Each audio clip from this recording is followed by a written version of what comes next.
You're listening to a production of SportsLink Digital Radio.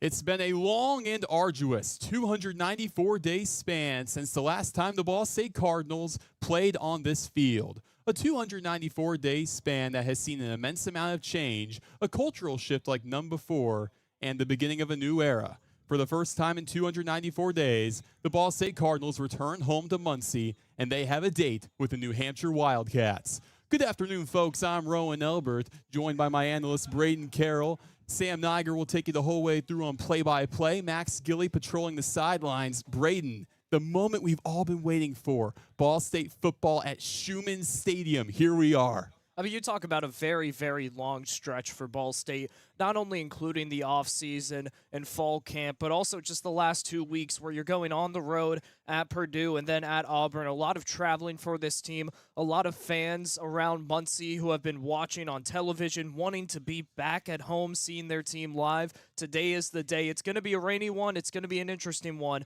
but it's going to be an exciting one for the fans. And you can't talk about this game without mentioning the first two games of the season for the Ball State Cardinals. An 0-2 start, but playing Purdue in week 1, Auburn in week 2. Let's talk about that first Purdue game, a 31-0 loss, a game where Ball State had 203 total yards of offense compared to Purdue's 435.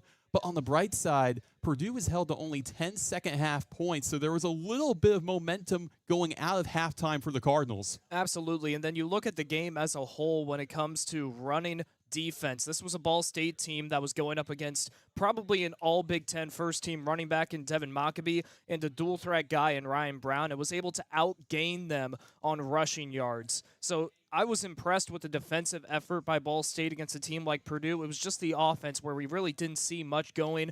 Kyle Kelly was pressured 16 times during the game, forced to roll out a lot, forced to step up in the pocket and make a split-second decision that we just haven't been able to see him make this season. It was a tough game, but it was a learning experience in Coach U's first game. And it was more of the same in the Auburn game, a 42-3 loss. The big story there, -3 rushing yards for Ball State. However, up front, you had 5 sacks, 4 forced fumbles. The front 7 for Ball State looked very strong. How do they carry that momentum into today?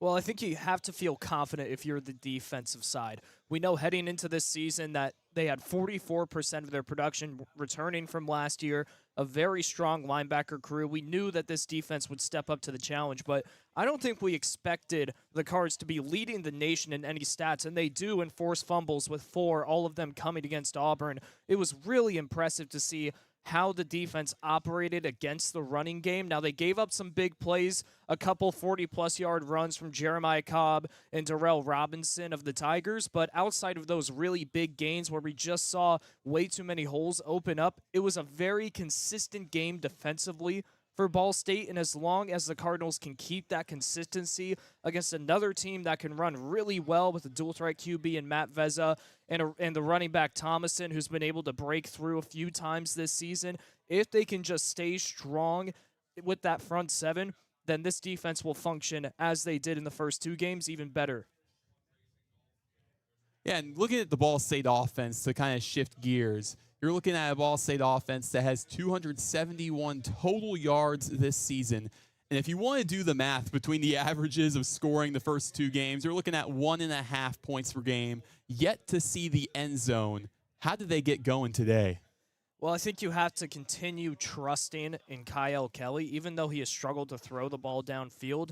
When you're going up against an FCS defense, you kind of have to trust that your offense can get the job done and that your wide receivers can get open in space, especially with just how young this Wildcat defense is. You have a lot of players in the secondary who are sophomores, redshirt freshmen. You have a true freshman in Kelby Hampton, who's listed as the second-string cornerback on the right side of the field. So there's going to be opportunities for those more experienced wide receivers like Ty Robinson and Keon Magwood. Eric Weatherly, too, had a great game against Auburn. There's going to be a lot of chances for them to be open, and you have to trust Kelly to get going, get throwing that ball down the field, but most importantly, be accurate. I mean, you think of the second play of the game against Auburn. It was a play-action throw to Keon Magwood, who was wide open along the far sideline, missed him by a couple yards. that's a really, really tough thing to see. It could have been 6-0, then 7-0 with the extra point right out of the gates at Jordan-Hare. So, but you still can't lose faith in your quarterback who's been here for so long, and I think Coach Yu trusts that his team can get it done. Brayden, I'm curious if we're going to see more of, I'm going to say less checkdowns in a sense and more long passes. I mean, are we going to see more of that? I'm curious. Honestly, I don't think we will, because we heard Coach Yu talk about in the midweek press conference this week that they have to get more production on first and second down. And then you go back to that game against Auburn. It really was those first downs that doomed the Cardinals. They ran 12 inside runs, only gained 1.3 yards per play on those inside runs on first down. This is the game where they need to be more worried about gaining on the ground, maybe changing it up with some options, some more outside runs. They only ran 2 outside runs on first down against Auburn. If they can change it up a bit, then they won't have to go to Kyle Kelly for the long throws, and you can rely on those slants, those ins, those outs, those short 5-yard passes to just move the sticks instead of having to give him a tough 3rd and long situation where you need him to throw the ball a good ways down the football field. You don't want him in that. You want to gain 3 or 4 yards on every first down, and I think that is the big hammer home this week for Coach Yu in this offense. Yeah, and I like that you put an emphasis on the run game. Maybe the stats don't show it as much, but how about transfer from Kennesaw State, running back Quay Ashley, what he's been able to do, even if the stats don't show it, what he's looked like for Ball State in these first 2 games. He's shown a lot of promise, but he really has struggled to find space, and I think part of that is just because of the offensive line. You have a great O-line here at Ball State, especially along the tackles with Chris Hood on the blind side of Kyle and then Tristan Cook on the right side. But going up against Auburn, who had 2 probably first-round picks on their defensive line, and then Purdue, I mean, those Purdue defenses, those Big Ten defenses, what else can you say? They know how to get the job done. It was tough for them to create those openings up the middle of the field for Quay Ashley. You go to his Auburn stats, 12 attempts, 10 yards. That's not going to get the job done, and Quay Ashley knows it. And, you can't lose faith in him. He's coming from the Conference USA where he was an all-conference selection as both a kick returner and a running back. We know that he can run the football effectively. It's all about maybe this can be the day where that offensive line can create the gaps for him to get moving. And let's shift gears to the Ball State defense. If you look at the stats, 38.5 points per game against them, 928 yards on them this year. But there was a lot of promise in that Auburn game. 5 sacks, 4 forced fumbles. They have 6 sacks as a unit this season. Up front, the Cardinals have looked very strong. In your eyes, Brayden, what are kind of the strengths and weaknesses of the Ball State defense? I think that the real strength of this Cardinal defense has to be that linebacker core with Jack Beebe, Joey Stemler, Cade Smoke Johnson, who stepped up big time. We saw him in Auburn have 5 tackles, 1 TFL, 1 sack. And then a guy who's really stepped up out of nowhere is on the right side of the defensive line, DeJuan Echols. The guy had 2 TFLs, 2 forced fumbles at Auburn as a backup to Micah Wing at the rush position. That was a huge surprise to me. He stepped up in a big way. I think he's going to see a lot more defensive snaps today. So to me, that front 7 for Ball State is really what is showing so much promise and giving Jeff Knowles and Coach Yu the confidence against a team like New Hampshire to be able to shut them down. The stats are so deceiving because they played 2 straight Power 4 offenses, one of them now being ranked with Jackson Arnold and Auburn. It's a little deceiving to see those stats, 36.5 points per game. You think that won't get you home, points allowed per game, but you have to think about the quality of opponents. 14th in strength of schedule in the FBS for Ball State. You have to think about that. Now they get a chance to really show what the defense is worth. Oh, certainly. And now one of those big strengths for Ball State on the defensive front is senior defensive end Nathan Vorhees. We were able to catch up with him earlier this week on Monday. Nathan Vorhees. Now, Nathan, how do you evaluate just the overall defensive performance up front for the defense against Auburn? I think we did a really good job. Finished a lot of plays. I think we can do a better job executing overall. We left a few sacks, left a few tackles for loss on the field, but I think we came out and played pretty well. And personally for you, not to think too far ahead, but how did you play against your former team, UConn? Obviously, you're focused on New Hampshire now, but what does it mean to you to go back home in a sense to play in that matchup? That's going to be a big game for me. I've been thinking about it a lot, but like you said, preparing for New Hampshire this week, so that's really where my mind is going to be focused. What can the fans expect this weekend? Finally at home against New Hampshire, what can the fans expect to see? I think fans can expect to see another good showing from the D-line, defense, locked in, executing. We're happy to have the fans on our side this time, so we're ready to ball out. And we apologize for the technical issues with that last interview, but let's shift gears. Let's talk more about this New Hampshire team, ranked 23rd in the AFCA coaches poll for FCS. And rightfully so, their first two games looked very strong, especially week one. North Carolina Central, a 27-10 New Hampshire win. What stands out to me, you mentioned a young defense, yes. How about redshirt freshman Trevor Berry? He had 10 tackles in that game for New Hampshire. So you already know that these young players are making big impacts. Absolutely. You look all across the board. What impresses me most about the Wildcats is it's all three phases for this New Hampshire team. You have an offense led by Matt Vezza, a dual-threat QB. They've been able to do a whole bunch with both their receiving core, highlighted by some great seniors in Caleb Burke and Chase Wilson, who have been able to get down the field plenty of times. You have a great defense, Trevor Berry, the leading tackler, Brendan Ty, the free safety. He has 92 career tackles, 4 career interceptions, and he is the team captain this year. He's been all over patrolling that secondary. And then the final phase, I mean, it was so impressive to see this New Hampshire kicker, Nick Reed, who was the FCS Special Teams Player of the Week, go 4 of 4 on field goals with a 50-yarder to end up beating Holy Cross 19-16. He was the whole reason that they ended up winning that game. So when I look at New Hampshire, I look at a team that is well-rounded everywhere on the football field at all times. They're going to be a challenge in this game and the rest of the season. Yeah, and the Holy Cross game, you mentioned it, a 19-16 win. That was an emotional game for some in the New Hampshire world, especially defensive coordinator Scott James playing against his former team. Matt Vezza, he struggled down the stretch. He threw 2 interceptions, quarterback of the Wildcats, but it was Nick Reed with the game-winning 40-yard field goal. Just all in all from these first 2 games, there have been ups and downs for New Hampshire, but they stand undefeated right now. What really stands out to you about this team?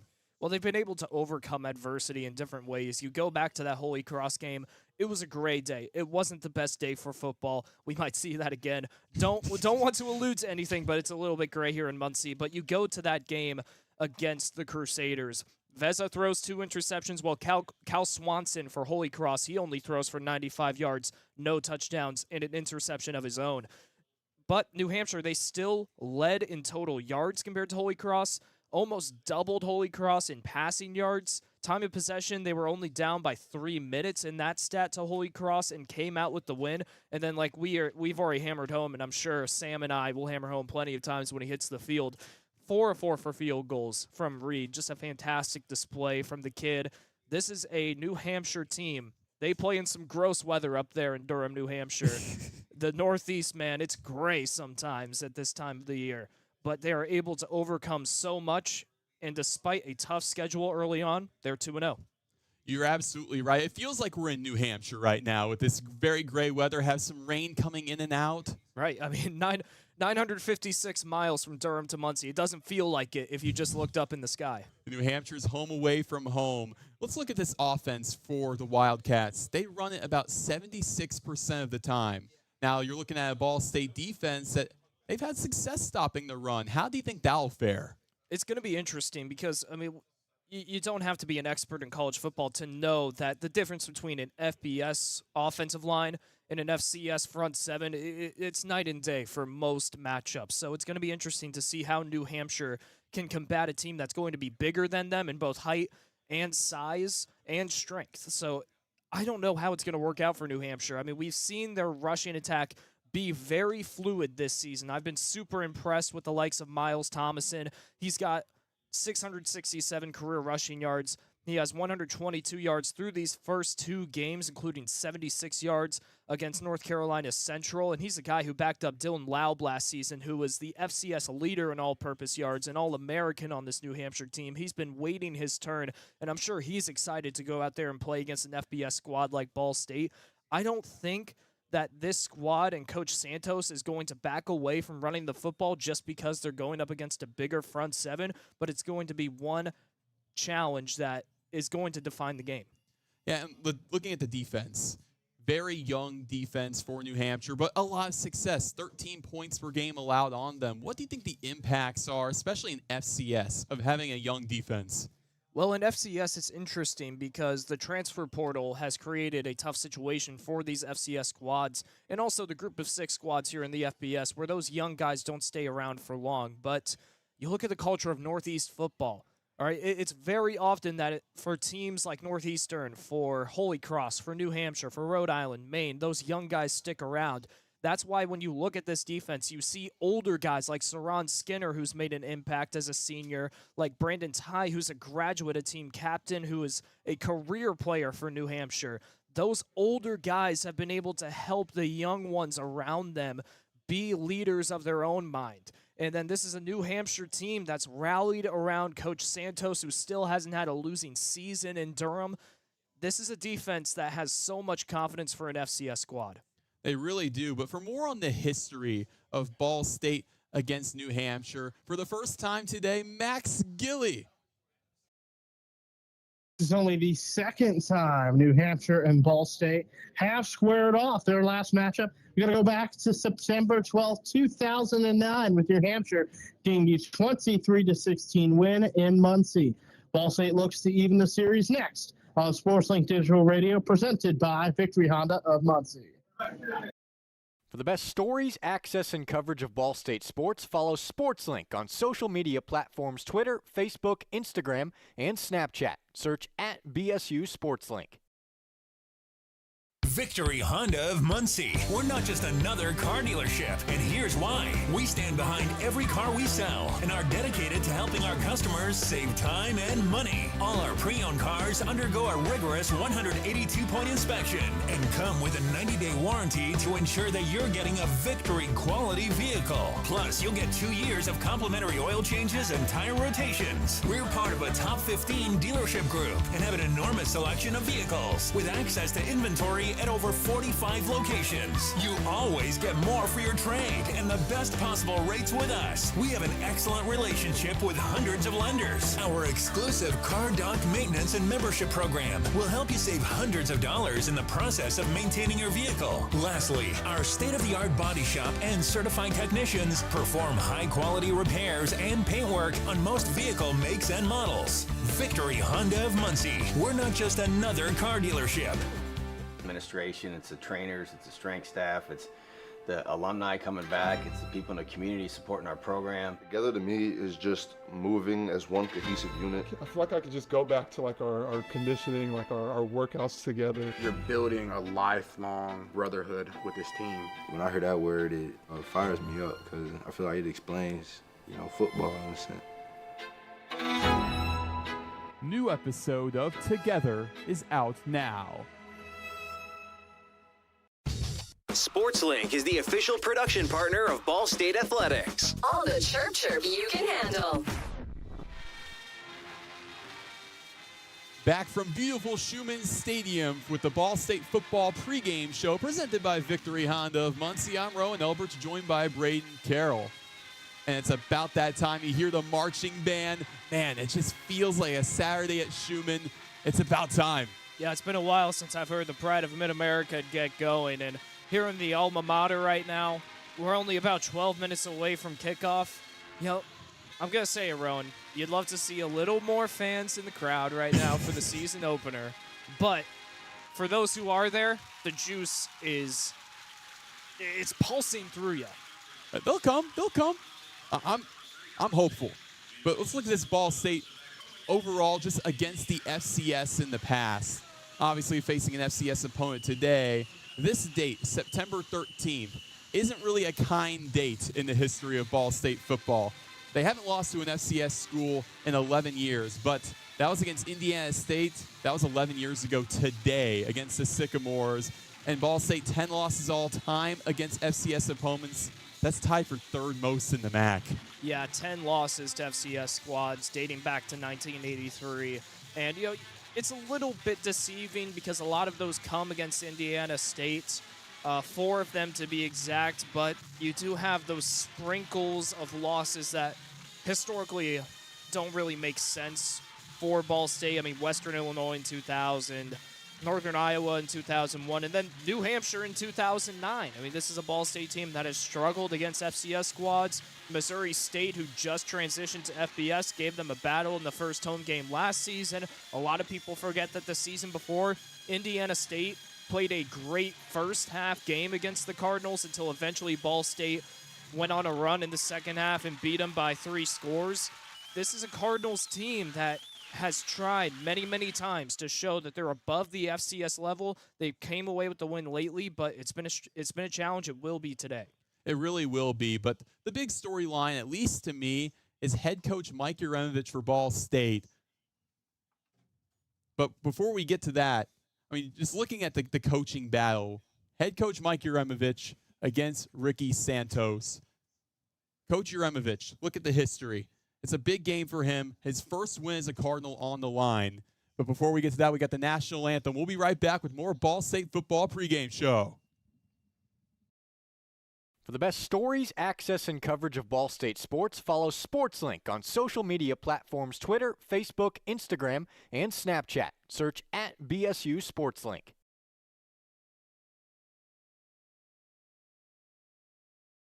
Victory Honda of Muncie. We're not just another car dealership, and here's why. We stand behind every car we sell and are dedicated to helping our customers save time and money. All our pre-owned cars undergo a rigorous 182-point inspection and come with a 90-day warranty to ensure that you're getting a Victory quality vehicle. Plus, you'll get 2 years of complimentary oil changes and tire rotations. We're part of a top 15 dealership group and have an enormous selection of vehicles with access to inventory at over 45 locations. You always get more for your trade and the best possible rates with us. We have an excellent relationship with hundreds of lenders. Our exclusive car dock maintenance and membership program will help you save hundreds of dollars in the process of maintaining your vehicle. Lastly, our state-of-the-art body shop and certified technicians perform high-quality repairs and paintwork on most vehicle makes and models.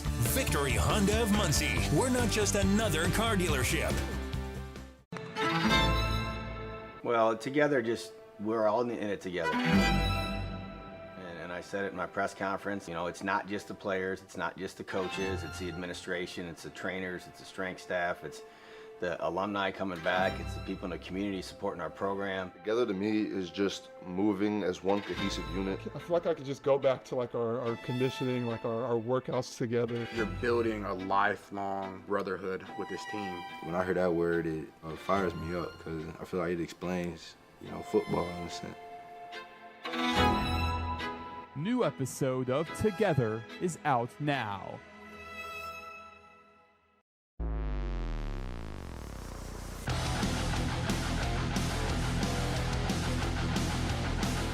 Hey Cardinal fans, this is Connor Onion, play-by-play broadcaster with Fox Sports, and I'm a proud SportsLink alum.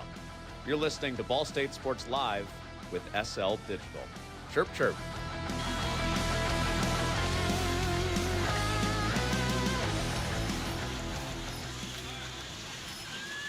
Back from Schumann Stadium, just moments away from kickoff as Ball State takes on New Hampshire. Now, Brayden, such a big game for head coach Mike Uremovich, looking for his first win as Ball State's head coach. What do you think's going through his head? I think what's going through his head is, it's got to be a disappointing feeling looking out in the crowd and seeing so few students, so few fans come out. But I think that the message to this football team can be, this is one of the toughest fan bases in America because you really have to earn their attention. And nothing more than a win. That's all you can do today is win in front of those who are there and then continue to win. Be 1-0 every day because this is a Ball State fan base that will show when you play good football in Schumann Stadium. And this is the beginning, all right? You play 2 Power 4 teams. You struggle against them. You only put up 3 points. Forget that. You're 0-2. That's fine. Go out and win everything else in front of you. This is a beatable team if you're Ball State. Even the sportsbook gives it to Ball State by 1.5 points. You have the advantage physically, and you have the ability with talent and with Kyle Kelly at quarterback. You have to be confident today. You have 60 minutes to go out there and get the first win of the season. And finally, Brayden, what are your keys to the game? Well, my key for Ball State is you have to continue trusting the run game, but you have to change it up, all right? Like we talked about earlier in the pregame show. On those first downs, 12 inside runs out of the 18 first downs that you have, that's not going to get the job done. You have to be creative. You have to put in the option a few times. Quay Ashley can run the triple option. He went to Kennesaw State last year.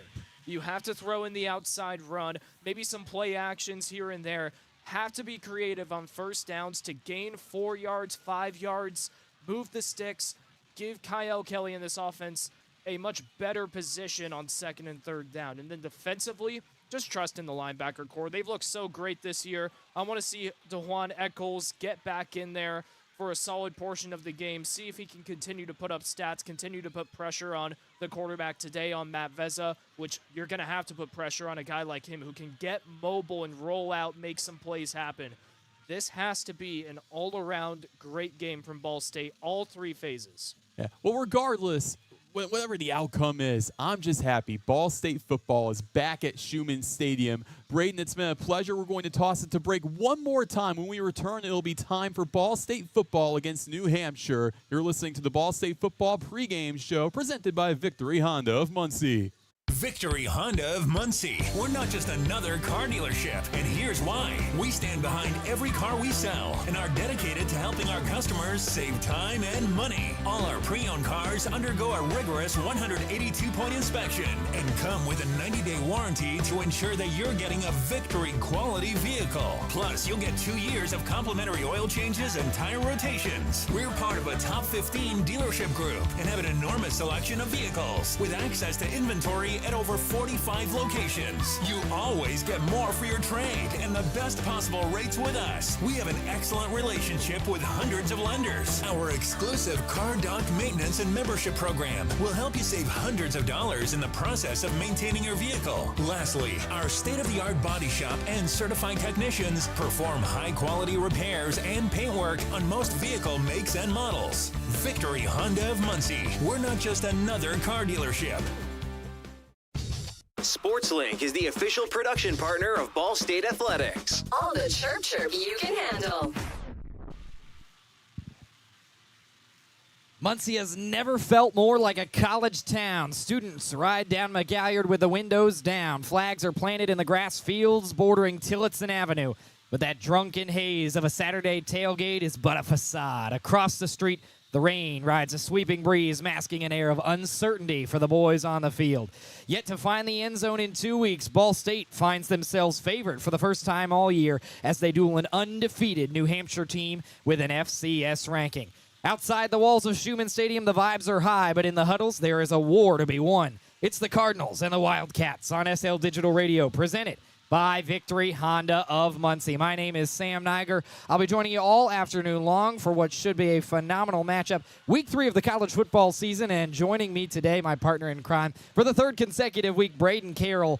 Brayden, maybe not the crowd we expected, but certainly the weather playing a factor in that. We've got some rain here early, but nonetheless, we're going to have some great football as both teams have taken the field. Absolutely. You look at how well matched these two teams are. You hate to say it because it's an FBS versus an FCS squad, but this is a great matchup between a New Hampshire team with a dual-threat quarterback with a very effective running game against a Ball State team that's looking to get that running game going, which they have hammered home so many times. It just hasn't worked against those Power 4 defenses, and a dual-threat quarterback of their own in Kyle Kelly. It's going to be a fun one. Could be a sloppy one depending on the weather. Of course, we're not on natural grass, luckily, so it shouldn't be too bad, but it's going to be interesting, especially when these two teams start airing it out. Not on natural grass, but we do have that pretty new turf field. And down on the field right now is the third member of our crew, Mr. Max Gillie. He's got a weather report for us. Gillie, take it away. What's the scenes down there at Schumann? Well, the scenes right now, it is 78 degrees and cloudy. That would be good, except when you look in the sky, we do have some rain. Looks like it's going to be raining through at least the first half here. But either way, it's still going to be a great day for some Ball State football. Guys, back to you. Thank you, Max, as the captains have taken the field for the coin toss. Captains for today for Ball State, Keon Magwood and Caden Johnson. We're looking at about 90 seconds until kickoff as the coin toss is being decided at the moment. Brayden, before we get kickoff, any final thoughts before we have this FBS-FCS matchup? Well, I sure hope that we get Max a poncho down on the sideline. It's very rainy, and you look at Ball State, I think that the rain and the sloppy weather favors them defensively. They lead the FBS in forced fumbles this season, and now you're in a situation where the ball's going to be a little slippery, and you have a guy in Miles Thomason, the running back for New Hampshire, who was a backup last season, a senior who was absolutely juiced to be the starter this season. There's a chance he could get the jitters, a little bit of happy feet, maybe not three-pointing quite as well. This is a chance for guys like Joey Stemler, Jack Beebe, Juan Eccles, who did it so much against Auburn, to strip the ball, be super aggressive, and I'm sure that's something that Coach U is hammering home, and defensive coordinator Jeff Knowles. Yeah, and you and Roen chatted in the pregame about how Matt Vezza is very good when he's mobile. It's tough to make mobile throws in the rain. Already puddles starting to form under the bleachers across from us on the east side of Schumann Stadium.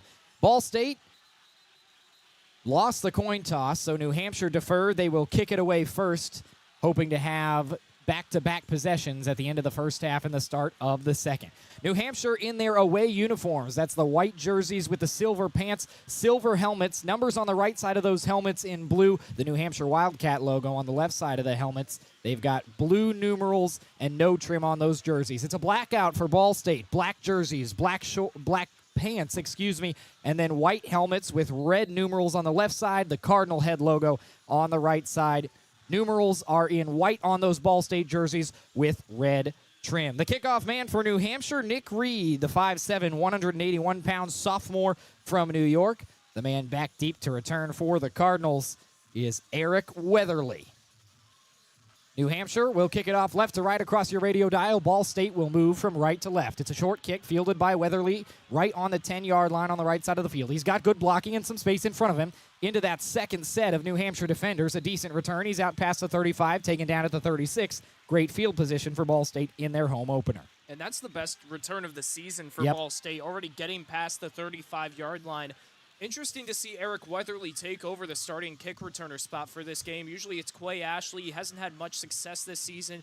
New Hampshire's a great team on special teams on those kickoffs. Elijah Kassan for Holy Cross, who in his first game had a 97-yard touchdown. He only had 22 yards last week against this UNH squad. It'll be tough for Ball State. Kyle Kelly, the man quarterbacking the offense for the Cardinals. He sets up in the gun at his own 36-yard line. He's got his main running back, Quay Ashley, to his left. Two receivers out to the left. Takes the snap from the right hash. Looks back over the left, and the first pass is dropped by the tight end, Kobe Gross. He had a little space in front of him, but it just slipped out of his hands, and perhaps the weather already playing a role. Well, that's 3 straight games this season where Kyle Kelly's first throw is off target. 2 of them, Purdue and now New Hampshire, were about 5 yards in front of him. Auburn was a deep play-action pass that was missed by about 3 yards. Tough to see him, once again, start slow. Now it's a 5-wide look for Ball State on the right hash. 2nd and 10 with 14:52 to play in this first quarter. 2 men to Kelly's right, 3 to his left. He's on the right hash. Kelly takes the snap in the gun, has decent protection again, looks right, passes tipped up, and nearly intercepted. Wide receiver had to turn into defensive back that time for Ball State to bat it out of the air. I believe the man to knock it down was Ty Robinson, the intended target, but nearly an interception for New Hampshire. A short curl route along that far side. I like the decision to throw that by Kyle Kelly, but this is a defensive line for New Hampshire who can bat up balls. I mean, Cameron Gardner-Young, who was the one who tipped that up, he has a blocked field goal and a blocked PAT this season. You can't throw short balls on him.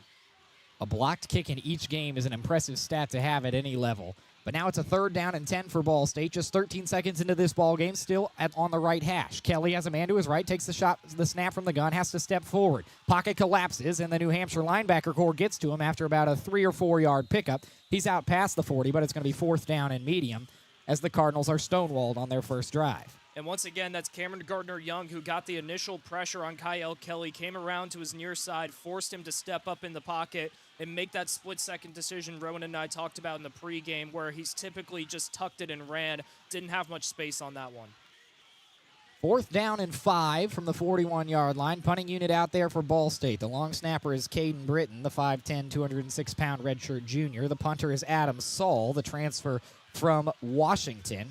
Ball State his 4th stop in his college career. The return man on punts is Miles Thomason. And it's a botched snap picked up by New Hampshire. Moving down the right sideline. It's a scoop and score.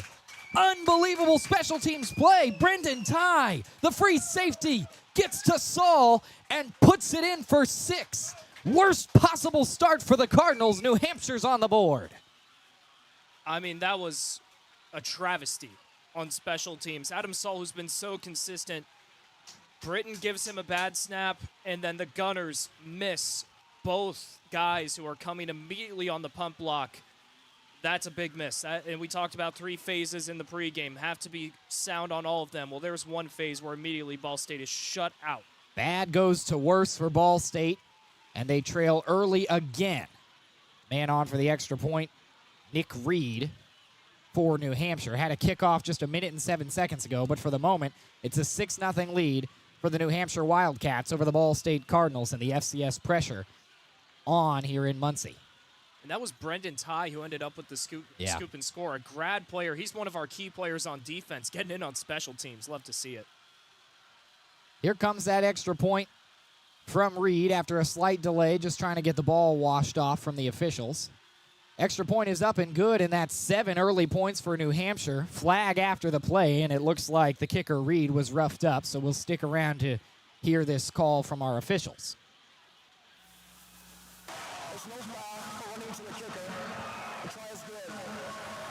Rick Warren, our referee, gives us the update, and Ball State trails 7-0 after a dismal start. Brayden, where do the Cardinals even go from here after a botch like that?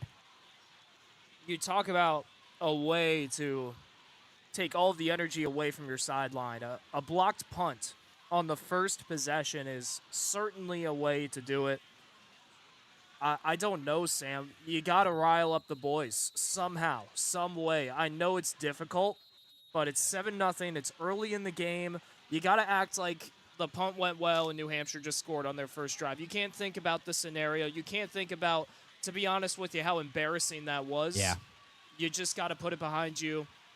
Fresh chance to put points on the board right here. And perhaps the best unit of Ball State's three-unit front has not even seen the field yet. That defense doesn't even get a chance to stop the New Hampshire offense, and they're already down 7-0.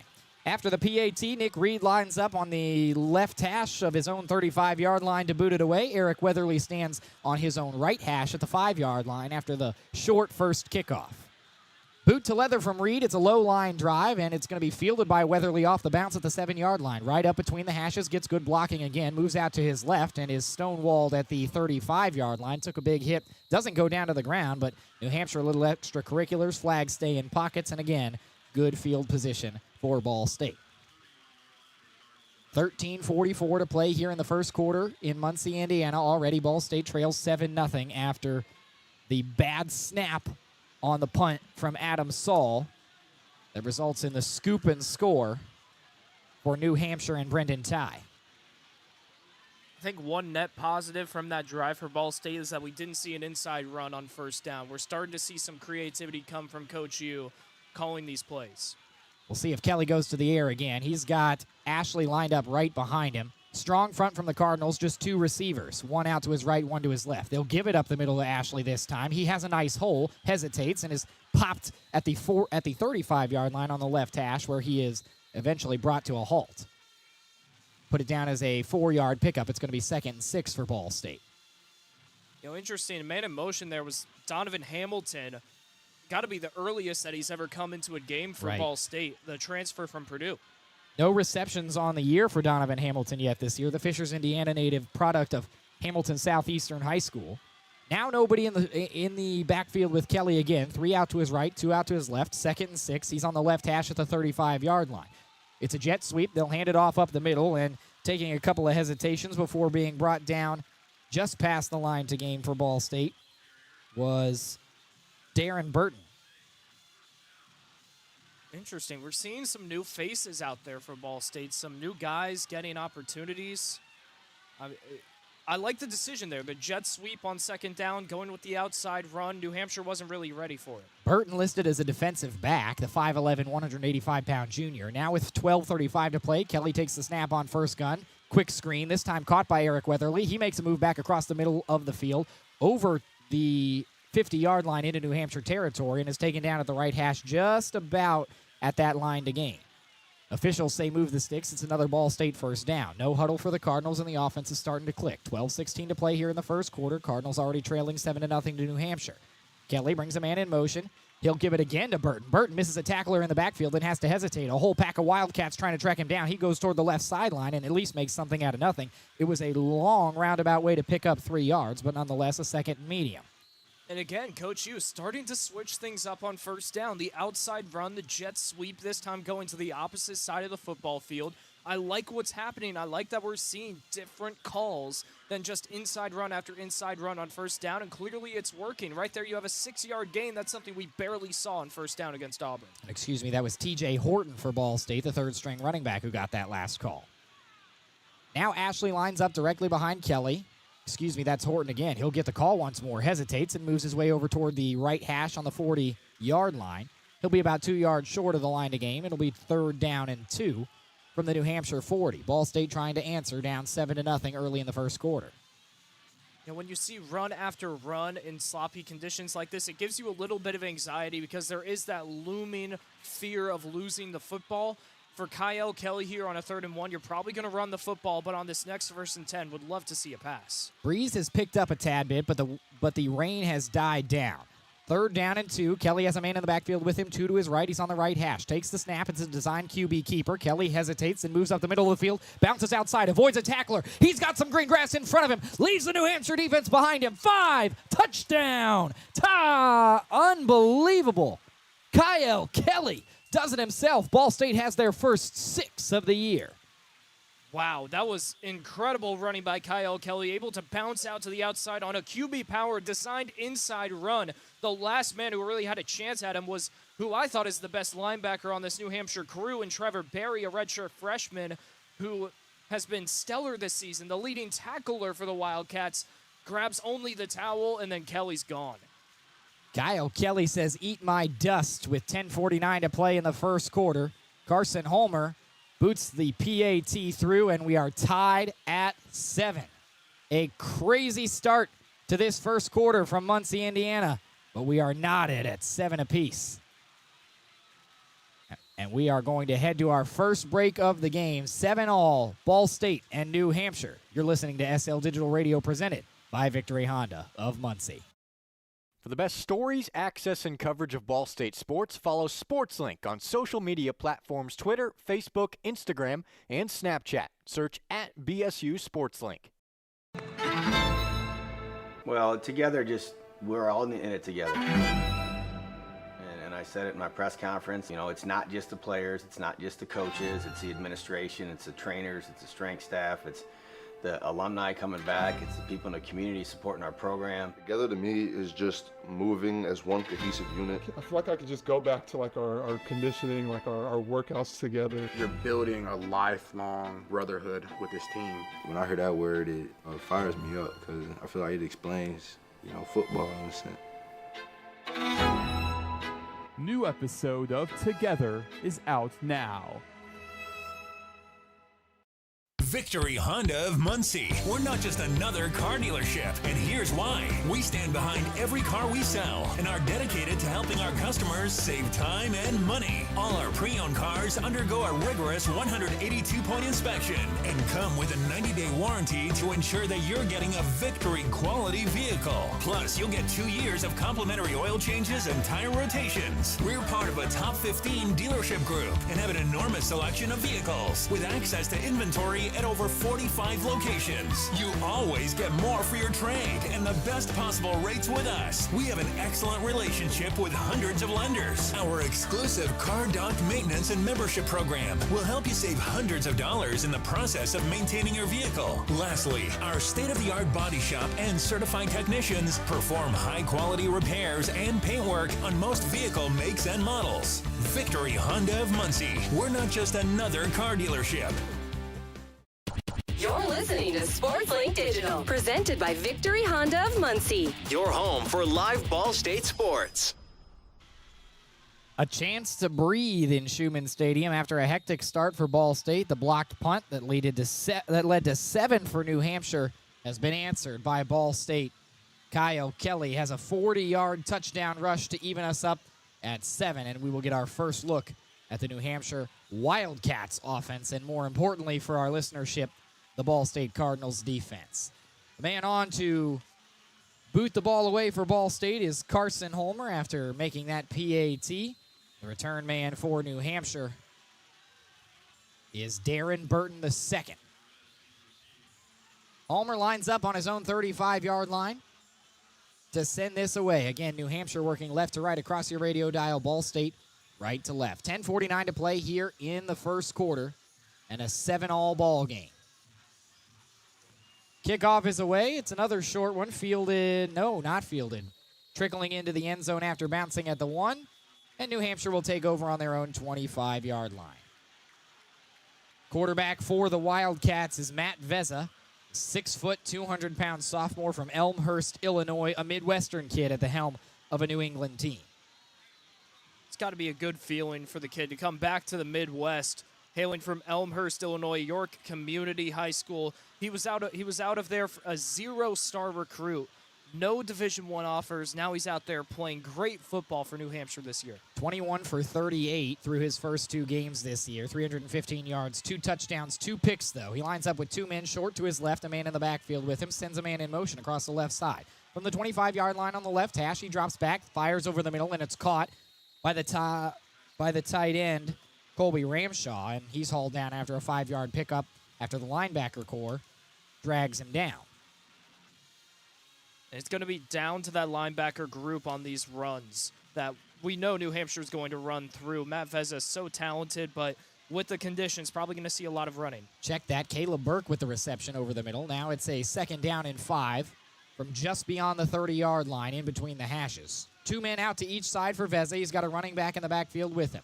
Sends a tight end in motion. Play action, now a quick screen. He goes back over to Burke, tries to make a man miss, and he barely gets back to the line of scrimmage just beyond the right hash. So it's going to be 3rd down and 5. That's a great job by Muhim McCargo, the sniper, coming into that near side, able to basically wall off the receiver, making sure he can't cut upfield, either has to absorb a tackle or head out of bounds, and that's how you force a 3rd and medium versus a 3rd and short. Schumann Stadium starting to get loud for those that have stuck around through the rain. It's a 3rd down and 5. Bunched up set again for New Hampshire. 2 out to the left, 1 out to the right. Vezza has a man in the backfield with him. He drops back, gets a little bit of pressure, fires over the middle. It's caught. Back to Burke again. 3 straight looks for Burke, and it results in a 1st down as he gets out to the 40-yard line. He'll be taken down at about the 39. He was taken down right on the number. That was an interesting formation after the snap from Ball State because you had Alfred Shea and Joey Stemler, the 2 linebackers hanging in the middle of the field, immediately heading to the far side, and then that just left the middle wide open for that pass. Tough break for the Cardinal defense.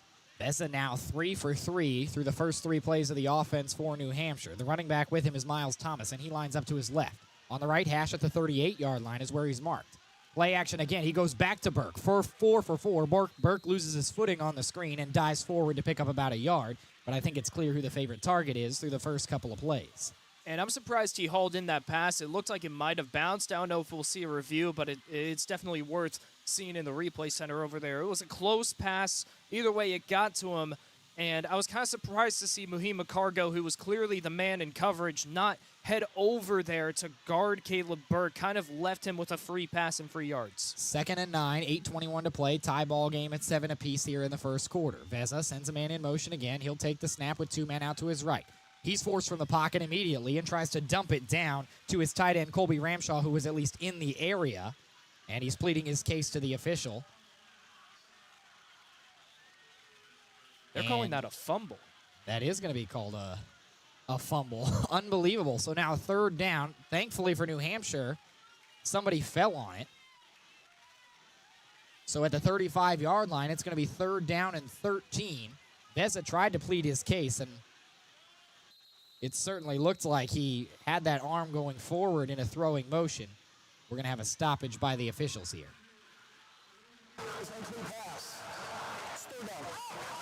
So that has since been updated as an incomplete pass. 3rd and 13 turns into 3rd and 9. Not sure how you can rule that a fumble when he's tossing it directly in front of him to his tight end, Ramshaw. Yeah, that was an interesting call, but going back to that play, the all-dogs-go blitz, you have both linebackers coming into the guard tackle sides, and, I mean, there was just no space for Veza to do anything. He was forced to throw that ball immediately. He's lucky he got away with that without any intentional grounding. Now the 6th play of the drive for New Hampshire. 7:46 up on the clock, a 3rd down and 9. One man in the backfield with Veza. 3 men out to his right. He starts from the left hash. Ball State brings the house again. Veza looks downfield to the left side, hauled in on the far sideline, and enough for a first down into Ball State territory just beyond the 35-yard line. A great pitch and catch, and Chase Wilson has his first catch of the day. Great adjustment by Matt Veza. Again, a double linebacker blitz. He's able to stay strong, look to his hot route. Chase Wilson gets open on Roman Pearson along that far side, and that's just a simple pitch and catch. That's how they made it look. No touchdowns through the air last week against Holy Cross, but it's been an all-air raid offense today for New Hampshire. Now working quickly, they'll get a screen, and it's brought down just outside the numbers, and scampering forward for about an 8-yard pickup is Miles Thomason, the running back, who gets his first touch. 2nd down and short with 7:15 to play in the first quarter and a tie ball game, 7-7. A little bit of a lighter blitz, but another blitz from Ball State, and that leaves the backfield swing wide open, especially with a great route decision by this offensive coordinator, Ted Borden and Ryan Wilson, to send Chase Wilson on a slant to the inside, leaving everybody on that far side away from the ball. 2nd and 1 from the Ball State 25-yard line. Thomason in the backfield with Veza. He's got one man way out, wide to the right. It's a handoff to Thomason. He hesitates, gets popped as he moves into the secondary, but picks up that first down and more all the way to the 20-yard line and a fresh set of downs for the Wildcats. And he's got to give a pat on the back to Luke Rogers, the left guard, who created that gap along the left side of the line. He's able to move around Drew Hughes over to the far side with his back behind Thomason, so that all he has to do is bounce a bit to the inside, able to gain enough yardage. And that's a tough matchup against Hughes that Rogers is going to have to face all day. Now fresh set of downs. Clock rolls at 6:09 to play. Tie ball game from the 20-yard line of Ball State. It's a jet sweep. Some blocking out front and moving to his right before being taken down is Logan Perez. He doesn't have a reception on the year, but he gets a nice carry, and he will move forward for about a 7-yard pickup. Well, he is a fast kid at the slot position for this team. A 4.38 40-yard dash out of high school. And when he came in motion on that sweep, I mean, it looked like he was shot out of a cannon. Pure speed, great yardage getting to the outside. Perez speedy enough to handle a majority of the kick returns as well for this New Hampshire team. Now it's a 2nd down and 4 with 5:44 to play. Into the red zone on the Ball State 18-yard line, working from the right hash. Veza sends 2 men out to his left, 1 to his right. Thomason in the backfield with him to his right. Now the man in motion is Chase Wilson. It's trips to the left, with nobody on the right side of the field. Veza drops back, good protection, fires over the middle, wide open, botched coverage, and sliding into the end zone with style. Chase Wilson gives New Hampshire the lead. Yeah, and that was just the wrong adjustment by the Ball State defense. You can see all of the motion pre-snap to move to trips along the far side. 3 receivers over there, and it looked like the safety was originally guarding Chase Wilson, and then they switched up to the cornerback. Suddenly, that safety, it looked like he didn't know who he was defending, left a man wide open up the middle of the field. 10 plays, 75 yards, 5 minutes, 27 seconds. That first touchdown was not a fluke for the Wildcats, as Nick Reed is set to tack on an extra point. Good snap, good hold. The kick is good, and the Wildcats are trying to give Ball State the Saturday scaries. Up 14-7 here in the first quarter with 5:22 to play. Ball State needs an answer again. We'll see if they get one when we come back on SL Digital Radio, presented by Victory Honda of Muncie. For the best stories, access, and coverage of Ball State sports, follow SportsLink on social media platforms Twitter, Facebook, Instagram, and Snapchat. Search @BSU SportsLink.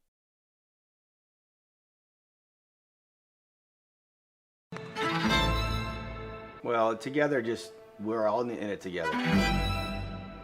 And I I said it in my press conference, it's not just the players, it's not just the coaches, it's the administration, it's the trainers, it's the strength staff, it's the alumni coming back, it's the people in the community supporting our program. Together to me is just moving as one cohesive unit. I feel like I could just go back to like our conditioning, like our workouts together. You're building a lifelong brotherhood with this team.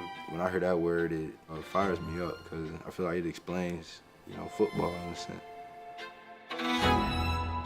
New episode of Together is out now. Victory Honda of Muncie. We're not just another car dealership, and here's why. We stand behind every car we sell and are dedicated to helping our customers save time and money. All our pre-owned cars undergo a rigorous 182-point inspection and come with a 90-day warranty to ensure that you're getting a Victory quality vehicle. Plus, you'll get 2 years of complimentary oil changes and tire rotations. We're part of a top 15 dealership group and have an enormous selection of vehicles with access to inventory at over 45 locations. You always get more for your trade and the best possible rates with us. We have an excellent relationship with hundreds of lenders. Our exclusive car dock maintenance and membership program will help you save hundreds of dollars in the process of maintaining your vehicle. Lastly, our state-of-the-art body shop and certified technicians perform high-quality repairs and paintwork on most vehicle makes and models. Victory Honda of Muncie. We're not just another car dealership. From the bell tower to your smartphone, anywhere in the world. Never miss Ball State Sports with SportsLink Digital. New Hampshire's first offensive drive ends up with 7 points on the board and a new lead for the Wildcats, 14-7. The FCS team out of Durham, New Hampshire, has the lead over your Ball State Cardinals with 5:22 to play here in the first quarter. That last drive, 10 plays, 75 yards in 5 minutes and 22 seconds, and the man to put a bow on it was Chase Wilson on the 14-yard reception. Ball State now tries to answer after a 40-yard touchdown run for Kyle Kelly the last time out. To send it away for the Wildcats is Nick Reed. Eric Weatherly stands back to return at his own 5-yard line on the right hash once more. It's a squib kick. And a flag flies. Ball State did touch it. New Hampshire thinks they have the recovery, but that might be coming back depending on the ruling from the officials. If not, this is a huge play for New Hampshire. And that's probably offside. Saw a few of the hands team members on New Hampshire's half of the field jump before the kicker made contact. Unfortunately, it'll come back, I believe.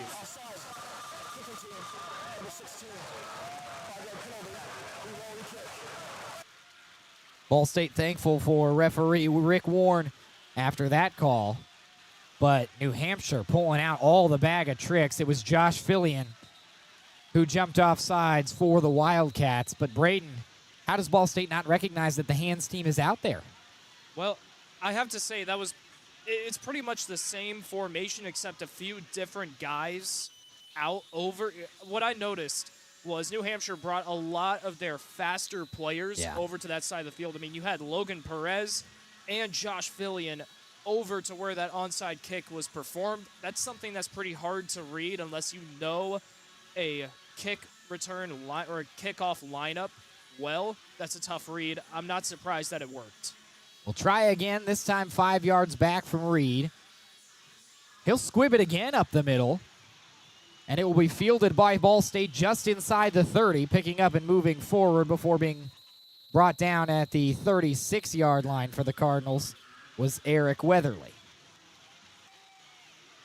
All right, new drive, new chance to even the score for Ball State. New Hampshire seems to have the Cardinals rattled, but Kyle Kelly looked collected in that first drive for Ball State, 2 of 4 for 16 yards, and, of course, that big touchdown run of 40.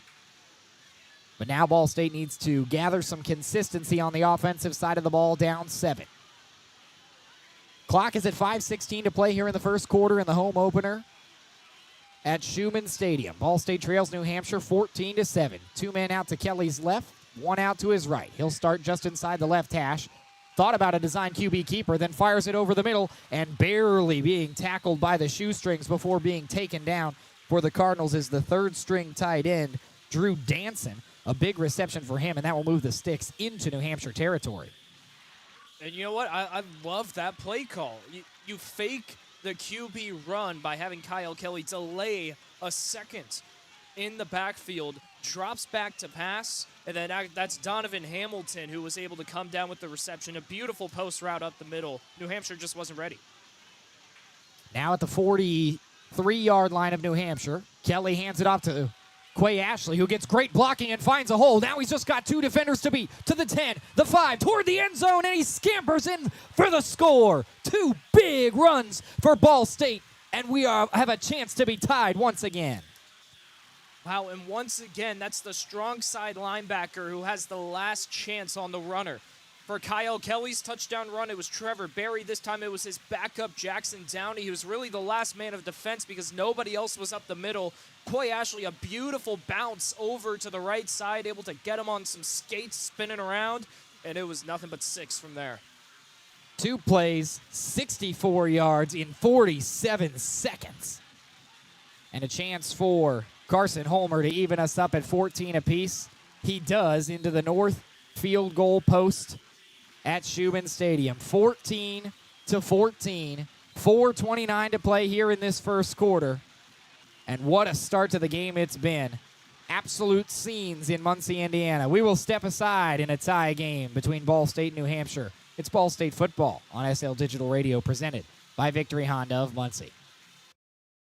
Victory Honda of Muncie. We're not just another car dealership, and here's why. We stand behind every car we sell and are dedicated to helping our customers save time and money. All our pre-owned cars undergo a rigorous 182-point inspection and come with a 90-day warranty to ensure that you're getting a Victory quality vehicle. Plus, you'll get 2 years of complimentary oil changes and tire rotations. We're part of a top 15 dealership group and have an enormous selection of vehicles with access to inventory at over 45 locations. You always get more for your trade and the best possible rates with us. We have an excellent relationship with hundreds of lenders. Our exclusive Car Doc maintenance and membership program will help you save hundreds of dollars in the process of maintaining your vehicle. Lastly, our state-of-the-art body shop and certified technicians perform high-quality repairs and paintwork on most vehicle makes and models. Victory Honda of Muncie. We're not just another car dealership. From trivia night at Brothers and tater tots at Roots. Never miss a Ball State game with SportsLink Digital. Just over 10 minutes of football gone by, and it's already been a little bit of everything between Ball State and New Hampshire. We are tied at 14 points apiece with 4:29 to play here in the first quarter. It's SL Digital Radio, presented by Victory Honda of Muncie. Sam Neiger joined by Brayden Carroll. That last drive, Brayden capped off by a 43-yard rushing touchdown for Quay Ashley. This is a completely different offense, it seems, from the first 2 weeks that we saw against Purdue and Auburn. Absolutely, and you have to give credit to Coach Yu, who was the play caller for this offense, on changing things up schematically. It's not just the power forward to FCS difference, it's also the different play calling. We have seen first downs look more creative, less inside runs, more play action passes, jet sweeps, outside handoffs. We've seen creativity, which is so refreshing for this team. And that's created more 2nd and 5, 2nd and 4s, and then 3rd and shorts. And that's opened up the playbook tremendously to the point that inside runs are being called at the right time. Right. And we have seen gaps open up. This O-line is looking fresh. The left guard, Aaron Roberts, the right guard, Isaac Lucas, both have done a great job, along with the center, Cole Mosier, who has his first start of the season today. He's looked great. Really, it's just down to the defense and special teams, which you and I were talking about it. Really, we went into this thinking those are the 2 phases of the game that Ball State is most confident in. And through one special teams opportunity on the punt and one real defensive drive, 14 points for New Hampshire. It has not been the sharpest day for Ball State when they don't have the football in their possession. We'll see if they can clean that up here towards the end of what has been a long first quarter, but that'll happen when you have 28 points between the 2 teams. Carson Holmer lines up to kick it away for Ball State. Back deep to return is Logan Perez for New Hampshire. He lines up on his right hash at the 5-yard line. He'll field this one, dropping back at the 3. He moves out past the 10, then works his way across to the middle of the field, and he stumbles down at about the 17-yard line of New Hampshire. The first man to get there for Ball State was Caden Johnson. And now this is a real opportunity for New Hampshire to get a full taste of Ball State's defense, because I don't like to judge defenses off of the first drive they give up. We saw a lot of creativity on the offensive side for New Hampshire. Now, how do you adjust? Are they going to run the ball more here? They threw it a whole lot, and it worked in the first drive. Maybe they change it up now. Matt Vezza, 7 of 8 for 63 yards and a touchdown on that first drive. We'll see what he has dialed up here. He starts with worst field position at his own 17. 2 men to his right, 1 to his left. He takes the snap from the gun, looks to his left, and the pass is completed for about 6 yards, and working his way all up toward the line to gain is Chase Wilson, who had the catch for the touchdown on the last drive, and that is enough to move the sticks on the second effort. And that's the third time Roen Pearson has lost Chase Wilson in coverage. That time he just slipped up playing a little far back, maybe 3 or 4 yards behind that curl route. He has to play a little better man coverage against one of the best wide receivers in the Colonial Athletic Conference. Well, the rain has subsided, but that field's still slippery. Now 3:50 to play here in the first quarter. A first down on the 27-yard line of New Hampshire. From the gun, Vezza takes the snap. Fake handoff, looks left. He finds Wilson again. Wilson makes his way past a couple of men, and he's taken down by 3 Cardinals out past the numbers on the left side. A nice first down pickup. It's going to be second and medium. And we just saw probably one of the more popular plays this season in college football, the pick play. Again, Roen Pearson in coverage, and we saw Josh Fillion come in and block Pearson along that far sideline, giving Chase Wilson the space to move inside towards the hashes and gain a solid amount of yards. New Hampshire just 2 rushes for 12 yards, but 9 completions for 77 yards through the air. Now 2 men in the backfield as Vezza goes under center. He'll bring a man in motion as Ball State stacks the box. The handoff to the fullback, who muscles his way forward toward that 35-yard line, but the Ball State defense up to the task. The man to finish it off was Nathan Vorhees. But it looked like the fullback, Elliot Main, came in there, the 5'10", 194-pound sophomore. He is well built, but he's not able to pick up the first down. And that was some tough running right through the gut of the Ball State defense. Yeah. Still able to chug forward, gain an extra yard after contact, make this a nice 3rd and short. Big third down for the Ball State defense. 3rd and 3 at the 34-yard line of New Hampshire. Tight formation for the Wildcats. 2 men to the right, 2 to the left of Vezza. He's got a running back in Thomason to his right between the hashes. Drops back. Ball State brings the heat. He's forced from the pocket. Some space in front. Dives for that line to gain, and he's going to come up a yard short.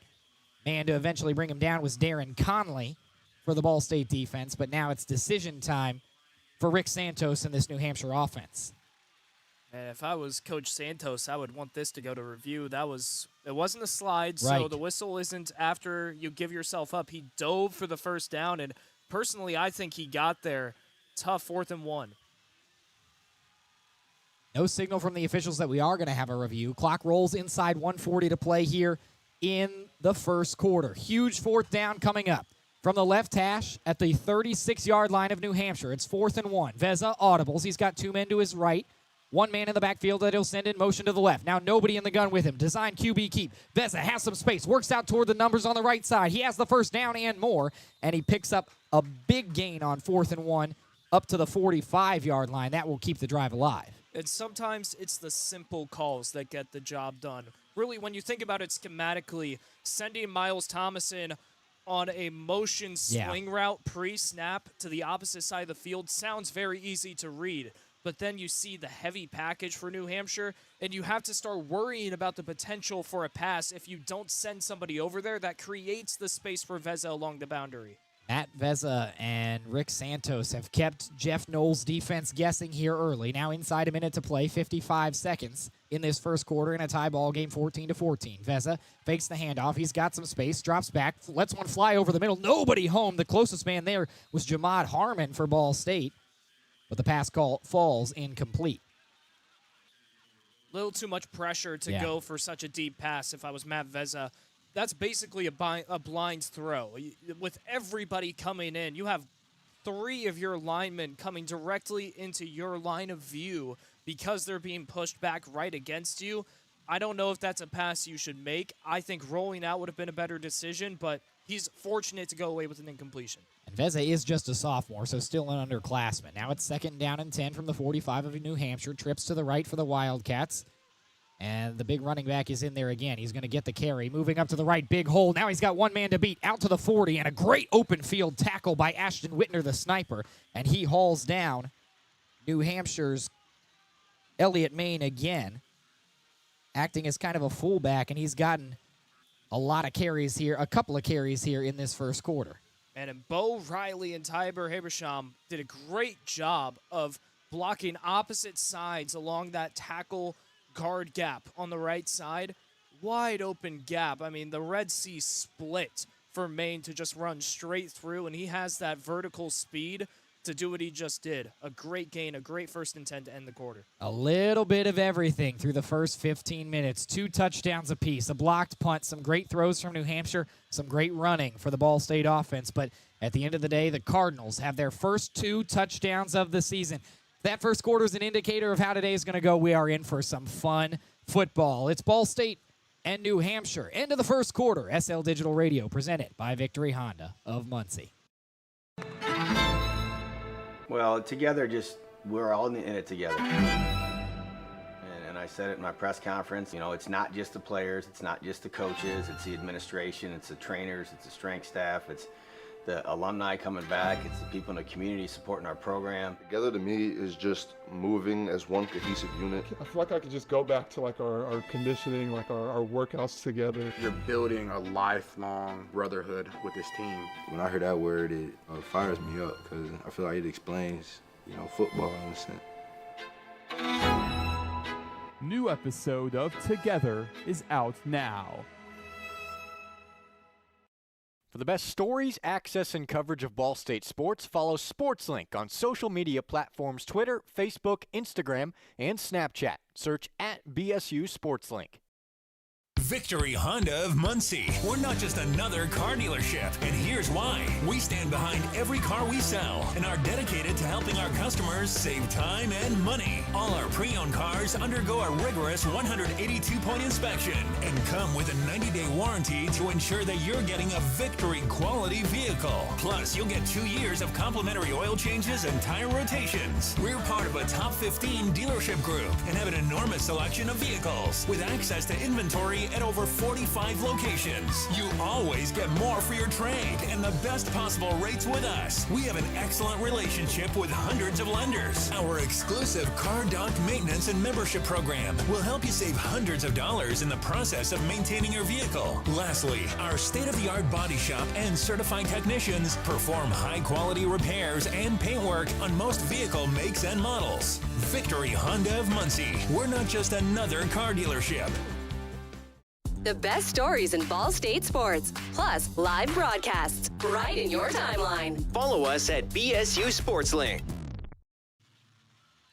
I did not have a 28-point first quarter on my bingo card, but nonetheless, we are tied 14-14 at the end of one. Ball State and New Hampshire knotted up in the home opener of the 2025 Ball State football season. Sam Neiger and Brayden Carroll here with you on SL Digital Radio presented by Victory Honda of Muncie. You know who else is with us? Mr. Max Gillie, and he's going to put in perspective just how crazy that first quarter was. What's up, Gillie? What's up, Gillie? Well, last time we had a 14-14 home opener end of quarter one. We got to go back to 2019. It was the game against Fordham, and Ball State fans will be happy with this one. The Cardinals won that one 57-29, so we may be in for another high-scoring affair this year, guys. Back to you. Well, it was a high-scoring affair in the home opener last year as well against Missouri State, which at the end of the first half you wouldn't have thought so. It was 7-7 at halftime, Brayden. Ball State ended up posting 28 points alone in the fourth quarter to get the win. What do they need to change perhaps in this second quarter, though, if they want to have their first lead of the day? Well, the defense is going to have to start really turning it up all around because runs have been successful for New Hampshire. Passes have been successful for New Hampshire. I think the secondary, most importantly, needs to get better in coverage. Well, New Hampshire starts with a fresh set of downs and 15 minutes to play in the first half. Veza goes under center. He's got 2 men behind him. He's going to give it to the fullback again and bouncing to his right, but taken down right at that line to gain is Elliott Main. That is his third carry of the day, a guy that they haven't mixed into the rotation of running backs all that often, but some nice burn today for the sophomore. Yeah, and he definitely comes in there as the biggest guy in the backfield, 5'10", 200 pounds. Denzel Gibson outweighs him by a little bit, Yeah. but whereas Gibson is a more vertical runner, has a little more speed on him, when Maine's out there, he's just going straight towards one of his tackles and going for 3-4 yards. And now Maine does remain out there as Veza steps into the shotgun. He'll send Maine in motion directly to his right, but he'll drop back. Stepping forward, and the pocket collapses, a sack. A whole slew of Cardinals got there, and it's going to be 3rd down and long. The first tackle for loss of the day for the Cardinals. Not really an aggressive blitz there for Ball State, but just a great job by Vorhees and Hughes on that right side of creating the pressure. And then Drew Hughes eventually breaks loose of his guard on him, able to stop Veza before he can cut upfield. And what had looked like a sharp New Hampshire drive now faces its toughest play yet. A 3rd down and 12 from the 42-yard line of Ball State. 3 men out to the left for Veza, 1 out to the right. The starting running back, Miles Thomason, back in the game. Veza sends Thomason to his left. More pressure again from Ball State. They'll rush 5, and the pass was just behind Caleb Burke. It falls incomplete, and the Ball State defense holds strong.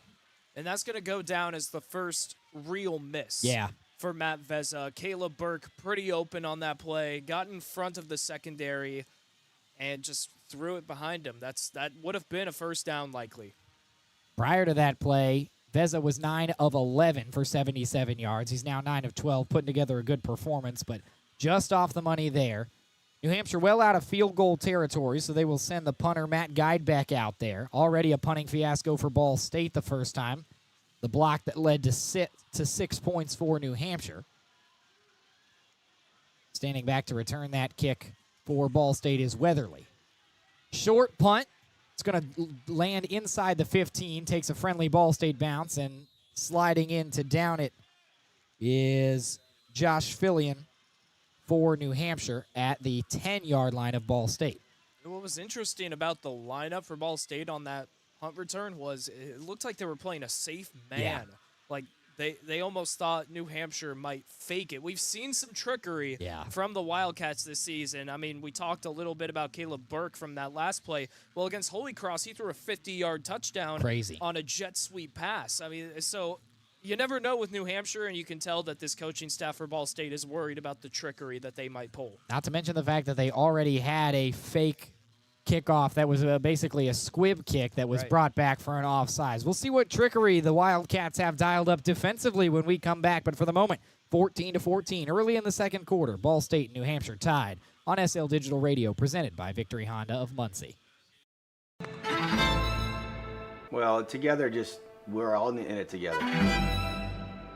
And I said it in my press conference, it's not just the players, it's not just the coaches, it's the administration, it's the trainers, it's the strength staff, it's the alumni coming back, it's the people in the community supporting our program. Together to me is just moving as one cohesive unit. I feel like I could just go back to like our conditioning, like our workouts together. You're building a lifelong brotherhood with this team.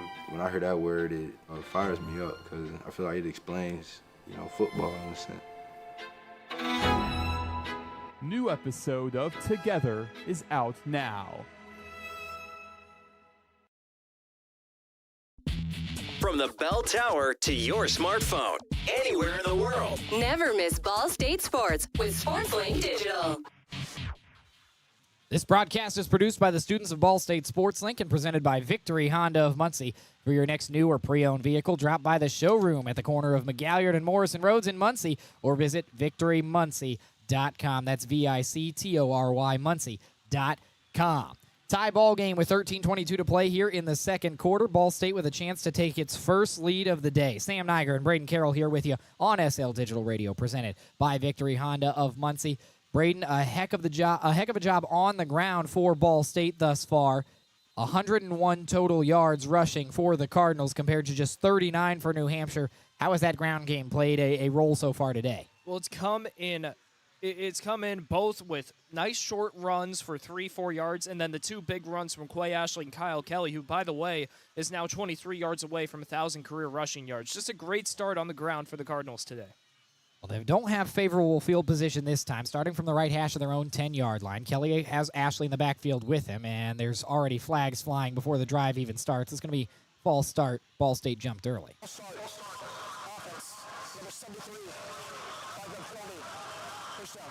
That's the center, Cole Mosier, out of Columbia City, Indiana, and he just got a little jumpy before he snapped that football. Now from the 5-yard line, 1st down and 15, and all of a sudden that end zone's breathing down the back of their necks. Yeah, and that's a situation where Mosier, the redshirt junior, he's a seasoned guy. He's got to be comfortable when the blitz is coming right at him, not to jump. 2 wideouts to the left of Kelly. Ashley lines up directly behind him. Ashley gets the carry. He moves left toward the left hash, waits on his blockers, and is able to work toward that original line of scrimmage. He gets out past the hashes and is taken down at the 12. It's going to be 2nd down and 8. So now you're in a tough position for Ball State. This is kind of what we've seen them in the past, is backed up against the end zone. You only gain 2 yards pretty much before 2nd down, so I'm interested to see the play call. This is a situation we've seen Ball State go with a QB run plenty of times. I wonder if they'll air it out. It is a pretty stacked-in formation for Kelly on the left hash now. Instead, it's play action. He rolls left, looks over the middle of the field, and overthrows his target, Cameron Anthony, the backup tight end. That falls incomplete, and now a 3rd and long after the miss from the Ball State QB. Matt Veza has a big miss, and then right there is a big miss for Kyle Kelly. Now it brings up 3rd and long, where you basically have to make a decision of either throwing the football and being aggressive or just running it so far backed up against your own end zone and being content with the punt. But with the punt block earlier, are you okay with that? Certainly something to consider. Ball State looks like they might go to the air here. Trips to the right of Kelly from the left hash on the 12-yard line. Ashley lines up behind him. He brings a man in motion. Kelly rolls right immediately. He has good protection. Looks downfield, slings it sidearm. It's caught. And is that enough for a 1st down? It is a reception by the officials. Keon Magwood hauled it in as he tiptoed on the sidelines. But he's going to be a yard short, and now it's majorly decision time for Mike Uremovich. Wow. Credit to Kyle Kelly. That's the best throw of the season. Sidearm to the far side, near side. Great throw. Ball State hustles to the line to gain, but the officials blow it dead. And they are going to take a look at where this ball is spotted or whether or not it was a reception in the first place. But thankfully, Brayden, we've got a front row seat to the replay booth right next to ours, so we can kind of give you a play-by-play of that. But already this Ball State offense working out of a tight spot, and they've been up to the task so far. Absolutely. It was kind of fun hearing the replay guys over there yell, "Mayday, Mayday," because they wanted to get that to review.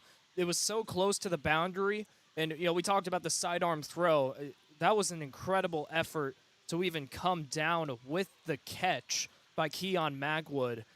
It's a close one. Sam, you're closest to the monitor. What are you seeing? Well, what I'm seeing right now is the Ball State sideline is all up. They're up close to the sideline, so they're kind of blocking what would be some of the best angles of whether or not Magwood's foot was, in play. I think we're going to get our best angle here.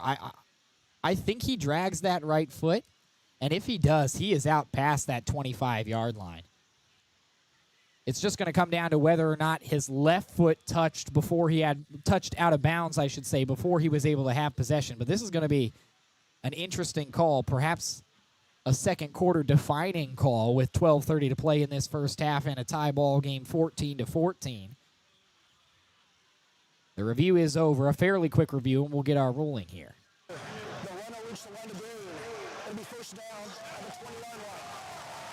So the officials don't even mention whether or not it was a catch. That obviously was not what they were reviewing. They wanted to know whether or not he made the line to gain. Keon Magwood did out past the 20,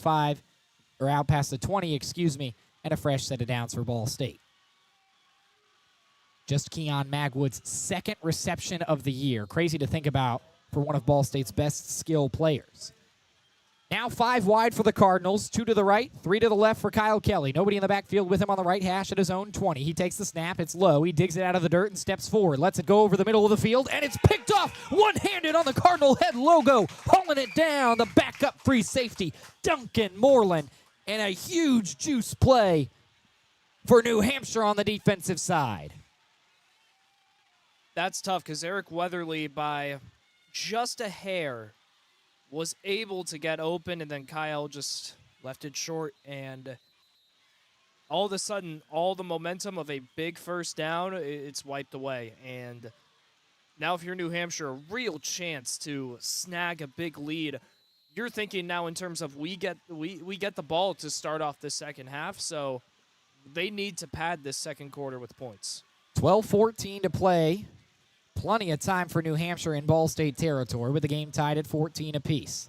Bunch formation on the right side for New Hampshire. Man comes in motion. Veza stands in the gun. He's got the running back to his left. He'll give it to Thomason. Thomason, quick contact at the line of scrimmage, stays on his feet after being rolled around, but is taken down after barely getting back to that line to gain right at that Ball State logo.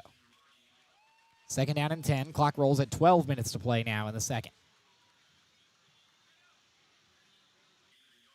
Ball State, one of the things that maybe brings them a bit of difficulty making adjustments to pre-snap motion is they're well into their formation before New Hampshire even breaks their huddle. Certainly something to keep an eye on, as there's now two backs standing beside Veza. He'll send Maine in motion before the snap. Pocket collapses, lets it go over the middle, confuse the defense. Pass is caught and able to move past that first down marker. And towards the first down is New Hampshire's Peyton Strickland. Third string tight end, 6'3", 237-pound junior, gets the call. And that's a great draw by this offensive coordinating crew because you have the halfback swing with Maine over there, and then that forces, who is the backfield spy, Joey Stemler, to leave the receiver, Strickland, open and make sure he's watching the backfield. New Hampshire has looked sharp on the offensive side of the ball, keeping this Jeff Knowles defense guessing. Now a tight formation again, standing about 8 yards behind the line of scrimmage is Thomason. Instead, it's a pitch backwards and able to find some space is Fillion. Fillion lets it fly downfield on the flea flicker, and he overthrows Logan Perez. So again, New Hampshire was trying to dial up a touchdown pass for one of its receivers, but luckily for Ball State, this one falls incomplete, overthrown. Jamad Harmon a little handsy on that one. He's lucky that it was overthrown, or else that might have been a pass interference. Either way, some more trickery from this New Hampshire team. The flea flicker, I don't know if that's the decision on 1st and 10 because you just want to gain yards with this type of field position. Makes you wonder at what point New Hampshire is going to run out of tricks. Now a second down and 10. Veza stands with Thomason to his left. He drops back to pass. Has good protection, but there's a flag thrown. Now rolling right, hit as he throws, lets it fly downfield. It's overthrown, nearly picked off from Ball State, losing it as he hit the ground hard for the Cardinals. And I believe that was Roman Pearson out there who was unable to hang it down on the far side of the field. We'll check this flag, though, for the Wildcats. I believe it was holding on the left side. Face mask, offense, number 55, 15-yard penalty, second out. That's the left tackle, Tolu Olajide from Lawrenceville, New Jersey. Second-year transfer from Stonehill, also in the FCS. And that face mask is a 10-yard penalty from the spot of the foul, so it is second and forever for New Hampshire. Second down and 25, the official ruling. They're back in their own territory at the New Hampshire 48-yard line. 10:36 to play. Bunch formation again. Two right, two to the left for Veza. He's got Thomason in the backfield with him. Takes the snap from the left hash, looks, quickly throws to his left, and overthrows toward the sideline. Intended target was Chase Wilson. It falls incomplete out of bounds, and now it's 3rd and 25, essentially from way too far to pick up the first down, barring a miracle. If you're New Hampshire here, you might as well just throw it. You might as well, because, a lot of people are afraid of the QB punts these days. A lot of people are afraid of seeing your QB just air it out and basically do what a punt is if it's intercepted. Right. New Hampshire certainly has that as a possibility with this formation. Two wideouts to the right, one to the left. Veza stands in the shotgun. Play action, quick throw. It's caught and a quick tackle. Reception will be by Chase Wilson, and the man to haul him down for Ball State was number 14 for the Cardinals. That's Toby Adewoyan. 4th down and 25, and the punting team will come on for the Wildcats, trying to pin Ball State back deep again. Still tied 14-14. Clock rolls at about 10 minutes to play in this second quarter, and after 28 points combined in the first quarter, nothing through the first 5 here. Ball State showing a punt block here. Might be trying to come after this one. Guide Beck needs to be on his toes here for the Wildcats. Back deep to return for the Ball State Cardinals is Eric Weatherly. Long snapper is Wyatt Rubinoff. Good snap. Handled well, and the punt is away. This one's going to land inside the 15. It's fielded by Weatherly. Tries to avoid the first tackler, and he's hauled down inside the 10. He lost the football at the very end. Who fell on top of it? New Hampshire thinks they have it. The officials yet to make a signal. Flag flies after the play. New Hampshire swears they have it. Still a scrum inside the 10 of Ball State. New Hampshire football on the 6-yard line. Laundry on the field. And there is a lot to unpack here, Brayden, but this could be a huge turnover again. What could the flag possibly be? Because it came out after the fumble.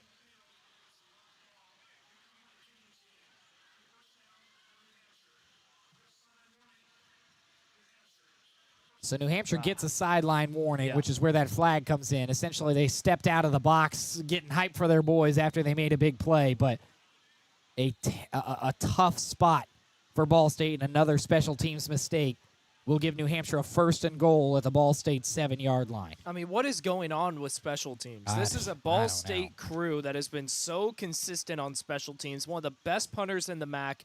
They haven't had any issues returning this season. They haven't gotten many big returns, but they haven't fumbled the football. Right there, Eric Weatherly, he should just let that bounce. There's no reason of even grabbing the ball. Second turnover for the Cardinals after the interception from Kelly that started the previous New Hampshire drive. Now it's a 1st and goal from the 7 on the right hash. 2 receivers out to the right, 1 to the left. Man comes in motion. It's a jet sweep with some space in front of him. Perez gets drilled. Great open field tackle beyond the numbers. Ashton Whitner does his job as the sniper again.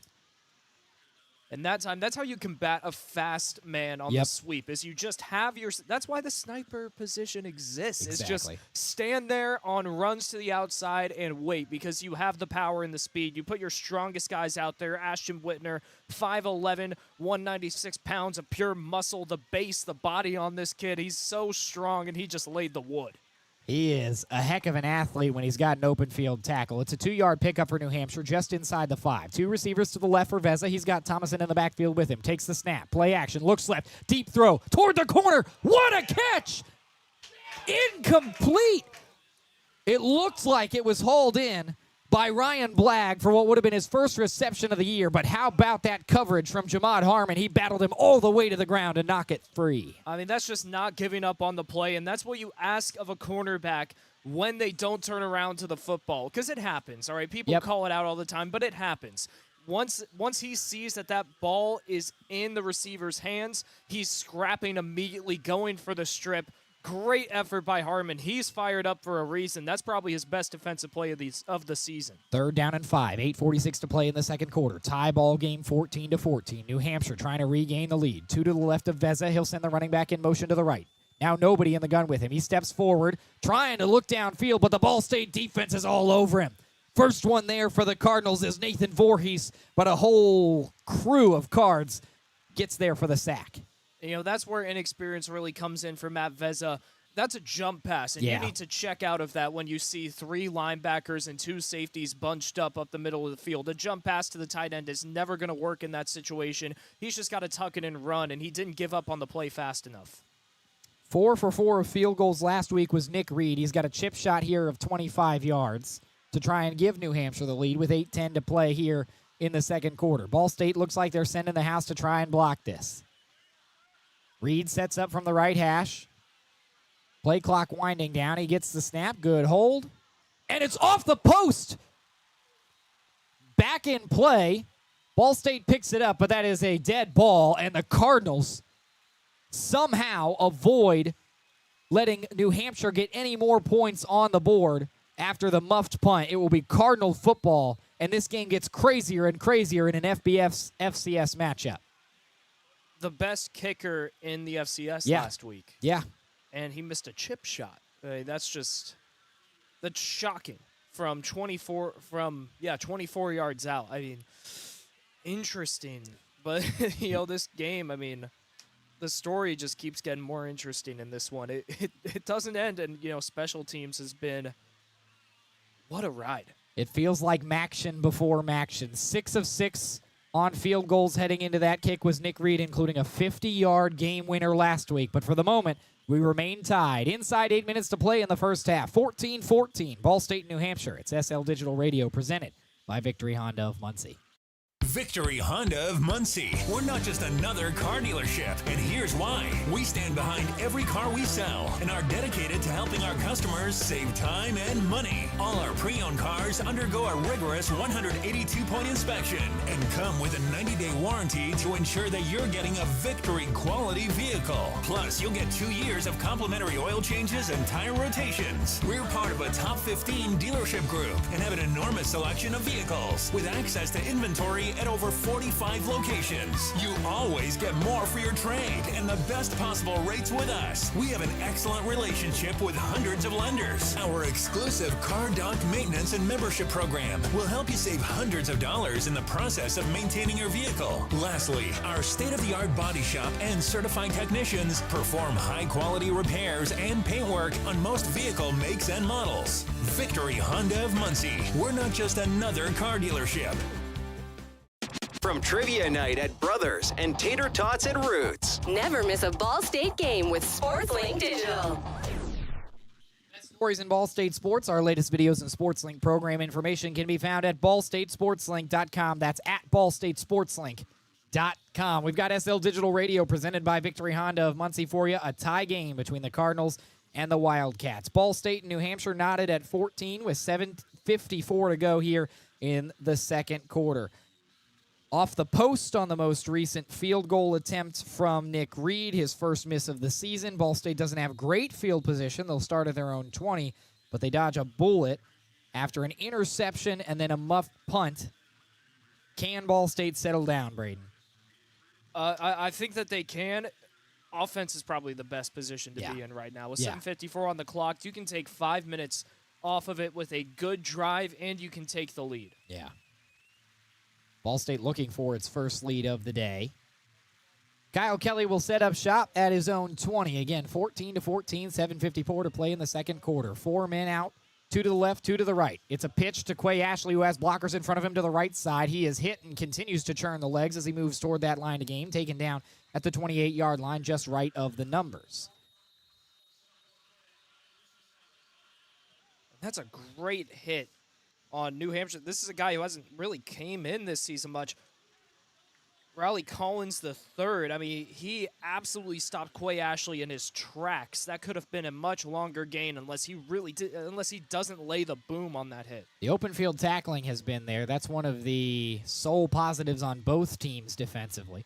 Now it's a second down and short. 2 to the right, 1 to the left of Kelly. He lines up on the right hash with Quay Ashley behind him. Man in motion to start the play. He gives it to Ashley. Ashley cuts his way back across the middle. He's got space in front of him to the 50. He's into New Hampshire territory. 35, 20. Nobody's going to catch him. Quay Ashley all the way. Ball State leads. Touchdown, Quay Ashley. I mean, Sam, hallelujah, Quay Ashley has broken loose. Finally, we get to see the speed on this kid. There's a reason he was a first-team all-Conference USA kick returner last season. When you give him space, he's gone, and he does such a great job. Boom, 1 bounce, 2 bounces up the middle of the field, and then once he's past the sticks, he's gone. Nobody's home. A 43-yard touchdown for Ball State's second score, and now a 72-yard touchdown for Quay Ashley and Ball State's first lead of the day with 7:12 to play in the second quarter. Holmer drills the PAT, and Ball State has to feel real good about where this offense is at. Quay Ashley said he wanted to be one of the go-to guys on offense. He had just 10 yards rushing last week, but already over 100 today in the first half. 21-14, Ball State strikes back. We'll be right back on SL Digital Radio, presented by Victory Honda of Muncie. For the best stories, access, and coverage of Ball State sports, follow SportsLink on social media platforms Twitter, Facebook, Instagram, and Snapchat. Search at BSU SportsLink. Well, together, we're all in it together. And I said it in my press conference, it's not just the players, it's not just the coaches, it's the administration, it's the trainers, it's the strength staff, it's the alumni coming back, it's the people in the community supporting our program. Together to me is just moving as one cohesive unit. I feel like I could just go back to our conditioning, our workouts together. You're building a lifelong brotherhood with this team. When I hear that word, it fires me up because I feel like it explains, football in a sense. New episode of Together is out now. The best stories in Ball State sports, plus live broadcasts right in your timeline. Follow us at BSU SportsLink. Where has Quay Ashley come from? 72 yards to the house, his second house call of the day. Ball State leads 21-14, their first lead of the 2025 season. Cardinals over the Wildcats with 7:12 to play here in the second quarter. Sam Neiger and Brayden Carroll joining you here on SL Digital Radio, presented by Victory Honda of Muncie. Brayden, we've seen the offenses churning it out. Now Ball State's defense has a chance to maybe put the hammer down at the end of this first half. And they have to find a way to stop New Hampshire. Unlike Ball State, whose touchdowns have come on big gains. Yeah. New Hampshire's done such a great job of methodically matriculating the ball down the field, mixing it in the pass with the run. The first downs have been big. They haven't been up against many third down situations in this game. They've only had 6 so far. They're 2 of 6, but when they don't have to face a third and medium, and when they're just moving the thing, they've done a great job. If Ball State could get more low-gain plays defensively on first downs, they're going to be able to shut down New Hampshire quicker, because we've seen Matt Vezza struggle to get the ball on third and longs to his receivers. Vezza started 9 for 11. Since then, he is just 2 for 5, 95 yards and a touchdown. Still not a bad stat line, but he needs a big drive here. Homer sends it away for Ball State. Perez stands at his own 5. He'll let it go back into the end zone for a touchback. It'll be New Hampshire football at its own 25-yard line. 7:12 to play here in the second quarter in what has been a thriller, despite being only about halfway through the second quarter.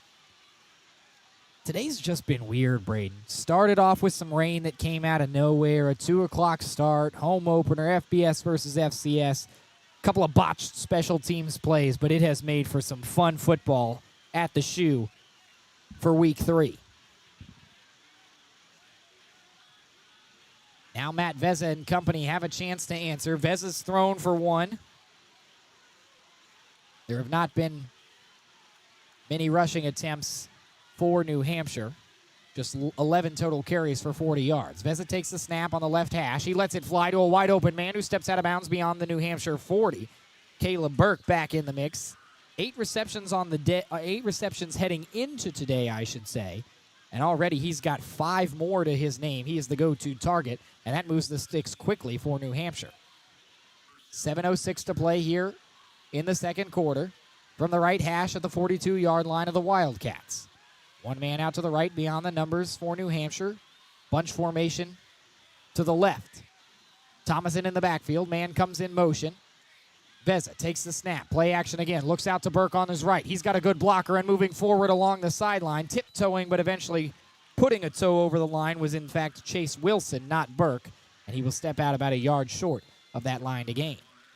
New Hampshire's taken advantage of Ball State's decision to stack the box with their front 7. Not much space between their linebackers. And then the safeties are all within maybe about 10 yards of each other, the 2 that are back. It's allowing the Wildcats to throw to the boundary and gain good yards. New Hampshire in Ball State territory at the 49 of the Cardinals. A second down and 1. 3 men out to the left for Vezza. Thomason stands to his right. They're on the right hash. Ball State looks like they could have some pressure dialed up here. They're going to rush 6, and a quick throw on the screen is caught. And hauling it down is Josh Fillion. He moves the chains on the left hash, and well into Ball State territory now is New Hampshire driving methodically once again. And that's the type of decision, that's the reason why all the writers in the Northeast call Matt Vezza a bright spot in the CAA. Yeah. I mean, he's able to make the right decision not only for that play, but looking at the drive, just getting to the stick, short throw, 1st and 10. This New Hampshire team is no pushover. 24th in the coaches' poll for the FCS. They're proving it against the Cardinals. Now from the gun on a fresh set of downs with 5:33 to play. Vezza, quick throw out to his left. It's hauled in by Perez, his first catch of the year, but Ball State is there to bring him down. The sniper again, Ashton Whitner. He's been the defensive MVP so far. Another tackle for loss beyond the numbers. Absolutely. He has looked fantastic in moving around the field, getting to the sidelines in time. Jack Beebe was there as well to make sure that there couldn't be a bounce upfield.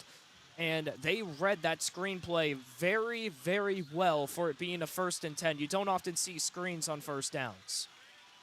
Brings up 2nd down and 11.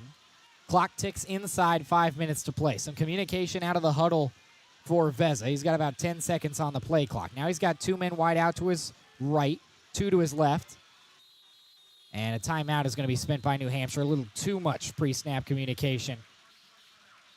And Rick Santos decides to call it and talk about it a little bit more. Just a 30-second timeout for the Wildcats. Ricky Santos, as a former quarterback, probably knows when his quarterback is in a jam. And Ricky Santos, by the way, one of the best QBs in the history of Northeastern FCS football. Yeah. I mean, think about this. His number was retired the moment his senior season ended. 3rd all-time in the FCS for career passing yards, career touchdowns. 2006 Walter Payton Award winner. That's the FCS Offensive Player of the Year award.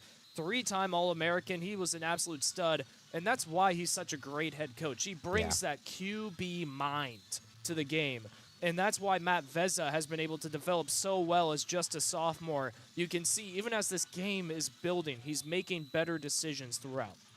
Veza is growing right in front of our eyes, courtesy of his head coach. But he needs a big drive here, down by 7. 21-14, Cardinals have the lead, 4:47 to play. Left hash in Ball State territory at the 44-yard line. It's New Hampshire ball, trying to tie it. Veza drops back, has a wide-open tight end to his left beyond the numbers. 1st down and more, and lowering the shoulder is Colby Ranshaw, who picks up that 1st down on a 2nd and long. And really, it didn't even seem like the tight end was the hot route on that play, but Veza does a great job of reading the far side. Nobody's open, immediately looking to his left, seeing Ramshaw short with about 5 yards of space, and making the very quick throw to him. Ramshaw, the 2023 FCS All-American team member, on the field for this play as well. It's a fresh set of downs with 4:10 to play at the 32-yard line of Ball State. Man comes in motion for Veza in the shotgun. Play action. He gets pressure from the edge, looks across the middle, looks back at Ramshaw, but it falls incomplete with the sniper Ashton Whitner. Big size disadvantage, but he was up to the task on the coverage. Absolutely. He was right there neck and neck with Colby Ramshaw. Gave him 0 space to make any sort of acrobatic catch. I mean, Ramshaw really couldn't even dive for the ball without running straight into Whitner. Just great positioning, running that sniper position. Whitner, the transfer from Old Dominion, 3-star recruit out of high school. He played safety last year, which is similar to sniper, but sniper a more versatile player. Now a 2nd down and 10 with 4 minutes to play. Veza, 2 men out to his right. He's got the running back lining up to his left. He'll give it to Thomason. Thomason gets a hole, bounces out past the hashes. He's over the 30 and trickling his way toward that line to gain. He finally steps out of bounds about 2 yards short of the 1st down marker, and it's going to be 3rd down and pretty manageable for this New Hampshire offense. Dylan McLevich and Bo Riley on the right side did a great job of reading that double defensive end. I believe it was a D-end and the sniper, Whitner, both coming straight at them. They immediately pick up the blocks, and that creates the solid gain on 3rd down, or on 2nd down. Now a big 3rd down as the first half starts to come to a close. 3:37 up on the clock. New Hampshire trails by 7. 21-14. Your Cardinals have the lead. The box is stacked on 3rd down and 2 for the Wildcats. 2 men behind Veza. He will drop back. Play action. Lets it go to the tight end. It's hauled in by Drew Danson, and he has the 1st down. The tricks continue to pile up, and New Hampshire's making it work on the offensive side of the ball as Danson picks up 5 in the 1st. It's so methodical, and this is what has been going on the entire first half. The DC, Jeff Knowles, is going to have to make some adjustments because especially heading towards that New Hampshire sideline, a lot of receivers have been open over there. To his credit, Jeff Knowles has held New Hampshire scoreless in this 2nd quarter, but by a very thin margin, literally a missed field goal. Now a fresh set of downs with 3 minutes to play on the right hash at the 20-yard line of Ball State. Trips to the right for Veza. Running back lines up to his left. That's the big fullback, Elliott Main, but laundry on the field and a false start for New Hampshire. They got jumpy as the play clock was winding down. Yeah, Nathan Vorhees was begging the line judge to please see that they jumped for a false start. And that's a tough break for New Hampshire because we aren't in the 2-minute warning yet. So if Ball State wants to, They can let the clock trickle down, maybe use a timeout before the 2-minute warning and get the ball with a substantial amount of clock and 2 timeouts. New Hampshire is in field goal range, a 50-yard long this year for Nick Reed, which was the game winner against Holy Cross last week. Now 2 running backs with Veza in the backfield. He'll send 1 in motion, 2 out to his right, 2 to his left. Play action. Veza drops back, 1st and 15 over the middle. It's caught just a yard short on the right side of the field, just inside the numbers, and a big hit on Colby Ramshaw, who is slow to get up. And the New Hampshire training staff is going to come take a look at him inside 2:30 to play. You got to hope he's okay. It was an awkward tackle. Jamad Harmon was a split second behind and then makes the contact while Ramshaw is already sliding to the ground. It looked like he even got tripped up. So just maybe awkward footing with the contact could have created some knee-jerk reaction, but that's... you hate to see that happen. And I just peered over to the replay booth next to us. It didn't look like anything dirty. Didn't look like anything that wasn't routine. Just kind of an awkward landing for Ramshaw, who has played really well in the tight end position. He had just 1 reception heading into today, but already 2 to his name for 26 yards, including a 14-yard long. He's been targeted 4 times, but he is able to get up and walk off the field under his own power. While we have some time, do you care if I update you with some interesting scores? Please, let's go around the MAC. So, number 1, let's go out of the MAC for this one. Okay. Auburn's only up 31-15 on South Alabama. Wow. And the Jaguars have the ball. 9 minutes to go there. And then Kent State, who this might be a final. I'll check real quick before lineups happen. 31-28, a minute 3 to go. Buffalo leads. Kent State going for their first MAC win in 3 years. That would be an incredible storyline, but perhaps that Auburn-South Alabama storyline is even more interesting after the Cardinals got trounced last week 42-3 down in Auburn. But now it's a 2nd down and 1. Veza takes the snap from the gun. Play action over the middle, and he overthrows his target. He was looking for Chase Wilson, who just lost his footing there at the end of that route, and Ball State catches a nice break to force the 3rd down and short. Jamad Harmon, again, very aggressive in coverage. He's part of the reason Chase Wilson falls to the ground. He's got to be more careful. Both times he's gotten bailed out by overthrows by Matt Veza. Yeah. The next time that's on target and he's aggressive, the officials will not hesitate to throw PI.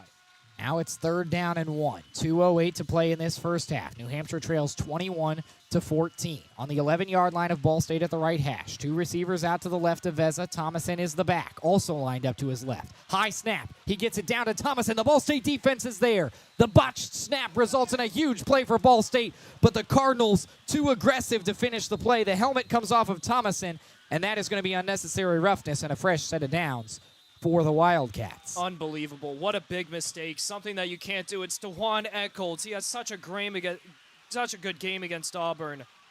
Wait until the officials say who it is. I don't want to say if it was wrong, but the video board is showing number 31, DeJuan Echols. Took the helmet off of him. That is such an unnecessary hit on 3rd down. Coach U is well past the sideline. He is upset. That is an embarrassing mistake.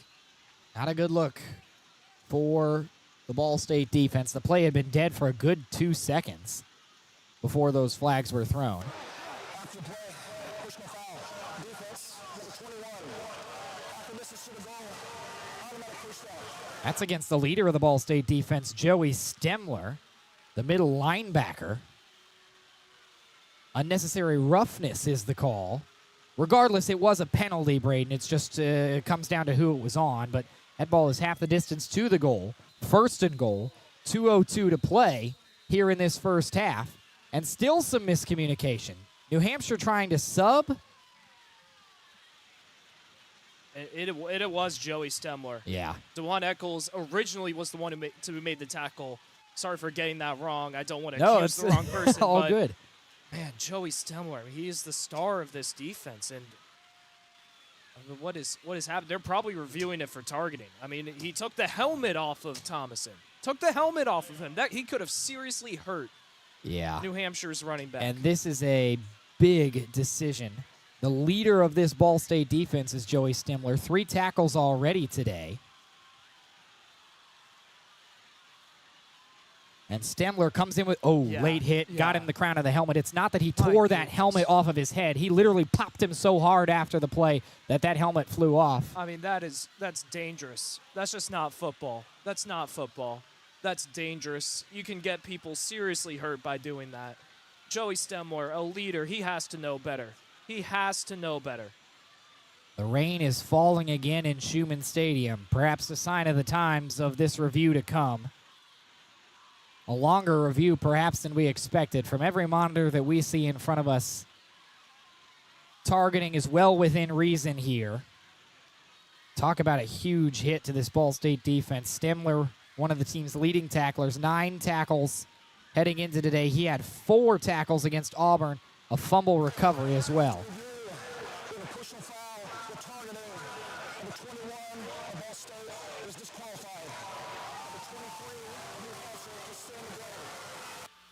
And certainly that hurts the Ball State cause, but the right call, I think, Brayden. Yeah, I mean, I'm not overreacting. Thank goodness Thompson is okay. No, for those who are just consuming this game on the radio, hop on your phone, take a look at that play. It was one with violence, to say the least. Fresh set of downs for New Hampshire. 1st and goal after that slight break in the action. From the 6.5-yard line, and the clock rolls at 2:02 to play, so the officials will just let us start the 2-minute timeout. No timeouts spent by either team, but now Ball State's defense faces a tough test. New Hampshire will have some time to talk about it. They trail by 7. 21-14, Cards have the lead over the Wildcats. We'll be right back with New Hampshire knocking on the end zone's door. It's SL Digital Radio, presented by Victory Honda of Muncie. Victory Honda of Muncie. We're not just another car dealership, and here's why. We stand behind every car we sell and are dedicated to helping our customers save time and money. All our pre-owned cars undergo a rigorous 182-point inspection and come with a 90-day warranty to ensure that you're getting a Victory quality vehicle. Plus, you'll get 2 years of complimentary oil changes and tire rotations. We're part of a top 15 dealership group and have an enormous selection of vehicles with access to inventory at over 45 locations. You always get more for your trade and the best possible rates with us. We have an excellent relationship with hundreds of lenders. Our exclusive Car Doc maintenance and membership program will help you save hundreds of dollars in the process of maintaining your vehicle. Lastly, our state-of-the-art body shop and certified technicians perform high-quality repairs and paint work on most vehicle makes and models. Victory Honda of Muncie. We're not just another car dealership. For the best stories, access, and coverage of Ball State sports, follow SportsLink on social media platforms Twitter, Facebook, Instagram, and Snapchat. Search @BSU SportsLink. This broadcast is produced by the students of Ball State SportsLink and presented by Victory Honda of Muncie. For your next new or pre-owned vehicle, drop by the showroom at the corner of McGalliard and Morrison Roads in Muncie, or visit victorymuncie.com. That's VICTORY Muncie.com. Joey Stemler ejected late in this first half for targeting on a late hit. He has taken the helmet off but has decided to remain on the sidelines. New Hampshire just 6.5 yards away from perhaps tying this game up. It would be a touchdown and an extra point. For the moment, they trail 21-14 against your Ball State Cardinals on a rainy Saturday afternoon in September. Sam Neiger and Brayden Carroll here with you from Schumann Stadium. Brayden, obviously the conversation has shifted toward that violent play from Stemler, but there's still a job to do for this Ball State defense. They held New Hampshire scoreless last time they had a goal-to-go situation. How do they repeat that here? Well, if you're New Hampshire, the cards are back in your hand all of a sudden. I mean, a 3rd and long behind the original line of scrimmage. Now you get an automatic first down. Ball State needs to hunker down, guard the defense, watch the trick plays. We saw a jump pass on 3rd down the last time it was a goal to go for New Hampshire. Eyes up front, solid defense around. Should get the job done. Clock is at 2 minutes after the 2-minute timeout. 2 men in the backfield with Matt Vezza. Already a passing touchdown to his name today. It's a bunched up formation again for the Wildcats. One receiver out to the right, one to the left. From the right hash at the 6.5-yard line, Cardinals stack the box. One man has his heels in the end zone. Vezza takes a clap, brings a man in motion. Here is the snap. They'll give it to Thomason, who just took the big hit. He is shifty, works his way through the first line of defense for Ball State, but the secondary brings him down at the 2-yard line. It's going to be 3rd down and goal to go. Coach U using those timeouts now. He wants the ball, and it makes sense Yep. because of how explosive the touchdowns have been for Ball State. I mean, you had 2 big 40-plus yard rushing touchdowns from Quay Ashley. You have the 40-yard rushing touchdown from Kyle Kelly. There's always the chance, especially with Quay Ashley being, I could see him being the returner if something happens here and New Hampshire gets points on the board. Even if it's Eric Weatherly, he's shown a lot of promise. I mean, we in the booth have loved Eric Weatherly this season. Absolutely. He's one of the stars on this wide receiver core. Great returner as well. So you want to have time if you're Ball State at something. Probably going to run the ball if you do get the ball. But like I said, running plays have been explosive. Still have to worry about just getting a stop here, though. Going to be a chance at the 2-minute drill for Ball State if they're able to hunker down. 1:51 on the clock, and check that it is 2nd down. Obviously, the personal foul was a fresh set of downs. So it's 2nd down and goal from the 2. Still on the right hash. 1 receiver out to the left. A bunch formation to the right of Veza. Thomason stands to Veza's left. Ball State stacks the box once more. A 5-yard pickup last time. It's a play. It's a QB keeper on the fake, and into the end zone diving for the score is Matt Veza. Had a passing touchdown earlier, now a rushing touchdown of 2 yards, and New Hampshire is a PAT away from a tie ball game heading into halftime. You know, you hate to damper a touchdown, but there's a lot of clock left because Very they much scored. so. Very much so. And 2 timeouts for Ball State, so a real chance to still put points on the board. But still, a great drive by New Hampshire and a great response to that personal foul on your for the offense. That drive is going to go down as a 13-play, 75-yard drive. Took him 5.5 minutes. And now Nick Reed will attempt his first kick after the missed 25-yard chip shot. This one, no problem.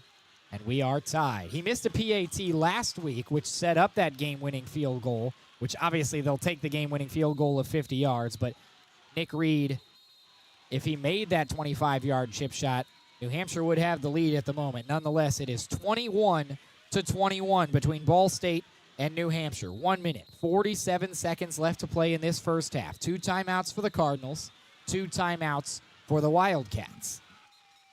Really, the only thing Nick Reed missed on that kick was the All-State net. Yep. It went straight into the hills behind the end zone.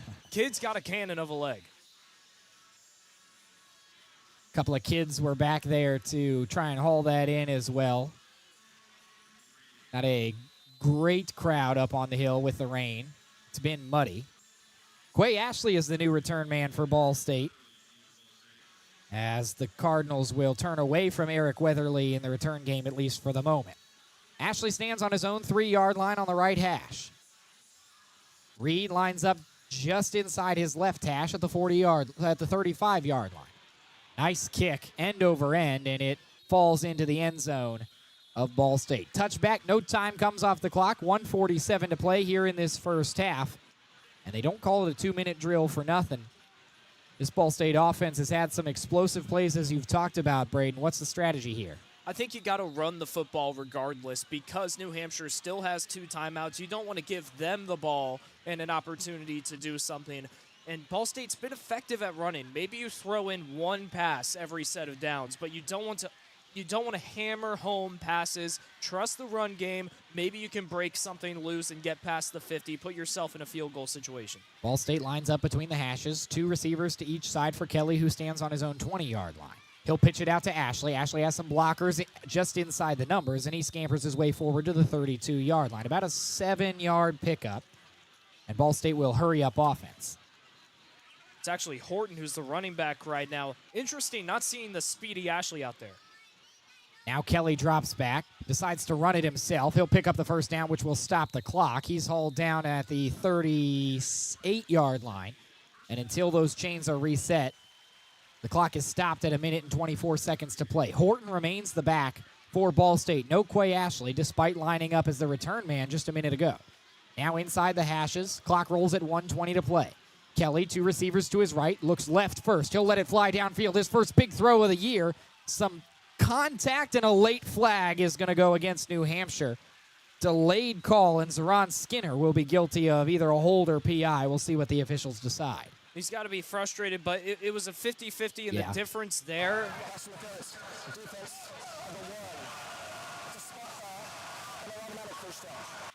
But the difference there was that Skinner had his back to Kyle Kelly. And oftentimes in 50-50s where wide receiver, cornerback are pushing, if you're not turned to the ball and seen where the ball is, you're going to get called for it regardless. Now Ball State in New Hampshire territory, 1:13 to play in this half. Tie ball game, 21 points apiece. It'll be a handoff on the jet sweep, and bouncing right is Weatherly, who is upended after about an 8-yard carry. He had some space in front of him, but a nice tackle made by New Hampshire. Trevor Berry, the middle linebacker. Now you got to start thinking field goal. Carson Holmer's range probably more comfortable around the 40-yard attempt. Inside 60 seconds to play. 3 receivers out to the right for Kelly. He takes it himself on a designed QB keeper. That'll stop the clock again as he moves past the 35-yard line to stop the clock. 49 seconds up there now. First down for the Cardinals. The chains will move. By my book, 5 yards to go until you're in a comfortable spot for Holmer. Now from the 34-yard line. Quick snap from Kelly. Offense in the hurry-up. Kelly has all day to throw. Force from the pocket. Steps up. Tries to look downfield. He'll take it himself again. Tucks it down inside the 20, inside the 15. Clock will stop again at 36 seconds. He's brought down to the 13-yard line, and there's an injury on New Hampshire. Slow to get up for the Wildcats is the safety Raleigh Collins III. 36 seconds is where the clock is stopped, and you never like to see a guy go down, Brayden, but this is good for Ball State's timing. It is good. You had two New Hampshire players go down. Looks like the other... Zeron Skinner, I think, is also slow to get up. He's being sent off by the training staff. Zeron Skinner. Raleigh Collins III was scraped up. I mean, it was pretty hard downhill running by Kyle Kelly. And a great gain. Now you're in great position. You can start taking shots. Still 2 timeouts. Clock rolls at 35 seconds. From the 15-yard line of Ball State, Kelly on the jet sweep. He's going to give it to Weatherly. Weatherly some blocking. Finds the 10-yard line. Bounces to the outside. Taken down.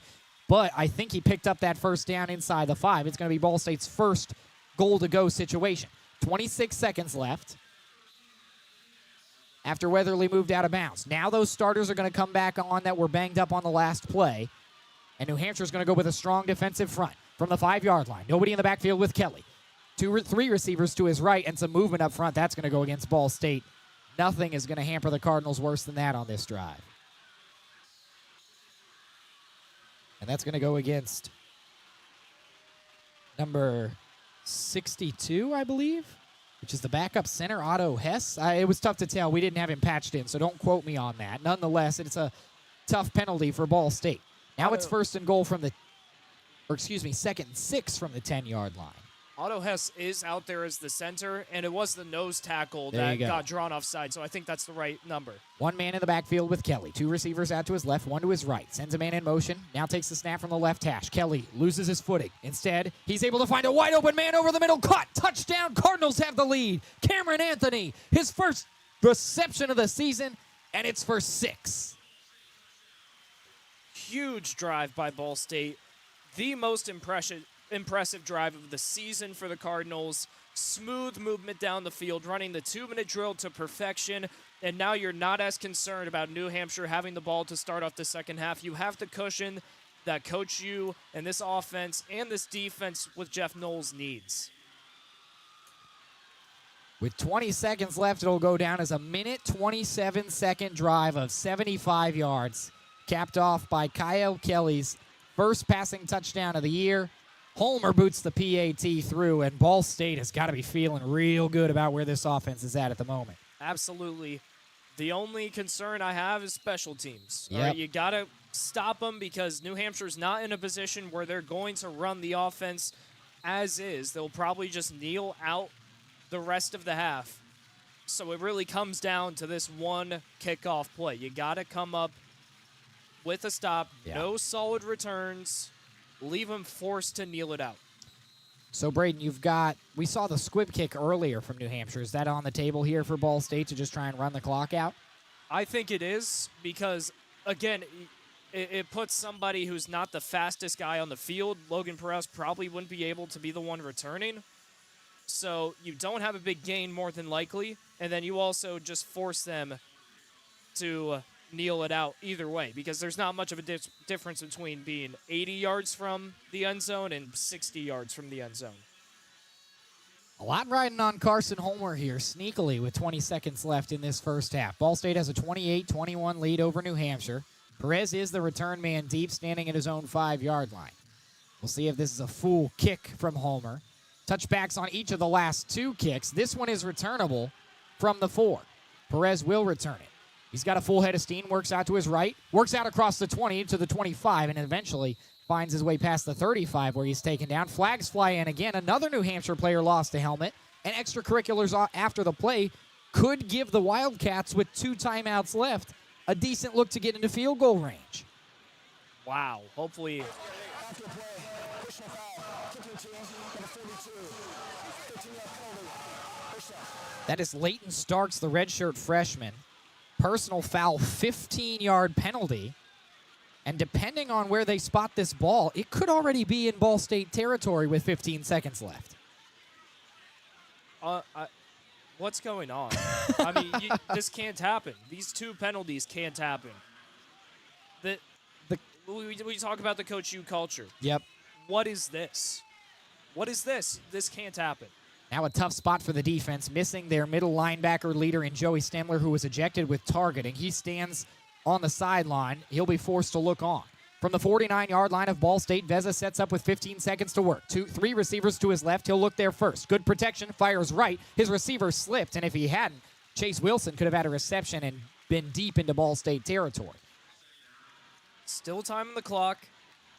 Really only looking at one real chance to get into field goal position. A quick play up the middle.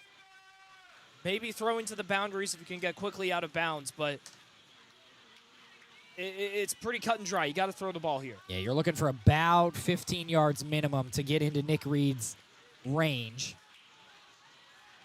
10 seconds left. 2nd and 10. 49-yard line. 4 receivers wide. There is a man in the backfield with Veza. 2 timeouts for New Hampshire. He drops back. No surprise. Ball State rushes forward, but they send a man through. Veza steps up. He's going to take it down himself, and inside the 34. 4 seconds left. Timeout is going to be spent by New Hampshire. First down, and a chance at a field goal now for the Wildcats. Absolutely, and it looks like they're going to spot this one at the 34-yard line. Yep. And Reed's longest kick against Holy Cross was 50 yards. So this should be within his range. 51-yard field goal. Things have gotten very interesting in the final 2 minutes. We saw that touchdown for New Hampshire to seal the deal after the targeting penalty.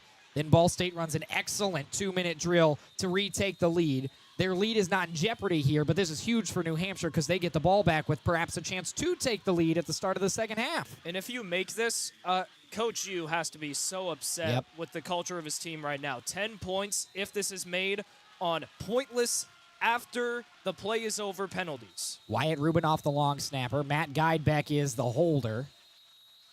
Timeout is called to try and ice the kicker. And it was a miss on the attempt from Nick Reed. So perhaps that icing did its job there. Now he's going to be in his own head a little bit, knowing, oh gosh, I know it didn't count, but I didn't miss that. I did miss that practice kick. Where do you go from here with 4 seconds left? I would rebut with kickers love being iced. Really? They love it. And it's also a practice shot. You get a chance to see where the kick will go depending on wind and whatnot before it even counts. I think we'll see a much more confident kick here from Reed because he was iced. There is a steady breeze heading into the face of Reed in this New Hampshire offense, moving from the north. He will kick into the north end zone. Right to left across your radio dial. Officially a 52-yarder. It would be a new season long. Nick Reed, 4 seconds left to make it a 28-24 ball game.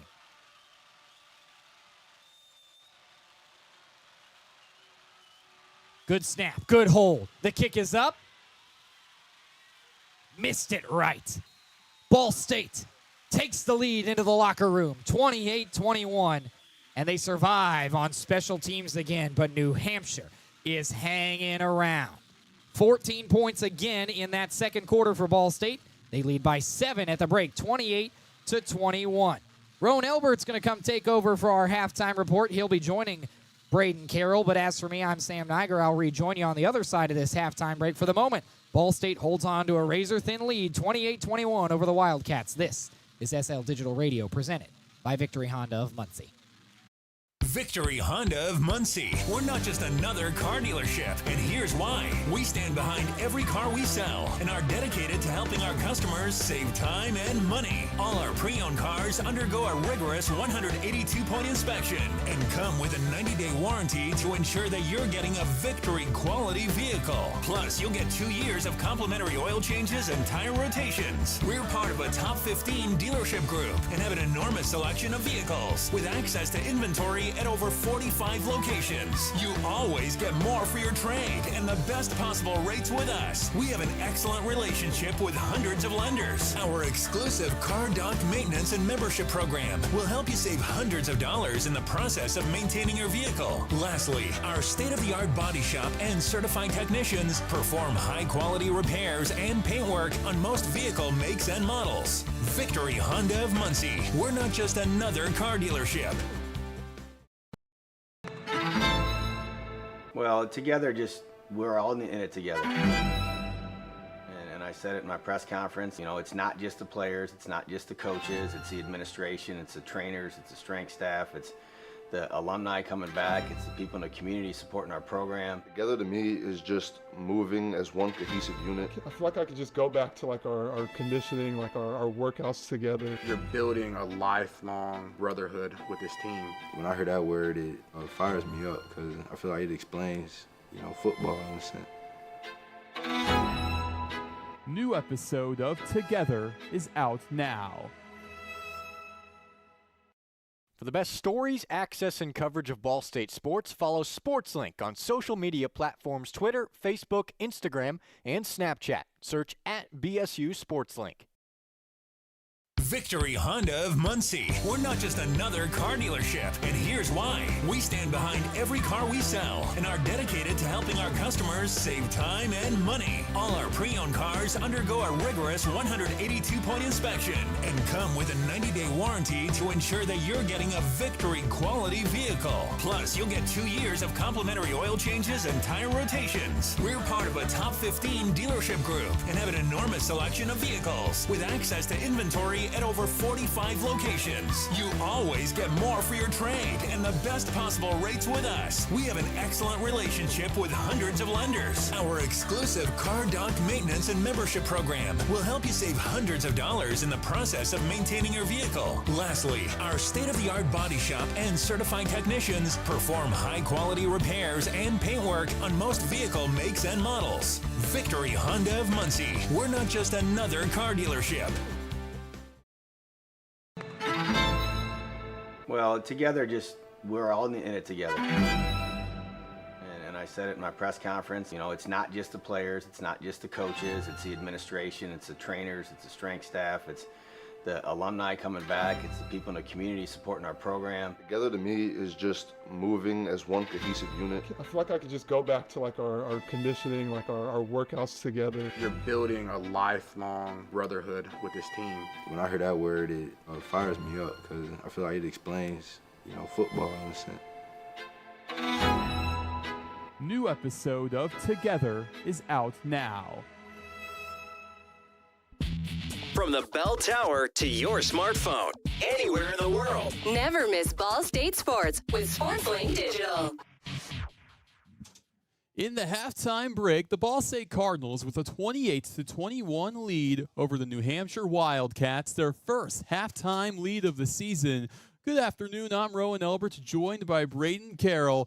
Now, this is huge for Ball State. To have that lead going into halftime, the 2-minute drive from Kyle Kelly, he looks stellar. But let's recap a little bit of what we saw in the first half. In the first quarter for Ball State, it was 28 combined points between them and New Hampshire. The big story was a blocked punt. The first punt of the game for Ball State led to a touchdown for the Wildcats. Such a big play that really gave the momentum to the visiting team. Yeah, and it was from DJ Johnson, who's a backup defensive end. When I originally saw it, I thought, oh my goodness, Cameron Gardner-Young has done it again. He's had a third straight block, but no, it's from a different guy than we would have expected, a redshirt freshman. what surprised me the most is like this special teams for Ball State is so sound. Adam Saul, probably one of the best punters in the Midwest. You could argue college football. He's looked fantastic this season. He didn't even get a chance to boot the thing. And then you also have mistakes on special teams in the first half with that final kickoff, that a late hit from out of nowhere that just made you wonder why.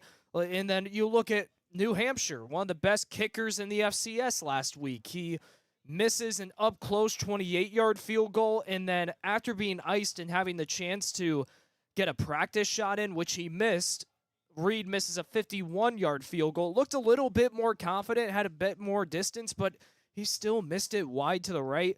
Both of these teams, the special teams is not there, and it's part of the reason that this has been such a chaotic game. But like you said, when you look at it offensively, there's been some explosive plays for Ball State versus for New Hampshire. It's been more methodical drives, although Ball State's last drive was very methodical, and that's why it worked. And it was not only methodical, but it was quick time-wise, running the 2-minute drill. It's just been an interesting game, and coming off of 2 games where Ball State basically got blown out, it's weird to see such high-paced, engine-powered football. Yeah, it's certainly an adjustment. But that first quarter, it was 14-14. Then you go into the second quarter, and this sequence is just absolutely nuts. Ball State gets the ball to start the quarter, an interception by a safety for New Hampshire, Duncan Moreland. Then after a 3-and-out for New Hampshire, a punt to Eric Weatherly. He muffs it inside the 5-yard line. New Hampshire unable to score on 3rd and goal from a sack from Nathan Vorhees. That then leads to a missed field goal from Nick Reed. I mean, the special team struggles. You can't write this, Brayden. Yeah, it's interesting because, I mean, these 2 special teams are very good. Like, not only this season, but in past seasons. Ball State has won games with their special teams. They did last year against NIU. That's the first thing that comes off the top of my head. It's odd to see miscues. And to me, New Hampshire's miscues on special teams, you can't really chalk it up to culture. You can't chalk it up to, Ricky Santos isn't keeping the special teams in order. It's 2 missed field goals from a guy is a good kicker who's just struggling out there. And then an offsides penalty on an onside kick, which happens a good amount.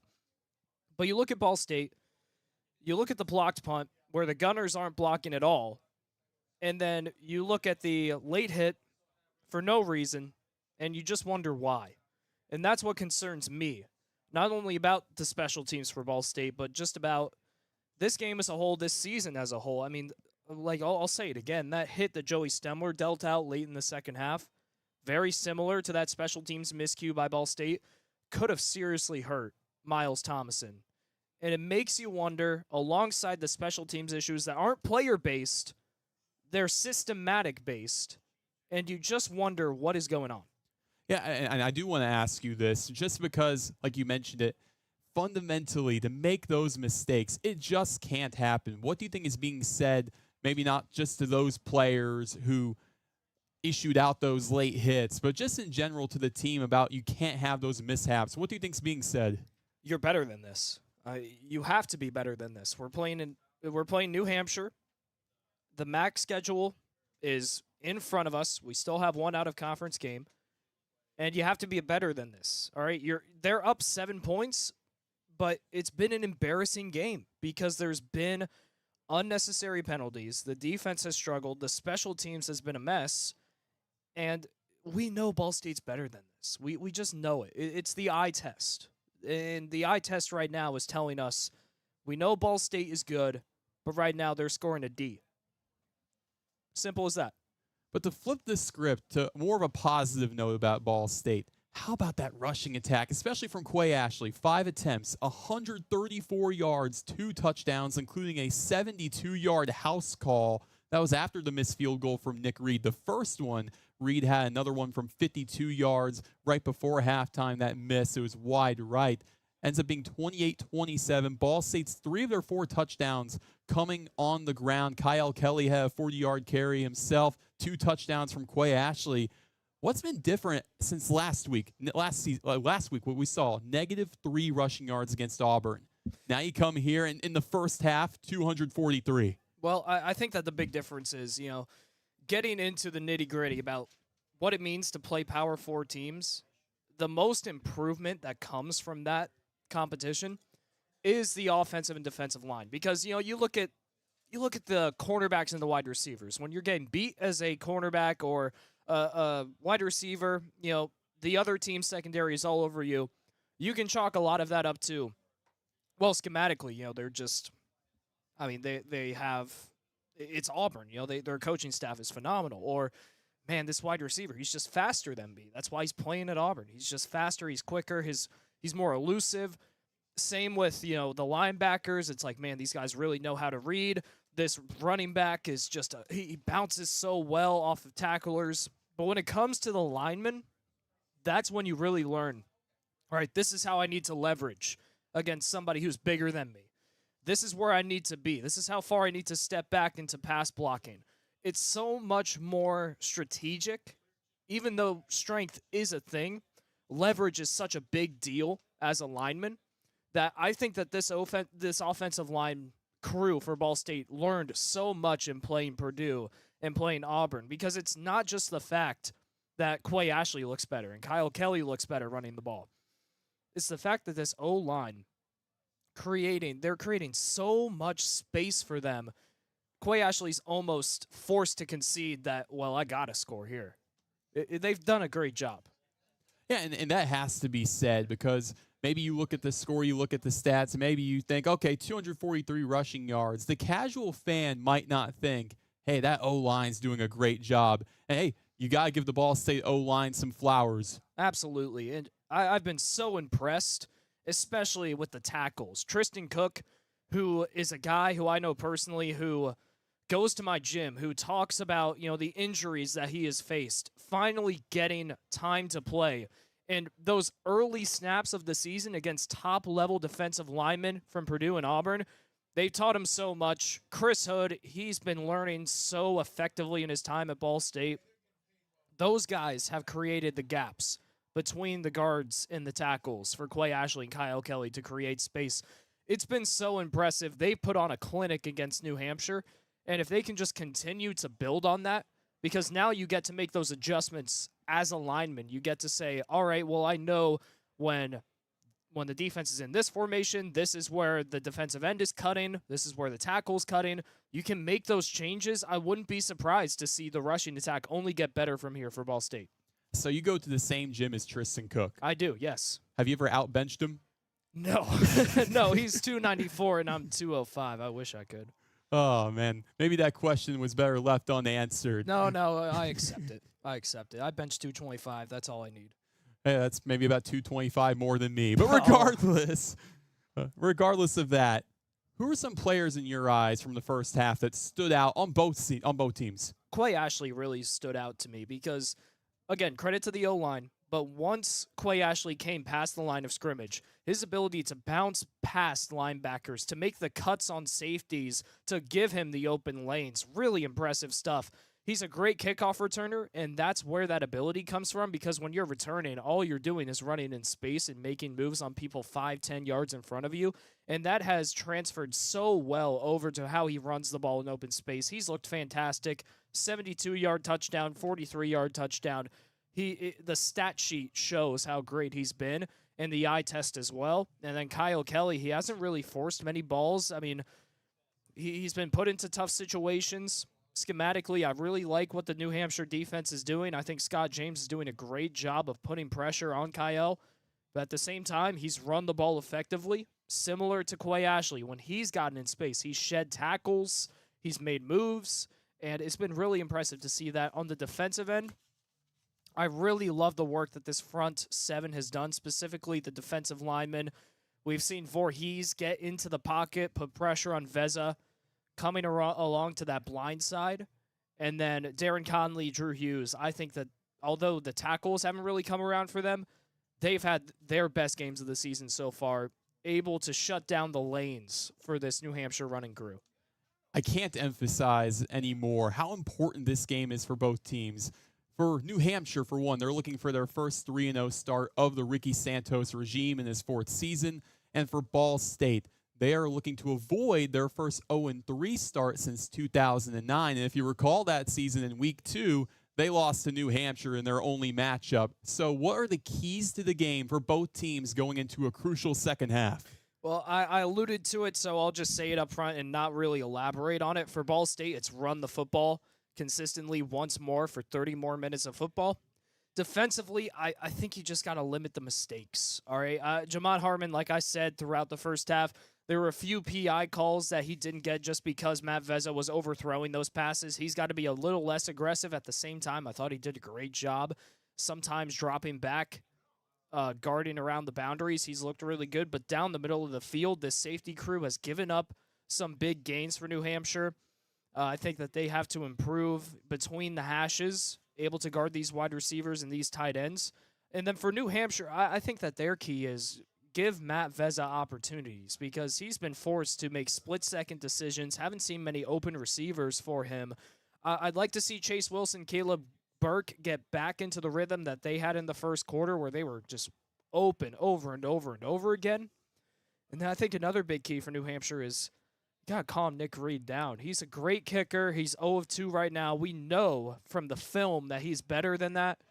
I think that if you can get him in another field goal position and just build that confidence back, I mean, we're looking at a game where a field goal might decide it. So you need him to be consistent once more. Yeah, high-scoring affair in the first half. And that'll bring an end to our halftime report. When we come back, it'll be second-half action between the Ball State Cardinals and the New Hampshire Wildcats. Current score, Ball State 28, New Hampshire 21. This has been the Ball State Halftime Report presented by Victory Honda of Muncie. Victory Honda of Muncie. We're not just another car dealership, and here's why. We stand behind every car we sell and are dedicated to helping our customers save time and money. All our pre-owned cars undergo a rigorous 182-point inspection and come with a 90-day warranty to ensure that you're getting a Victory quality vehicle. Plus, you'll get 2 years of complimentary oil changes and tire rotations. We're part of a top 15 dealership group and have an enormous selection of vehicles with access to inventory at over 45 locations. You always get more for your trade and the best possible rates with us. We have an excellent relationship with hundreds of lenders. Our exclusive Car Doc maintenance and membership program will help you save hundreds of dollars in the process of maintaining your vehicle. Lastly, our state-of-the-art body shop and certified technicians perform high-quality repairs and paint work on most vehicle makes and models. Victory Honda of Muncie. We're not just another car dealership. For the best stories, access, and coverage of Ball State sports, follow SportsLink on social media platforms Twitter, Facebook, Instagram, and Snapchat. Search @BSU SportsLink. Well, together, we're all in it together.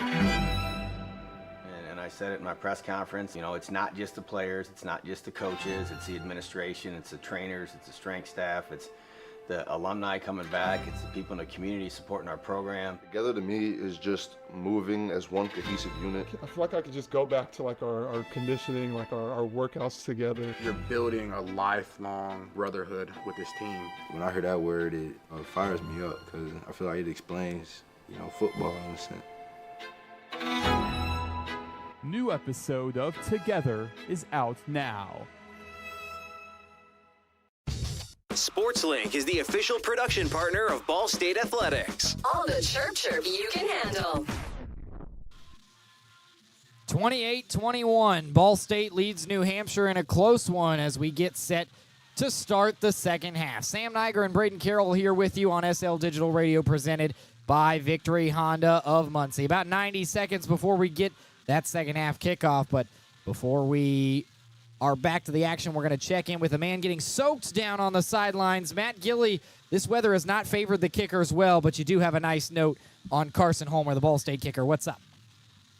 That's right. Well, this season, Ball State kickers, they're going to be focusing on charity for every made extra point or kick. They'll be raising money for Alex's Lemonade Stand, a charity for children battling cancer. Now, this is a personal project for long snapper Caden Brayden, as his little brother Baron was diagnosed with cancer when he was 2. Baron beat cancer at age 5, and now they want to raise $10,000 for children battling cancer. If we have another close game, I think we'll see some more money raised, guys. Back to you. We certainly hope so. Already quite a bit of money raised today, Gillie. Try not to drown down there. It's raining harder than it has all afternoon long already. The stands are starting to clear out. It wasn't a great crowd to begin with because of the rain, but those that don't have ponchos have left the seats at the moment. One big stat that jumps out after the end of that first half is time of possession. Despite Ball State's lead, they've possessed the football for only 8 minutes and 22 seconds. New Hampshire's more than doubled that. 21 minutes and 38 seconds of possession for the Wildcats, and that's just the name of the game when you have long, methodical drives compared to Ball State's explosive plays. We saw 2 runs of 40-plus yards, both by Quay Ashley, I should say. And we'll see if New Hampshire puts together a nice long drive again to start the second half. They whiffed on that field goal, the second missed field goal of the day from Nick Reed at the end of that first half. We'll see if they can put 7 on the board and tie the Cardinals up here in the third. Sam Neiger, Brayden Carroll here with you. What a pleasure it is on SL Digital Radio presented by Victory Honda of Muncie. Weather goes from bad to worse. We're in for sloppy, fun, second half football. This is very Maction-coded, Brayden. It really is. It feels like a Tuesday night here in Muncie, Indiana.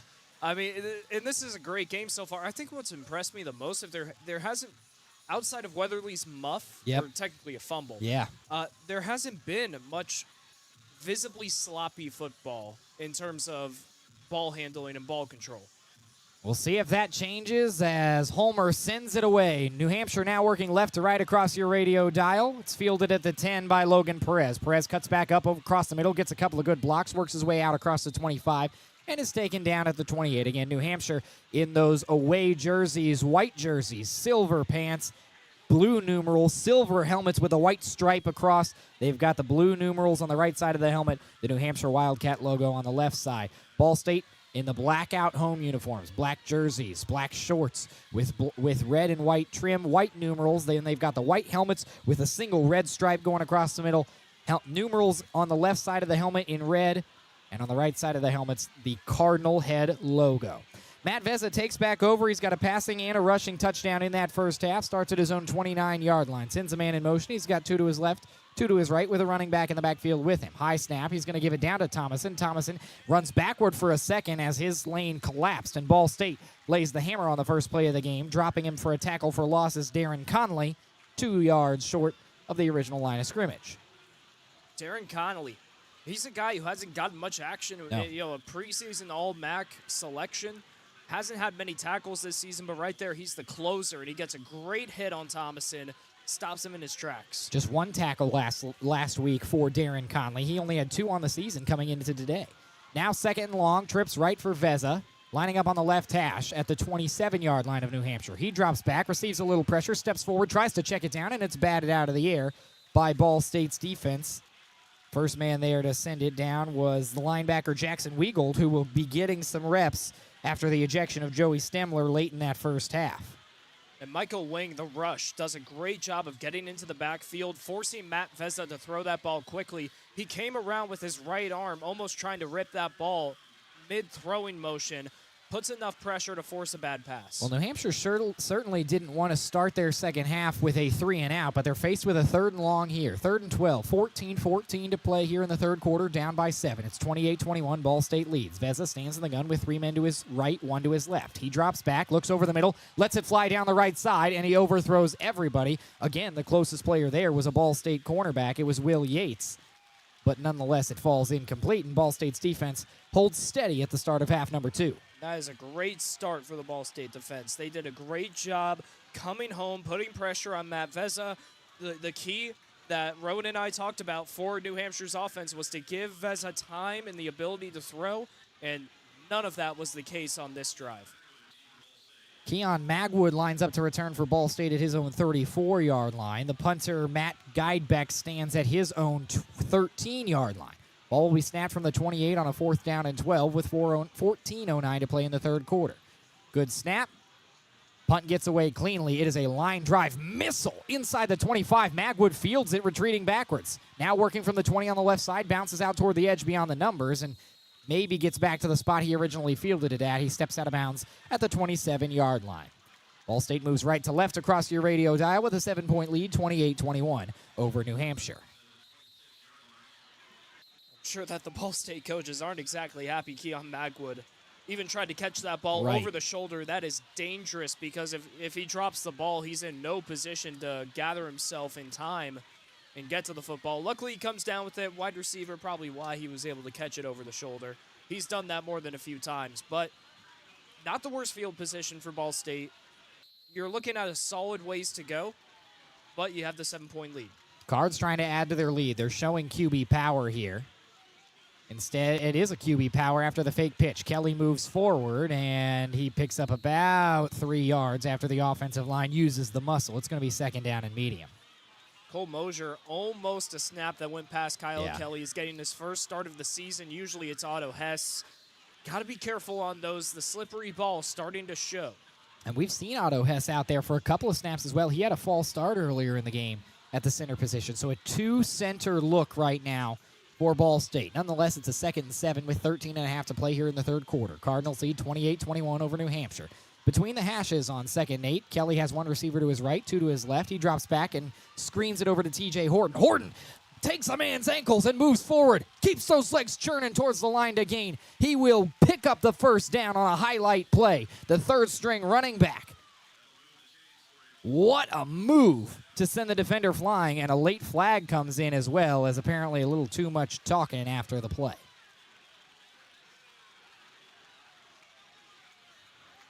That might be on New Hampshire. There was... Yeah.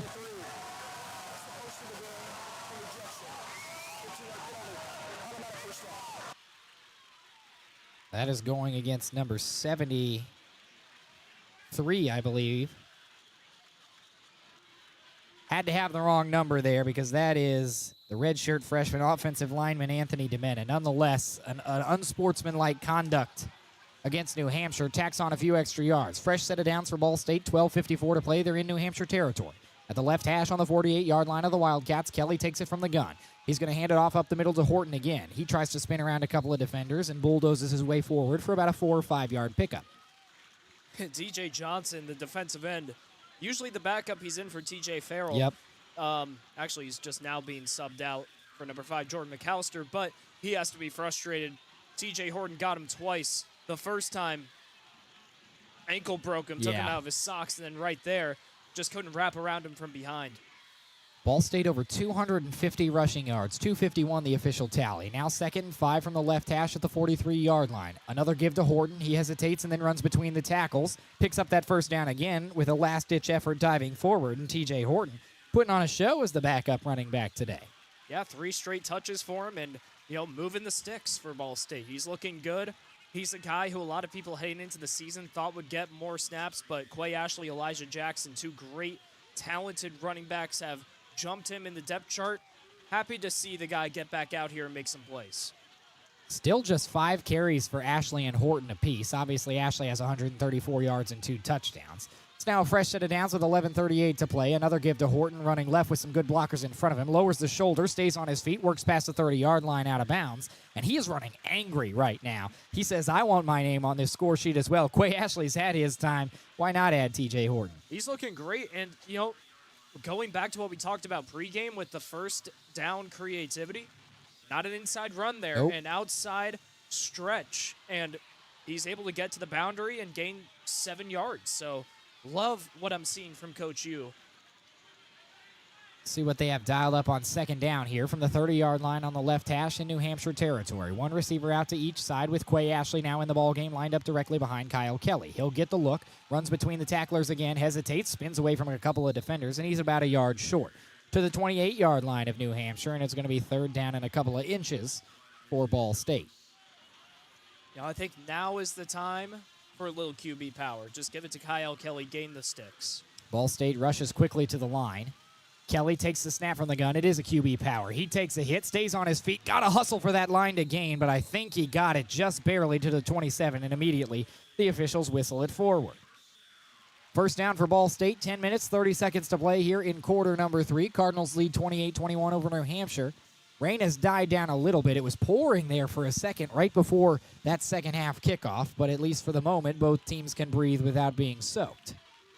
Two guys just subbed in who really haven't seen much action this season. You got Drew Cassins at tight end, and then, again, TJ Horton back out there in the backfield. Cassins lines up as a blocking tight end to the outside for Ball State. Kelly in the gun again, sends a man in motion. It is Horton. Play action instead. He looks left, over the middle, wide open, caught towards the end zone, and in for a touchdown. Ball State adds to its lead. Quay Ashley out of the backfield gets it done through the air. Again, I love the decision-making by Coach U. You have two running backs out on the play. TJ Horton out wide in the slot. Quay Ashley in the backfield. You fake as though you're going to give it to your running back on the sweep, play action. Quay Ashley from the backfield gets open between the hashes. I mean, that's how you draw it up. Coach U really getting into his bag for the first time. We love to see it. And a hat trick for Quay Ashley, a guy that wanted an increased role after just 10 yards rushing last week. He's now got 2 on the ground, 1 through the air, all over 30 yards. Bad snap on the PAT. Picking it up and rolling is the holder. He avoids pressure, and he just drops a pass down incomplete. So another special teams mistake. This one a little less consequential. It won't even go down as an attempt for Carson Holmer, but the holder and backup punter Cole Stumbaugh was stumbling right there. Well, the special teams mistakes just, keep coming. It doesn't stop. It's been a weird game, Sam. It certainly has, but Ball State's got to be feeling good about where they're at. 13-point lead, their largest of the day. They lead 34-21 over the Wildcats of New Hampshire. We'll see if the visiting team can respond when we come back. It's SL Digital Radio, presented by Victory Honda of Muncie. Well, together, we're all in it together.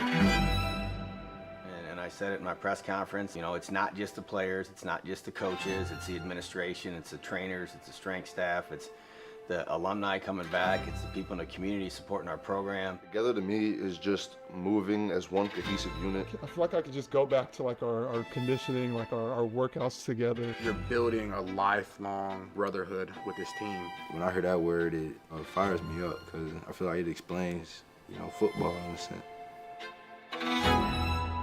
New episode of Together is out now.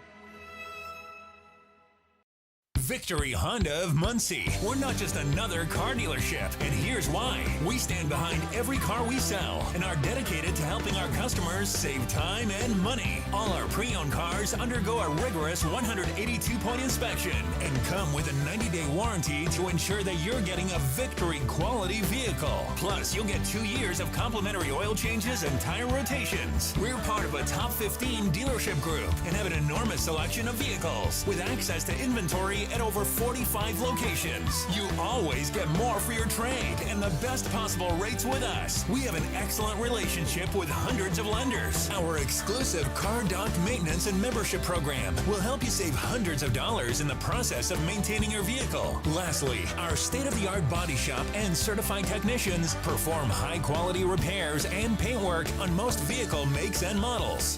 Victory Honda of Muncie. We're not just another car dealership.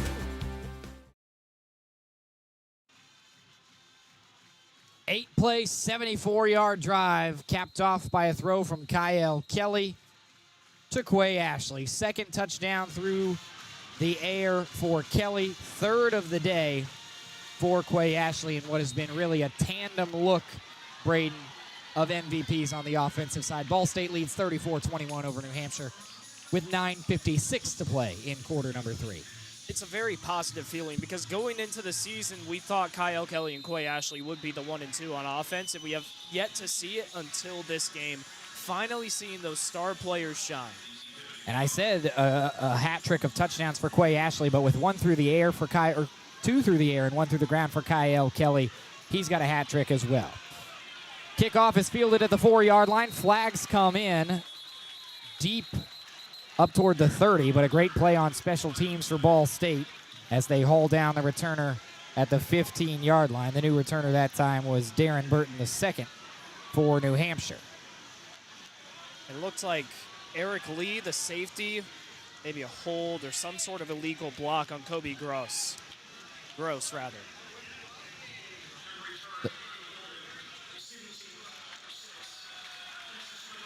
That'll go against Chase Wilson, the wide receiver. Well, or Eric Lee, who gets more special teams reps than does Wilson. Always tough to tell when you've got two players listed with the same number, one on offense, one on defense. Nonetheless, this lead that New Hampshire has now given up has turned into terrible field position. 7-yard line is where Veza will set up shop for the Wildcats. He's got two receivers out to his left, one to his right. The running back Thomason's in the backfield with him. He'll start on the right hash. Sends a man in motion. It's the tight end. Veza goes to Thomason first, and he's tracked down behind the line of scrimmage, just a yard short of a safety. Explosive play for the Cardinals. Alfred Shea, the first man there. Bit shaken up after the play, too. Yeah, he's just kind of hobbling off. Celebrated a little too hard. Again, this Ball State defense, we're going to see some new faces. No Joey Stemler at the helm of that defense after an ejection with targeting. Now from the 2-yard line, it's 2nd down and 13. Veza stands in his own end zone. He's got Thomason with him there again. Two receivers to the left. He's got good pressure. Over the middle, lets it fly. A little contact, but it goes off the hands of the intended target, Josh Fillion, and falls incomplete over the middle of the field. Again, Jamad Harmon, very aggressive in coverage up the middle of the field. Another one where you could call a PI on him. He tripped up at the same time. Fillion also seemed to lose his footing as well, but he's got to be careful. To his credit, though, Brayden, no pass interference calls against him yet. We'll knock on wood for that one. For the moment, it's a 3rd down and 13. Ball is technically placed at the 3-yard line rather than the 2. Regardless, Matt Veza stands in his end zone. Will Ball State go for the safety? They'll rush 4. Good protection. Veza forced from the pocket. Gets out of the end zone and tucks it to run. Out past the 10. Tries to hurdle the defender. The coaching staff won't like that for New Hampshire, but he's close to the line to gain. The officials give him the 1st down. Boy, I think they'll love it. He laid himself on the line, jumping over Jack Beebe. And he got some serious elevation. Yeah. We're looking at the video board. Whoop! Right over Jack Beebe. Enough for the 1st down. If he didn't do that, that's a 4th down. He is a well-built quarterback at 6 foot 200, but he's trying to hurdle 6'1", 226 pounds of Jack Beebe. Gets the better of him there. Now fresh set of downs with 8:30 to play. Ball State leads 34-21. New Hampshire ball on the right hash at their own 23-yard line. Veza sends a man in motion, then takes the snap from the gun. Pocket collapses again, but he gets it out quickly. Caught over the middle for another 1st down. Chase Wilson back involved on the offense. And out past the 30 is where New Hampshire will now set up their drive from. Started at their own 7, backed up to their own 3. Now they're back up to their own 31-yard line in a fresh set of downs, Brayden. And you got the new linebacker, Jackson Weagold, out there. Kind of lost his man in coverage up the middle of the field. We've seen that happen a few times now right there. Maybe just an inexperience being able to read that short route. Clock rolls at 7:50 to play. Ball's on the right hash at the 31-yard line. Trips to the left for New Hampshire. It's a run on the ground for Thomason. He dashes up the middle quickly and is met by the Ball State defense after a 2-yard pickup. In there on the tackle with a couple of other Cardinals was DeJuan Eccles Jr. It'll be 2nd down and 8. Also saw Amir Glenn in there, the redshirt freshman D tackle, his 1st tackle of the season. These Ball State defensive looks are going to get interesting here, especially as some of these players get tired in this second half. 2nd down and manageable. Matt Veza is going to go under center. He's got 2 men behind him, including a fullback. Man in motion. They are going to hand it to Thomason again. Thomason straight up the middle. Again lowers that shoulder. Picks up a few more yards. This time a 4-yard carry. 3rd down and medium at about, call it a 3rd down and 4.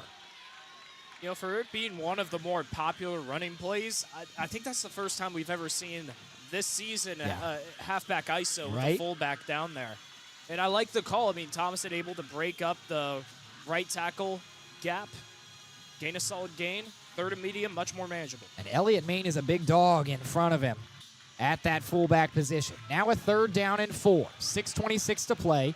Ball at the 37-yard line. Veza, 3 men to his left, takes the snap over the middle. It's caught with some room to run and sliding forward into Ball State territory. Caleb Burke turns on the Jets. He has it inside the 45. This is that methodical offense we saw from New Hampshire, more akin to the first half. Yep, the one thing I've noticed from New Hampshire in this game is they've done a very good job dialing up plays on third and medium, third and short. They oftentimes go to the pass, and it's worked down the middle of the field. That time they go a little deeper, test the secondary, and it works out with the speed of a guy like Caleb Burke. Now one receiver out to the right. Bunch formation to the left for Vezza. 5:45 to play. Ball spotted at the 48-yard line of Ball State. Man comes in motion from left to right. The handoff. Taking a hit around the line of scrimmage and spinning forward to pick up a couple more yards is the fullback, Elliott Main. His name has been called quite a bit today, Brayden. And he makes it second and medium. Yeah, it's kind of interesting that we're seeing so many different running backs and fullbacks get into the game for New Hampshire. I mean, they're bringing out another one as we speak right now, number 88, who lined up at fullback a couple times earlier in the game. Drew Danson, he's typically a tight end. Plenty of different offensive looks, and the sun is finally shining at Schumann Stadium, as are these offenses. Two men to the left for Vezza. 2nd and 6. From the 43, takes the snap from the gun, hesitates, then rolls left. Looking downfield, he's got a man over the middle open again. It's hauled in, and about 6 Ball State Cardinals get to him eventually. That's Peyton Strickland, the third-string tight end, with his second reception of the day. New Hampshire's moving quick, but at the same time, with the amount of running plays and keeping things away from the sideline, they're taking a lot of time off the clock, and you got to think that is advantage New Hampshire with the fact that if they score here, it's a 6-point game. A fresh set of downs, and it's important you mention a 6-point game after the botched hold for Ball State on the last PAT from Cole Stumbaugh. Nonetheless, clock rolls 4:15 to play here in the third quarter. Down by 13 is New Hampshire. Left hash at the 34-yard line of Ball State from the gun. Vezza hesitates again, this time rolls right back over the middle. Lets it fly toward the end zone. One-on-one, just overthrows him. Stretching out to try and make the catch was Logan Perez. On the coverage was Will Yates, and he holds him down for the last second. That is a great job by Will Yates. Against Auburn, he had 7 tackles. Wow. He led the team at that stat. Against Purdue, he had a pass breakup. I think that will go down as maybe a PB. A great job by the sophomore, staying in coverage, staying home, eyes on the football in the air, and that's all you could ask for from your cornerback. And Will Yates is a true sophomore who made 6 starts last year as a true freshman. So that experience coming in handy for a young guy. Now 2nd and 10, 4 minutes exactly on the clock. Left hash, again from the gun. Vezza rolls right once more. Able to avoid the pressure, lets it fly over the middle, and he threw just behind his intended target, Chase Wilson. Falls incomplete, 3rd and long, and once more, Ball State's defense has a good thing going. Yeah, a lot of pressure coming in, and you're seeing some guys come off the field now for Ball State. Drew Hughes and Scott Hudson, the tackles, probably going to bring out some fresh legs, expecting a pass here. And with those fresh legs, I wouldn't be surprised to see a blitz. Especially since we're right on the edge of that field goal range for Nick Reed. He missed a long one at the end of the first half. He wants it back. He had a 50-yard game winner last week. New Hampshire from the 34 of Ball State. 2 receivers out to each side. The running back is Miles Thomason. Schumann Stadium getting loud. Vezza takes the snap. Good protection. Threw it nearly into the breadbasket of the retreating linebacker for Ball State. That was Jackson Weagold, who came in to replace Joey Stemler. He didn't even expect that pass to come his way. Nearly had an interception. Ball State forces the 4th down. Absolutely. It looked like his eyes were on Vezza and not the football. We saw the blitz come. Double linebackers, Christian Zachary, Darren Conley, the tackles as well, busting through the line of scrimmage. And then Weagold, it's that inexperience. He just wasn't ready for the football, should have had the interception. Would have been the first turnover of the day for New Hampshire. Now another long field goal, 52 yards. Does that sound familiar? It was the miss at the end of the first half for Nick Reed. Now he has it, kicking with the wind at his back. 52 yards, good snap, good hold, kick is up. This time, he drills it. 10-point game, 34-24. New Hampshire answers, maybe not in the way they wanted, but they will take it, and Nick Reed gets his revenge after 2 missed kicks. And ultimately, if you play the math game, giving up 3 points here is kind of a net positive for Ball State because you don't have to worry anymore about that missed extra point. It's like it didn't happen. 10 points, pretty typical football score, versus when you get into that 13-point lead, 6-point lead, it's a lot less comfortable. 10 points, much more manageable. You know what else would make Ball State feel a little more comfortable? If they added points on their next drive. We'll see if Kyle Kelly and the offense have more sparkles dialed up for us. 3:46 to play. Third quarter. Cardinals lead 34-24. It's SL Digital Radio, presented by Victory Honda of Muncie. Victory Honda of Muncie. We're not just another car dealership, and here's why. We stand behind every car we sell and are dedicated to helping our customers save time and money. All our pre-owned cars undergo a rigorous 182-point inspection and come with a 90-day warranty to ensure that you're getting a Victory quality vehicle. Plus, you'll get 2 years of complimentary oil changes and tire rotations. We're part of a top 15 dealership group and have an enormous selection of vehicles with access to inventory at over 45 locations. You always get more for your trade and the best possible rates with us. We have an excellent relationship with hundreds of lenders. Our exclusive Car Doc maintenance and membership program will help you save hundreds of dollars in the process of maintaining your vehicle. Lastly, our state-of-the-art body shop and certified technicians perform high-quality repairs and paint work on most vehicle makes and models. Victory Honda of Muncie. We're not just another car dealership. SportsLink is the official production partner of Ball State Athletics. All the chirp you can handle.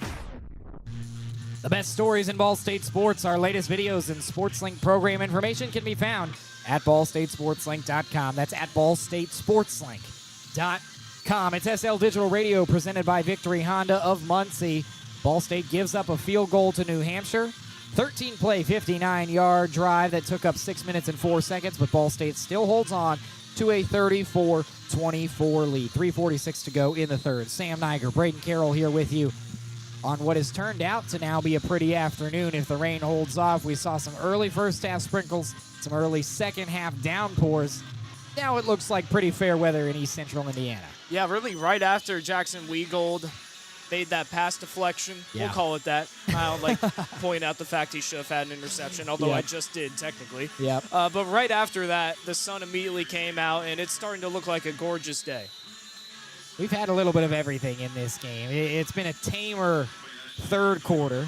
Saw 2 turnovers from Ball State, not to mention a blocked punt, a muffed punt, missed field goals for New Hampshire, and we somehow have 58 combined points between these two teams. New Hampshire sends it away. Back deep to return for Ball State is Eric Weatherly. He's got it at the 1. Works across the middle of the field, and he's tripped up in a big hit inside the 20. Getting fired up after the play is Cohen Cook. 9 tackles on the year, the backup safety. He had 5 tackles last week, and that's the first time we've called his name today, but not a bad spot to get your first tackle of the game. Yeah, and that's a great hit for New Hampshire. You give Ball State a long field to work with, and if you get a TFL or a sack at all, suddenly you're backing up Ball State in a tough situation. You want them to be forced to punt deep into their own end zone. That is the plan for New Hampshire. It's interesting that you mentioned tackles for loss. 6 for Ball State, including 2 sacks. No tackles for loss for the New Hampshire Wildcats. This would be a big spot for that one. We'll see if they're able to dial up some pressure when we come back. It's Ball State leading 34-24 over New Hampshire. SL Digital Radio, presented by Victory Honda of Muncie. For the best stories, access, and coverage of Ball State sports, follow SportsLink on social media platforms Twitter, Facebook, Instagram, and Snapchat. Search at BSU SportsLink.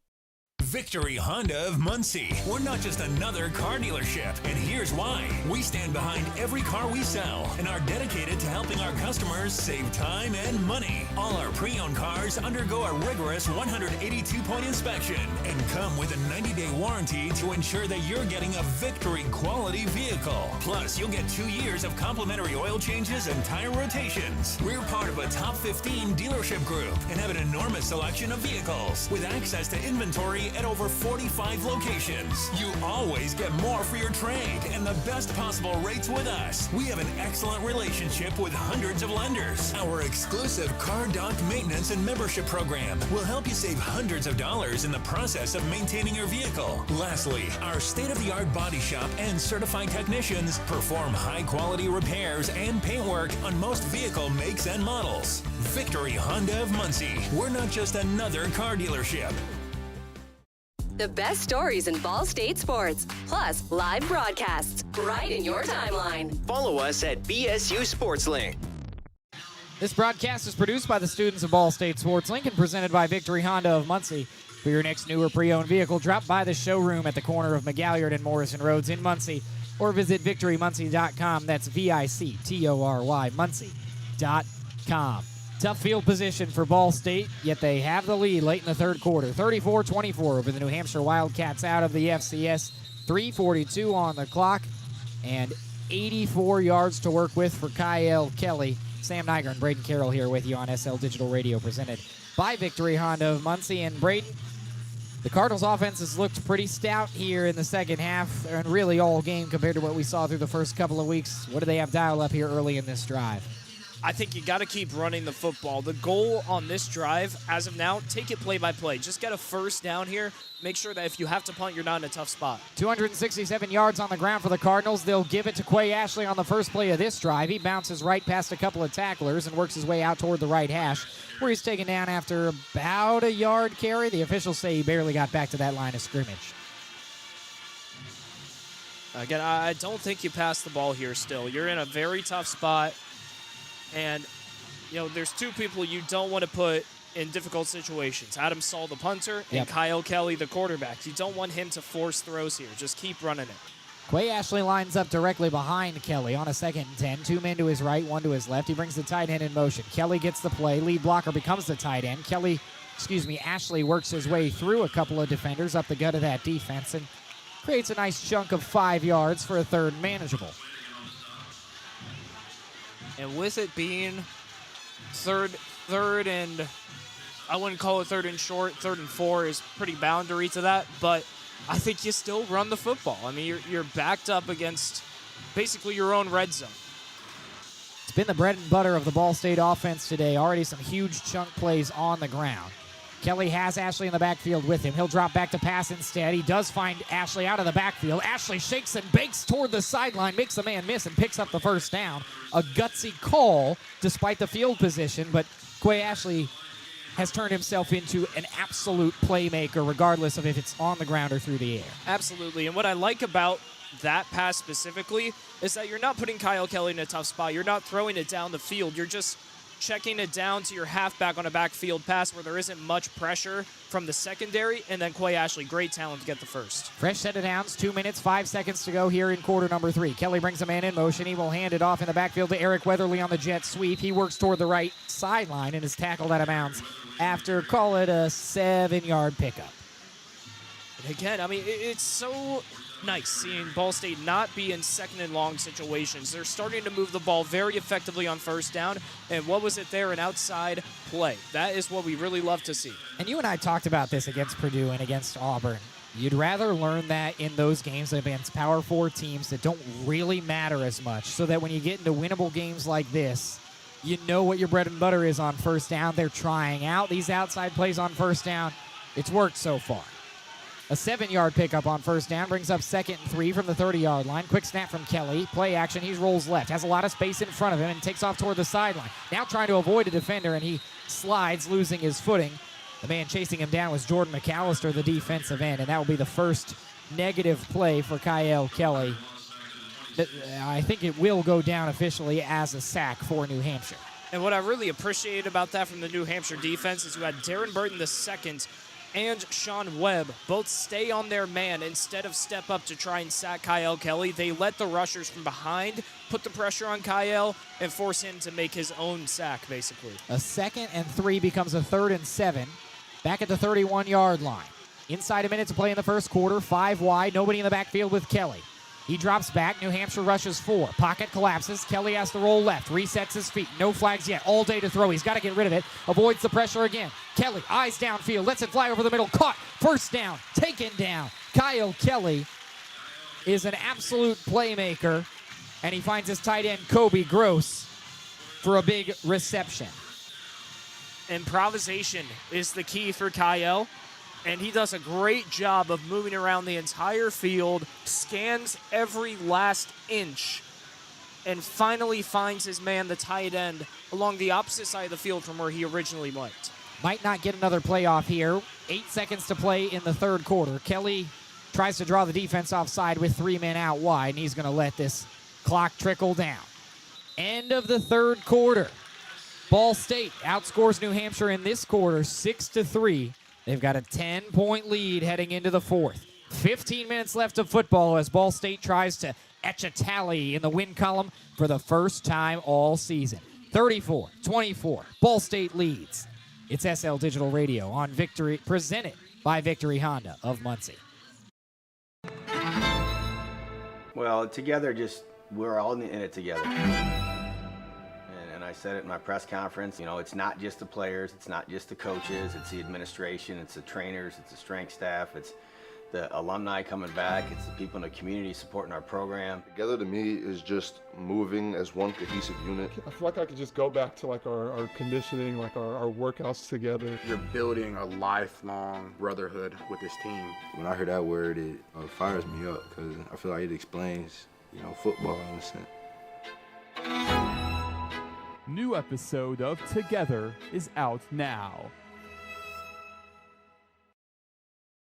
For the best stories, access, and coverage of Ball State sports, follow SportsLink on social media platforms Twitter, Facebook, Instagram, and Snapchat. Search @BSU SportsLink.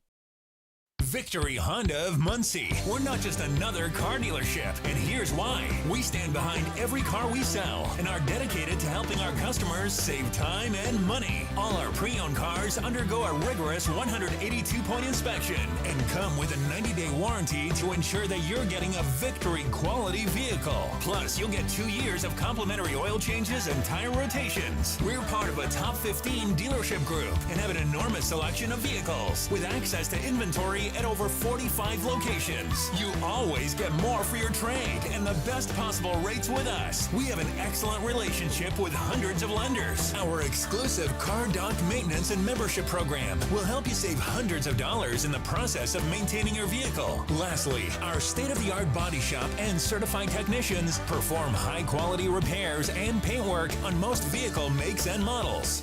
Victory Honda of Muncie. We're not just another car dealership.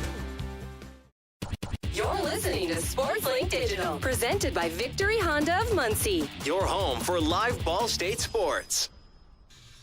Ball State just 15 minutes away from capturing its first victory of the 2025 football season. They have a 34-24 lead over the New Hampshire Wildcats out of the FCS. You're listening to SL Digital Radio, presented by Victory Honda of Muncie.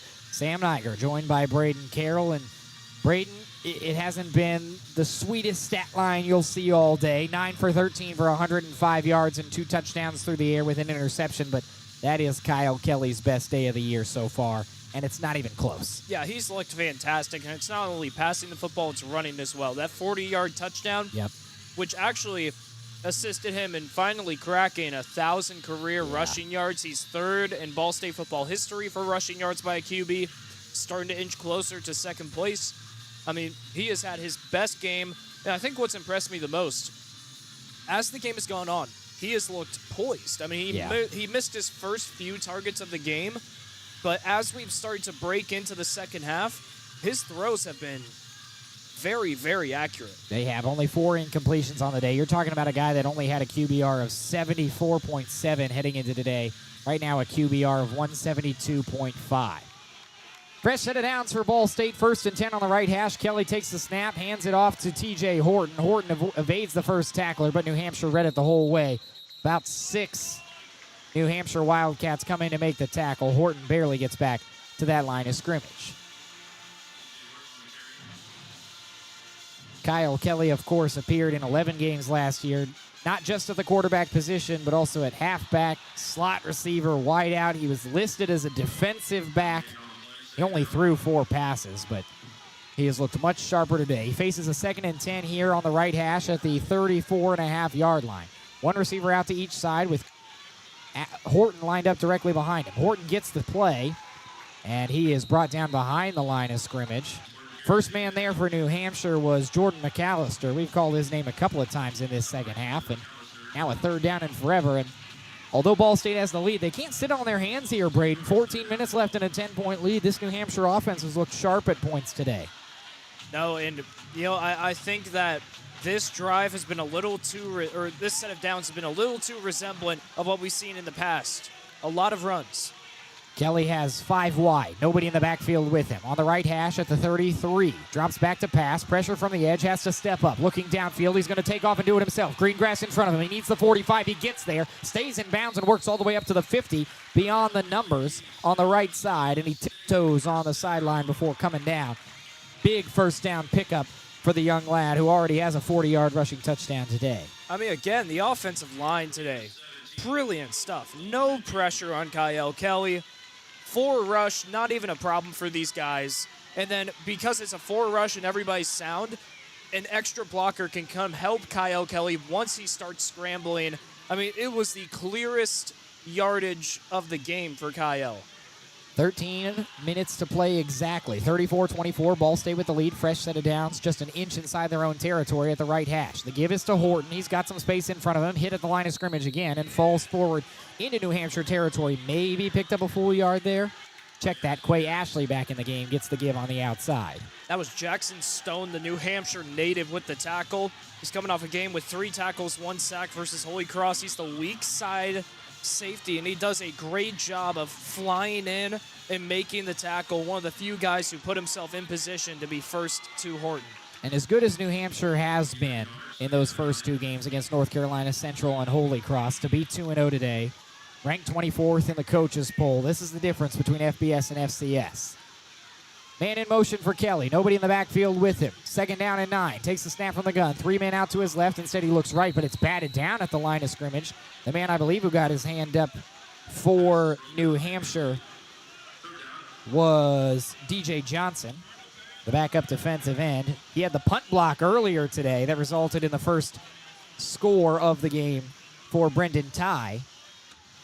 And he makes his presence felt again. Yeah, he's getting those hands up. He and Cameron Gardner-Young are notorious on that right side of the line for being able to tip up the ball. Johnson played just 3 games last year before taking a red shirt. Now 5 wide again on 3rd down and long for Kelly.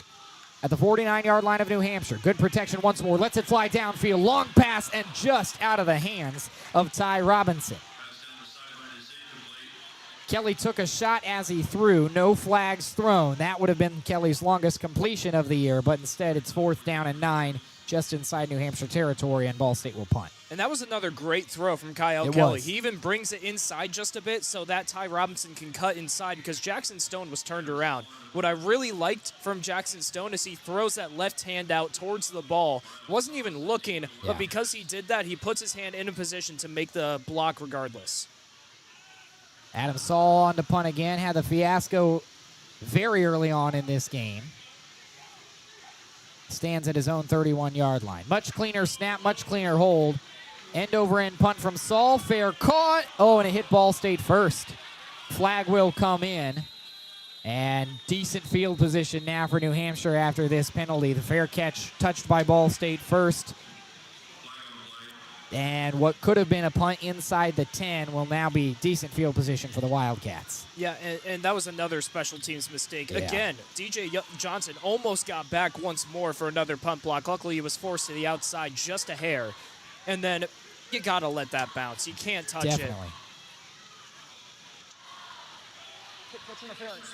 Kicking team, number 15. 15-yard penalty in the spot of foul.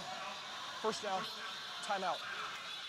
We will step aside, but certainly something for the Ball State coaching staff to work on is special teams heading into next week. At least for the moment, they have the lead, but the defense needs another big stop. Up 34-24. It's Ball State football on SL Digital Radio, presented by Victory Honda of Muncie.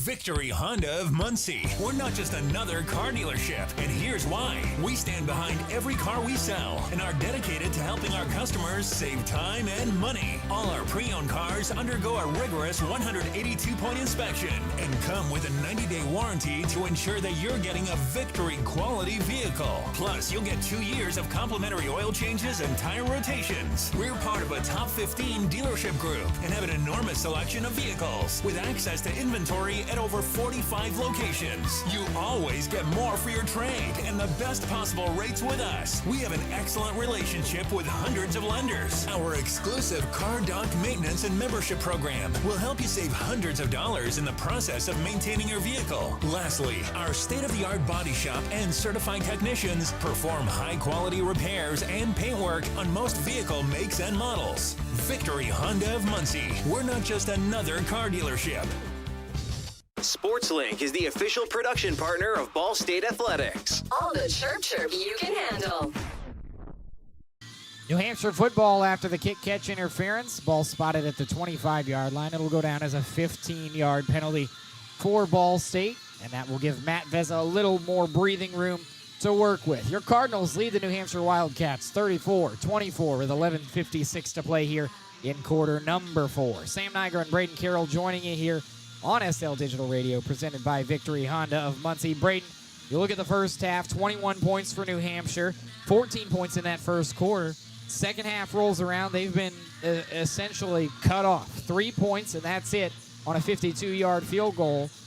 What's changed in this second half for New Hampshire, and similarly, what needs to change for them in this fourth quarter? What I like about the way New Hampshire's offense has conducted itself here is they're running the ball much more, which is what's worked for them. All right, they've passed it a lot in this game. I mean, you look at Matt Vezza, he has 35 attempts so far, but by running the ball more, those attempts that Matt Vezza has to throw are much cleaner. All right, you're catching the Ball State defense much more off guard, and we've seen more openings in coverage because of that. See what they have dialed up as we've entered the fourth quarter.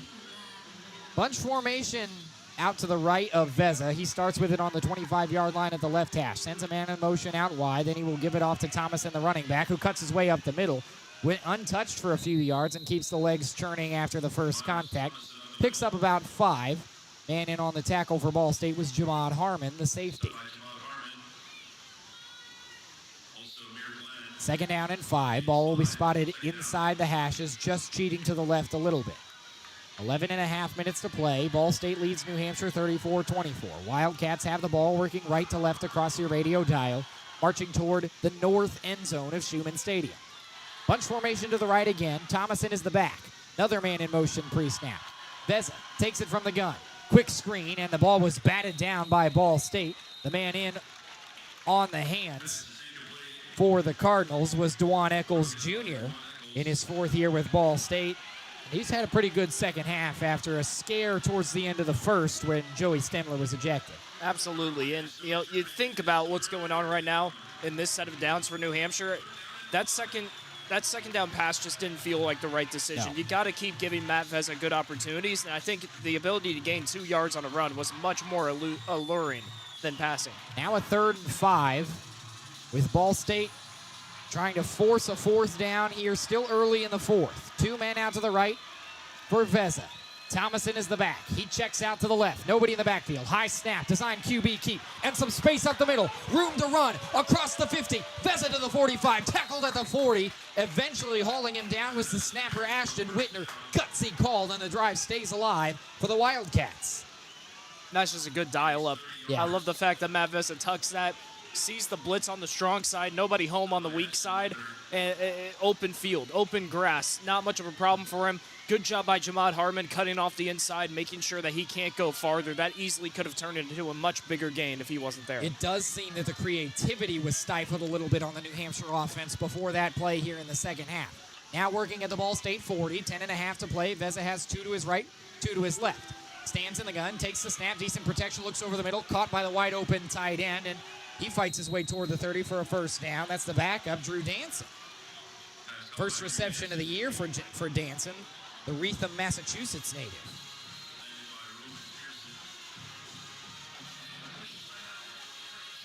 Cardinal. Looks like they're going to bring the chains back. 9-yard pickup is the official ruling. So a 2nd down and 1 after the second effort from Danson could not get him to the line to gain. All right, 2nd and 1. 10-point game. Field goal doesn't hurt you here. Maybe this is the time where you throw in a play action, get something deep. It's a bunch formation to the right. One man out to the left. It's on the left hash on the 31-yard line of Ball State. Motion, pre-snap, high snap, and Ball State finishes the job. Handled by Veza, but he is drilled by DeJuan Eccles Jr. and slow to get up. That one will go on the center, Luke Swain, for sending it too high above Veza's head. And now it is 3rd and long as the Cardinals make the Wildcats pay. And Luke Swain struggled with that. He had a high snap on the first drive against North Carolina Central. And once again, that time, the first time, Matt Veza did a good job of jumping up and getting it. He wasn't ready for it that time. Clearly was ready to hand the ball off. Tough break.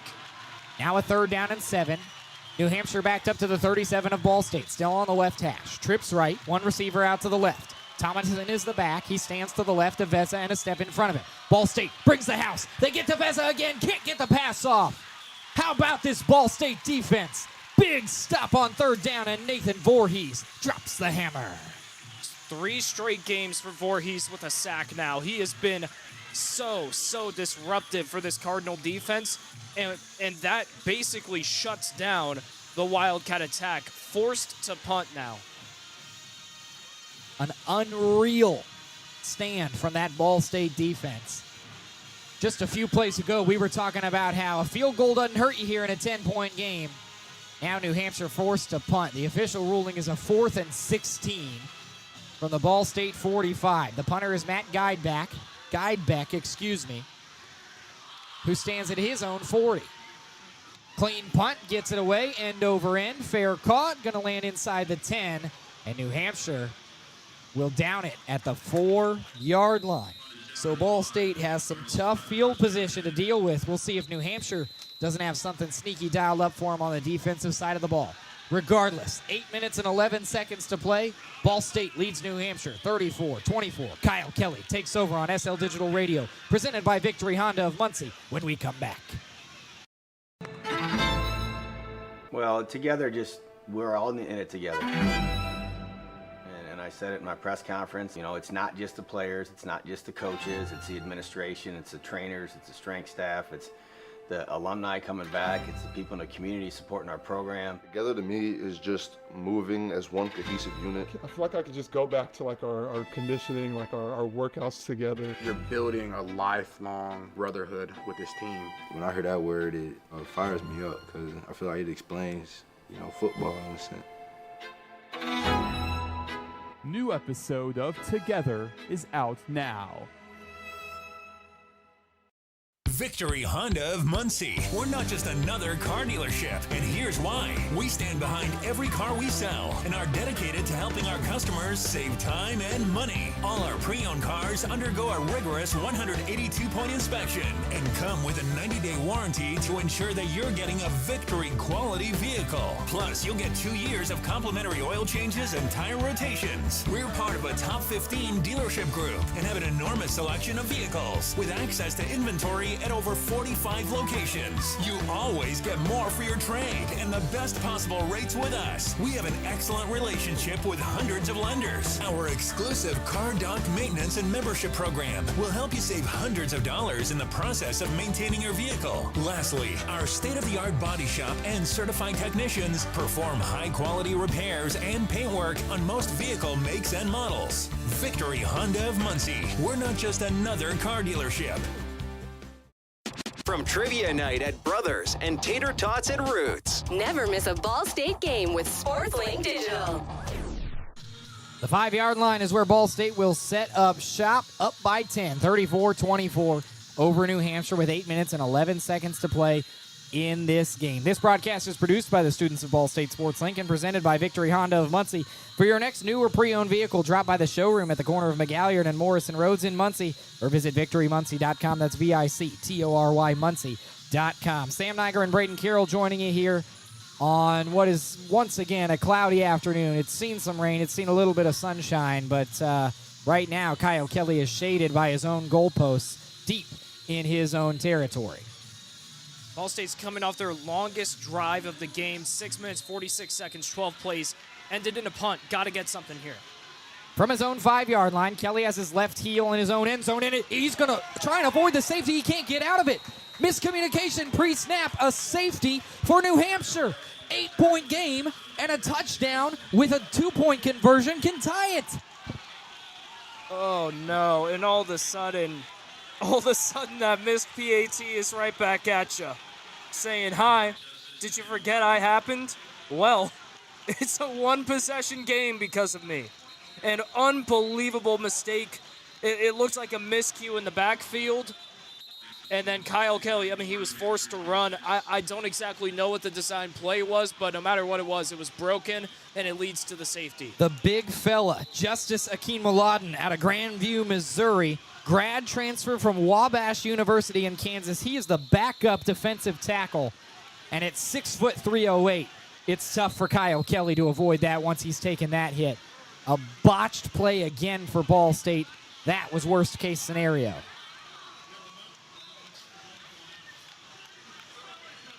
Now Ball State will be forced to kick off from its own 20-yard line, which will set up New Hampshire with great field position in what is now a one-possession game. 34-26, 8:07 on the clock.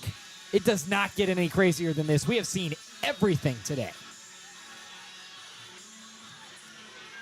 Kick will be fielded inside the 20. It's a great kickoff at the 17. Logan Perez, takes off running, gets out past the 40, and is taken down between the hashes at the 41. I'm kind of surprised. That's the first safety of the season. Yeah. Ball State electing to do the free kick instead of sending Adam Saul out there to punt. He has such a cannon. Why not let him kick?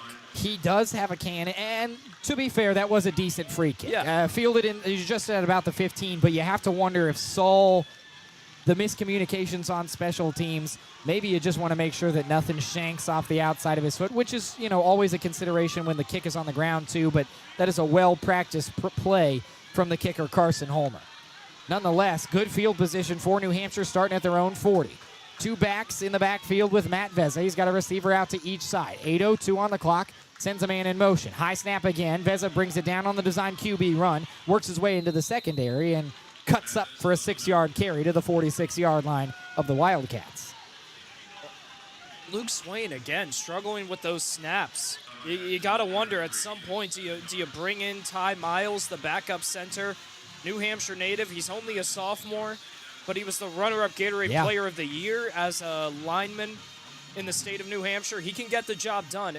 Interesting stuff. Those boys out of Londonderry know how to win, one of the premier high school programs in the state of New Hampshire.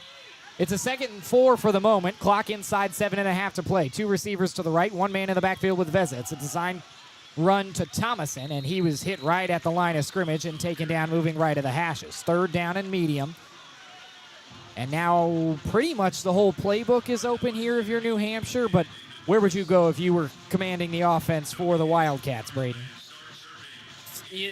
Looking at this, do you play the analytics game? Yeah. I think you do, and you run the football and think of this as a 2-down scenario. You can go ahead and run it on 4th down. You're not in a tough situation in terms of where the ball is on the football field. Might as well run it here. Again, it's at the 46-yard line of New Hampshire. Two receivers to the left of Veza.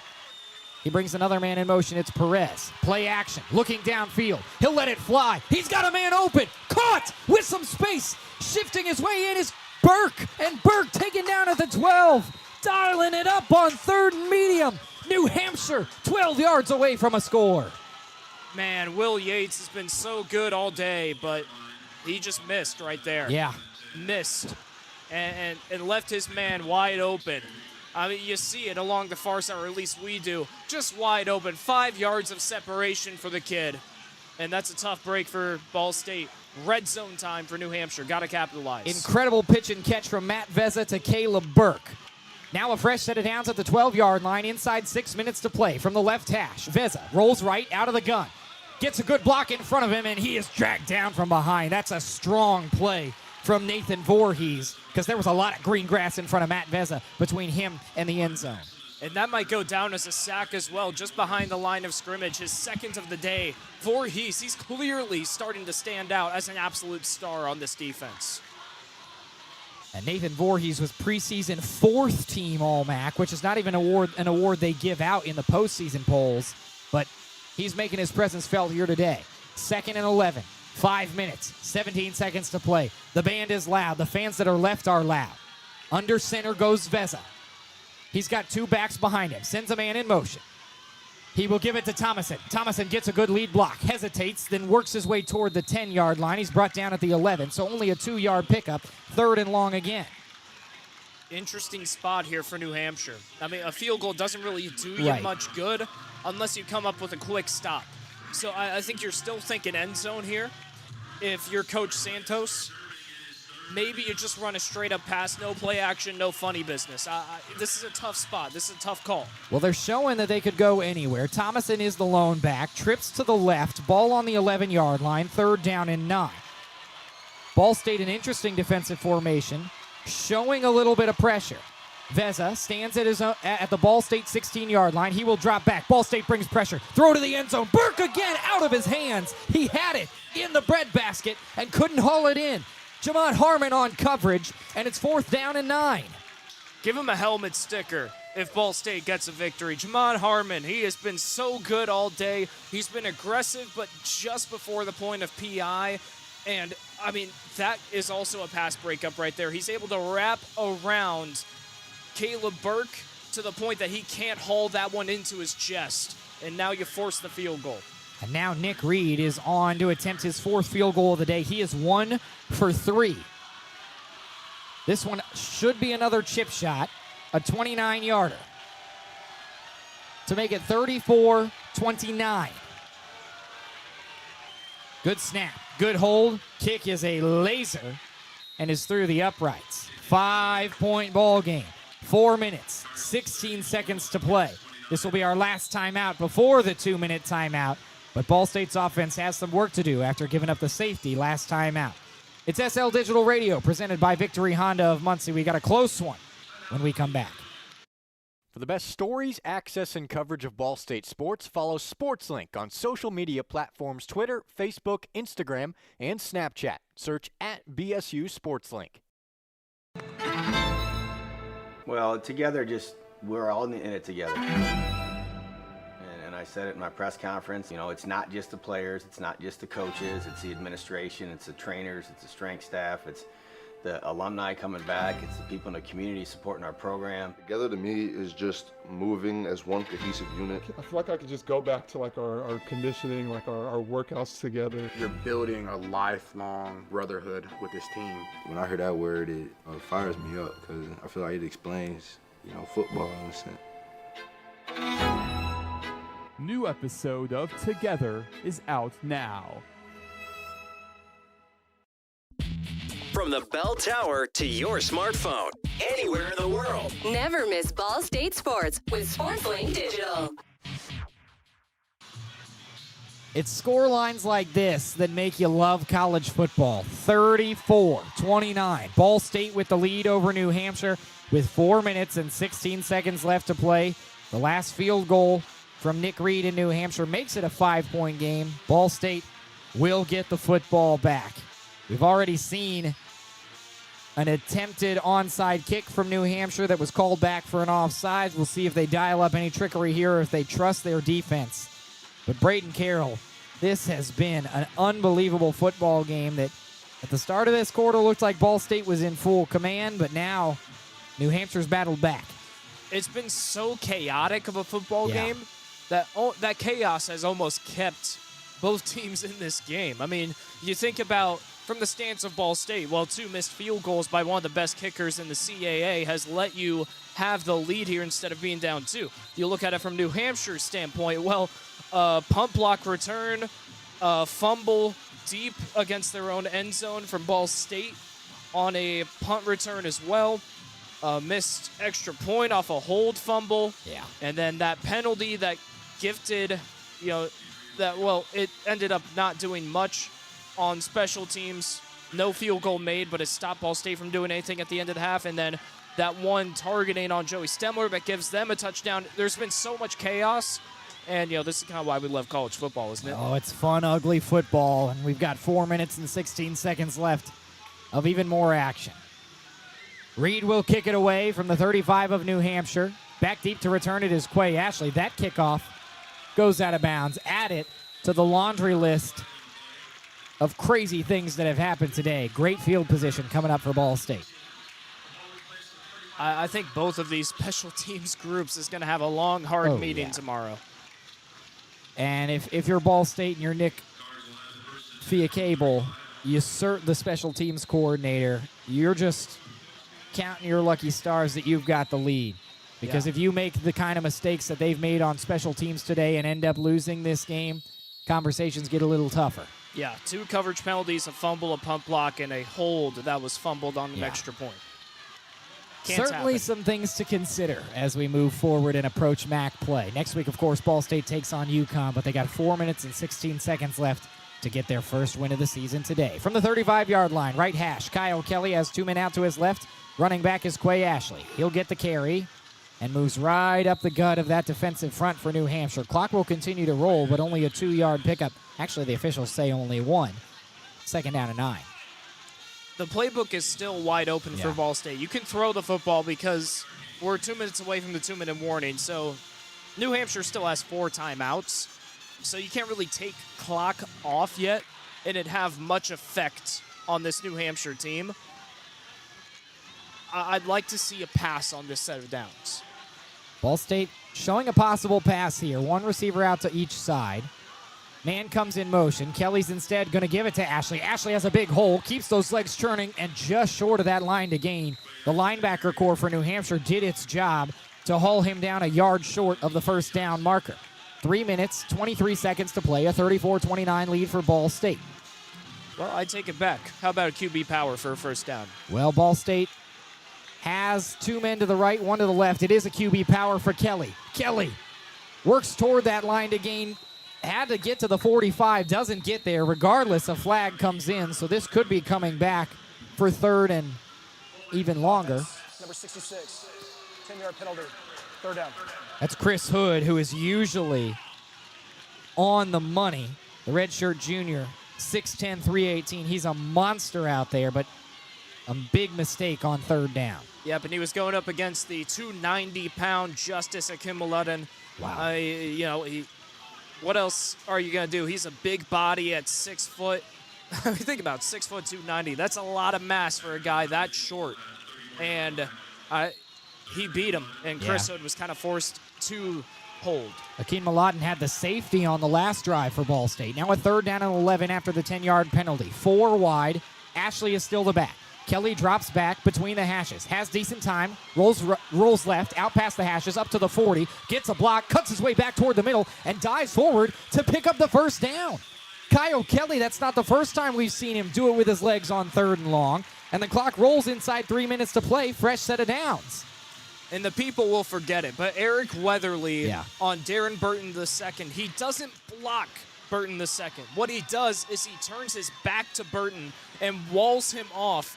And it's such great football IQ because he does this 15 yards away from Kyle Kelly, but he knows that if he gives Kyle that amount of time and that much cushion, that much of an open field, Kyle can work his magic. That is a great block by Eric Weatherly. Cardinals have to run a play before the 2-minute timeout. They hustle to the line. It's a QB power for Kelly. He's taken down behind the line of scrimmage on 1st down and 10, and that will take us to the 2-minute timeout after a 2-yard loss. 34-29. Ball State with the lead over New Hampshire. It's a cloudy day in Muncie, but perhaps the sun will shine on the first win of Ball State's season. They've got a big 2nd down and long when we come back and a 5-point lead. It's SL Digital Radio, presented by Victory Honda of Muncie.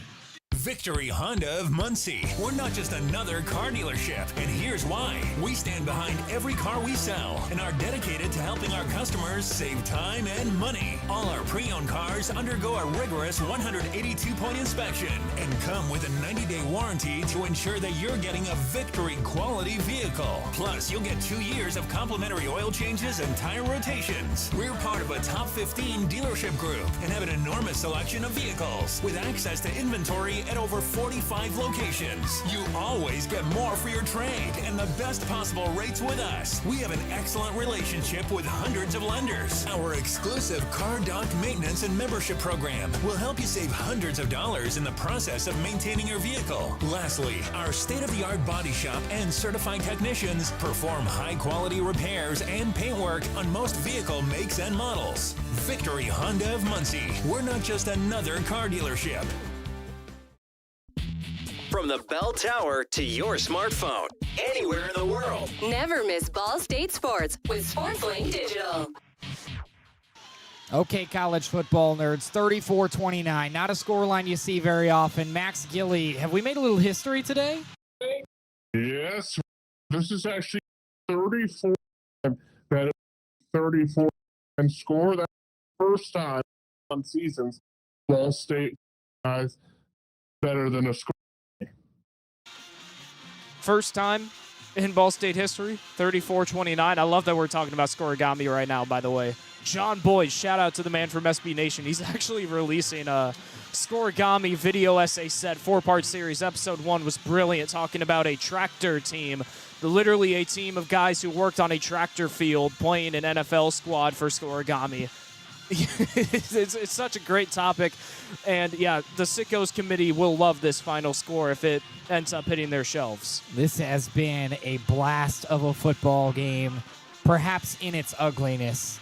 That's what's kept it interesting, no doubt. Certainly the scoreline itself. You got a one-possession game with 2 minutes left and a second down and long for Ball State, up 34-29.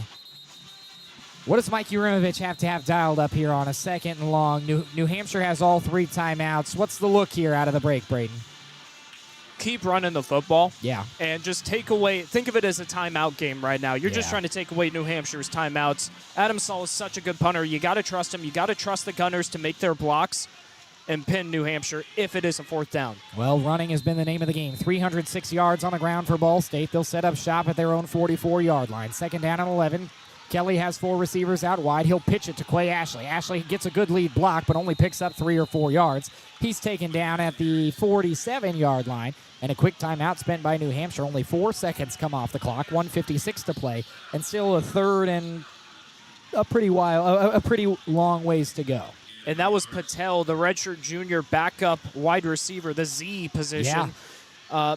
He has a great boundary block there. If he doesn't pick up on, I believe that was Jackson Downey along the side, or correction, that was Zeron Skinner. Yeah. Then that's a broken play, and that's probably 2 or 3 yards lost. And all of a sudden, it's basically a guaranteed 4th down. Now you give your team a chance to get a first. We've seen Kyle Kelly do crazier today than pick up first downs on 3rd and 9. He has been on the money, especially with his legs. 102 yards and a touchdown for Kyle Kelly on the ground to go with 105 yards and 2 touchdowns on 9 of 15 through the air. Ball State showing possible pass here. They'll have 2 wideouts to the right of Kelly. Ball's on the left hash of the 47-yard line of Ball State. Lining up directly behind him is Quay Ashley. 1:56 on the clock, 3rd and 9. 2 timeouts for New Hampshire. Kelly takes the snap. Play action. He's pressured in the backfield, trying to avoid the hit. He gets back to the line of scrimmage, but New Hampshire a big play to force 4th and long. In on the hit for the Wildcats was Jordan McAllister, coupled with Cohen Cook. A couple of other white jerseys were in there as well, but another timeout spent by New Hampshire. Only 11 seconds have come off the clock since the 2-minute timeout, and New Hampshire will get the ball back with 1:49 to play in the 4th. I don't want to make presumptions, but I think that was a designed run. A rollout, basically force everybody to the near side, and then the chance of Kyle Kelly being all alone over there. But it was just a great job by New Hampshire and the dial-up of Scott James to keep everybody aligned, not make too many shifts. Doesn't give Kyle Kelly that open prairie that he was looking for. It officially goes down as a loss of 1 yard. 4th down and 10, back to the 46-yard line. The return man for New Hampshire stands on the 10-yard line of the Wildcats. Adam Saul stands on his own 31. We've already had a blocked punt to start the day for New Hampshire, and it looks like the Wildcats are bringing the house again. Ball State needs to be clean here. 1:49 to play. Clean snap. Punt gets away. Line drive. It's going to take a great Ball State bounce, and it's fielded at the 5-yard line. Trying to work his way around is Thomas, and he's taken down at the 9. The Ball State special teams gets it done with 1:39 to play in this game and a 5-point lead. Thomason really should have let that one bounce. I think it looks like he didn't exactly know where the end zone was behind him, because if he did know, he would know that the guys coming back for Ball State would not have gotten to the ball in time off of its bounce trajectory before it hit the end zone. Miscue, and now you're backed up 10 yards further. Well, we saw a textbook 2-minute drill for Ball State at the end of the first half. Now with one timeout left and 90 yards ahead of him, Matt Vezza needs an even better one. 1:39 to play.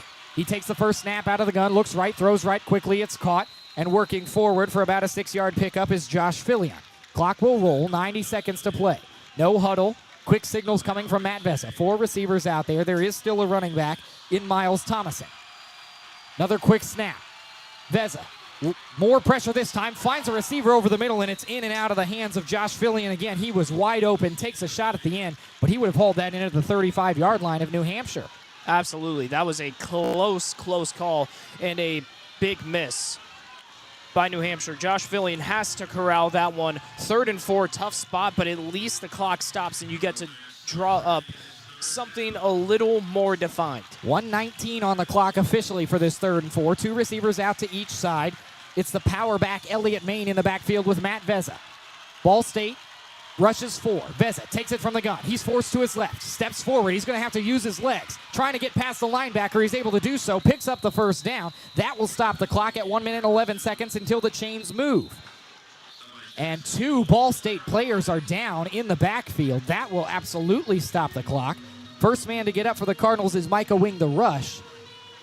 And he goes immediately back down. The other man down is Nathan Vorhees, who has been a stud today.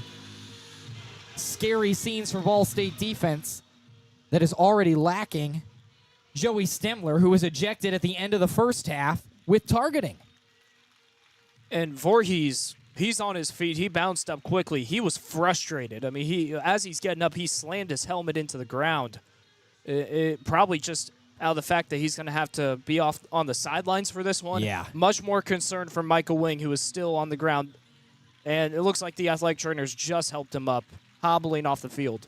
And he's actually going to give it a jog over to the sideline. He tried to pop up under his own power and then went back down. He's got 2 tackles today, including a half sack.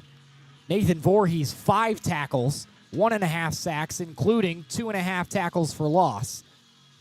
So that is 2 big players out, not to mention Joey Stemler, who had 3 tackles and a QB hit before his ejection. Now 1:11 to play. New Hampshire has it at their own 23-yard line. Vezza, 4 receivers again. Takes the snap between the hashes. Play action. Steps forward. He's going to use his legs again. Got to beat a defender. Tries to work his way toward that line again. He's going to be about a yard short. 60 seconds of football left. Still a timeout for New Hampshire. Hustles back to the line of scrimmage. 2nd down and 1. Still between the hashes. Cheating to the right side. 2 receivers out to each side. The running back is Miles Thomason. Quick drop back. Vezza checks it down over the middle. He has Thomason, who goes down immediately at the 40-yard line. About 17 seconds came off the clock there in between those 2 plays. Chains move quickly as New Hampshire hurries back to the line. 43 seconds to play. Trips left. 1 receiver out to the right with the ball on the right hash. Thomason still the back. Ball State rushes 4. Dropping back is Vezza. He's got all day to throw this time. Again takes off to run, and Ball State hits him. New Hampshire's going to have to spend their timeout. First man there for Ball State was DeJuan Eccles Jr. Heck of a second half from him as he delivers the hit. I think Matt Vezza just got a little tripped up mentally, play after play after play. Right. It looked like almost his first option was to run these last couple of plays. The last play, he was able to throw it on the run. This time, he thought a little too much about it. But now I think this timeout's a good thing for Vezza. You get to calm down, hear it from the OCs, the 2 OCs for this team, Ed Borden and Ryan Wilson. Get to think a little bit more about passing instead of running. What's at stake today? New Hampshire has an undefeated season on the line, 2-0.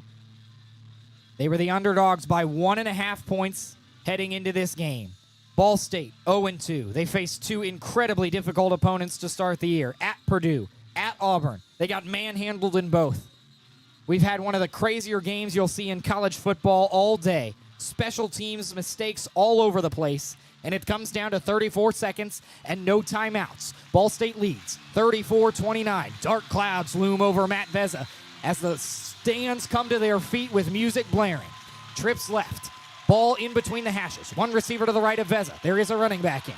Vezza drops back. Ball State rushes 3. Vezza lets it fly. Ball's batted down. On coverage was Will Yates, and he takes it out of the hands of Caleb Burke.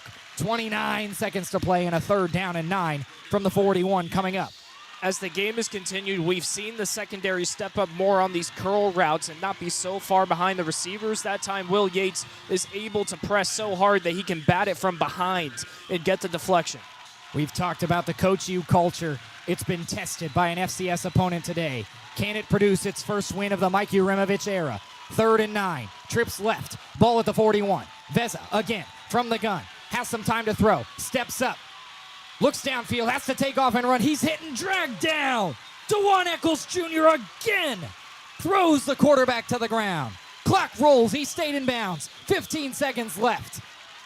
Clock rolls inside 10. Ball State hustling back to the line. This could be the last play of the game on 4th down and 7. Clock at 5. Motion pre-snap. Down to 4. This will be it. Here's the snap. Vezza steps up. Looks downfield. He's got all day. Lets it fly. Incomplete. Ball State survives. But both teams are being rushed to the sidelines. That is it. The final ruling from the officials, an incomplete pass courtesy of Will Yates, and Ball State has its first win of the Mike Uremovich era.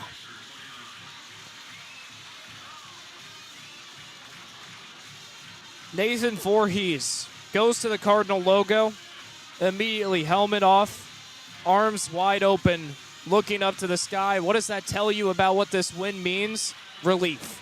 Absolute relief. These guys finally have the goose egg off of the win column. Coach U finally has his first win.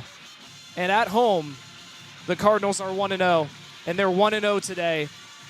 A pure feeling of calm, cool satisfaction and relief for this team. They have won a game.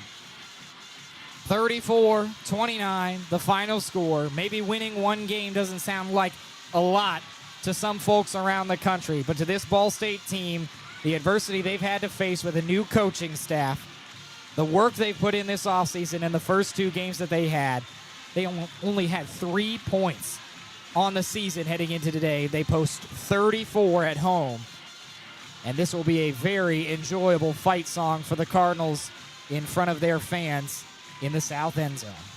Kyle Kelly, what a game he had today. 105 yards through the air, 101 passing. What I appreciate most about him, after the game, what does he do? He immediately goes to everybody on the New Hampshire side, gives everybody a handshake, pat on the helmet. Good job. He's the vocal leader. He's a respectful player. He's a respectful guy.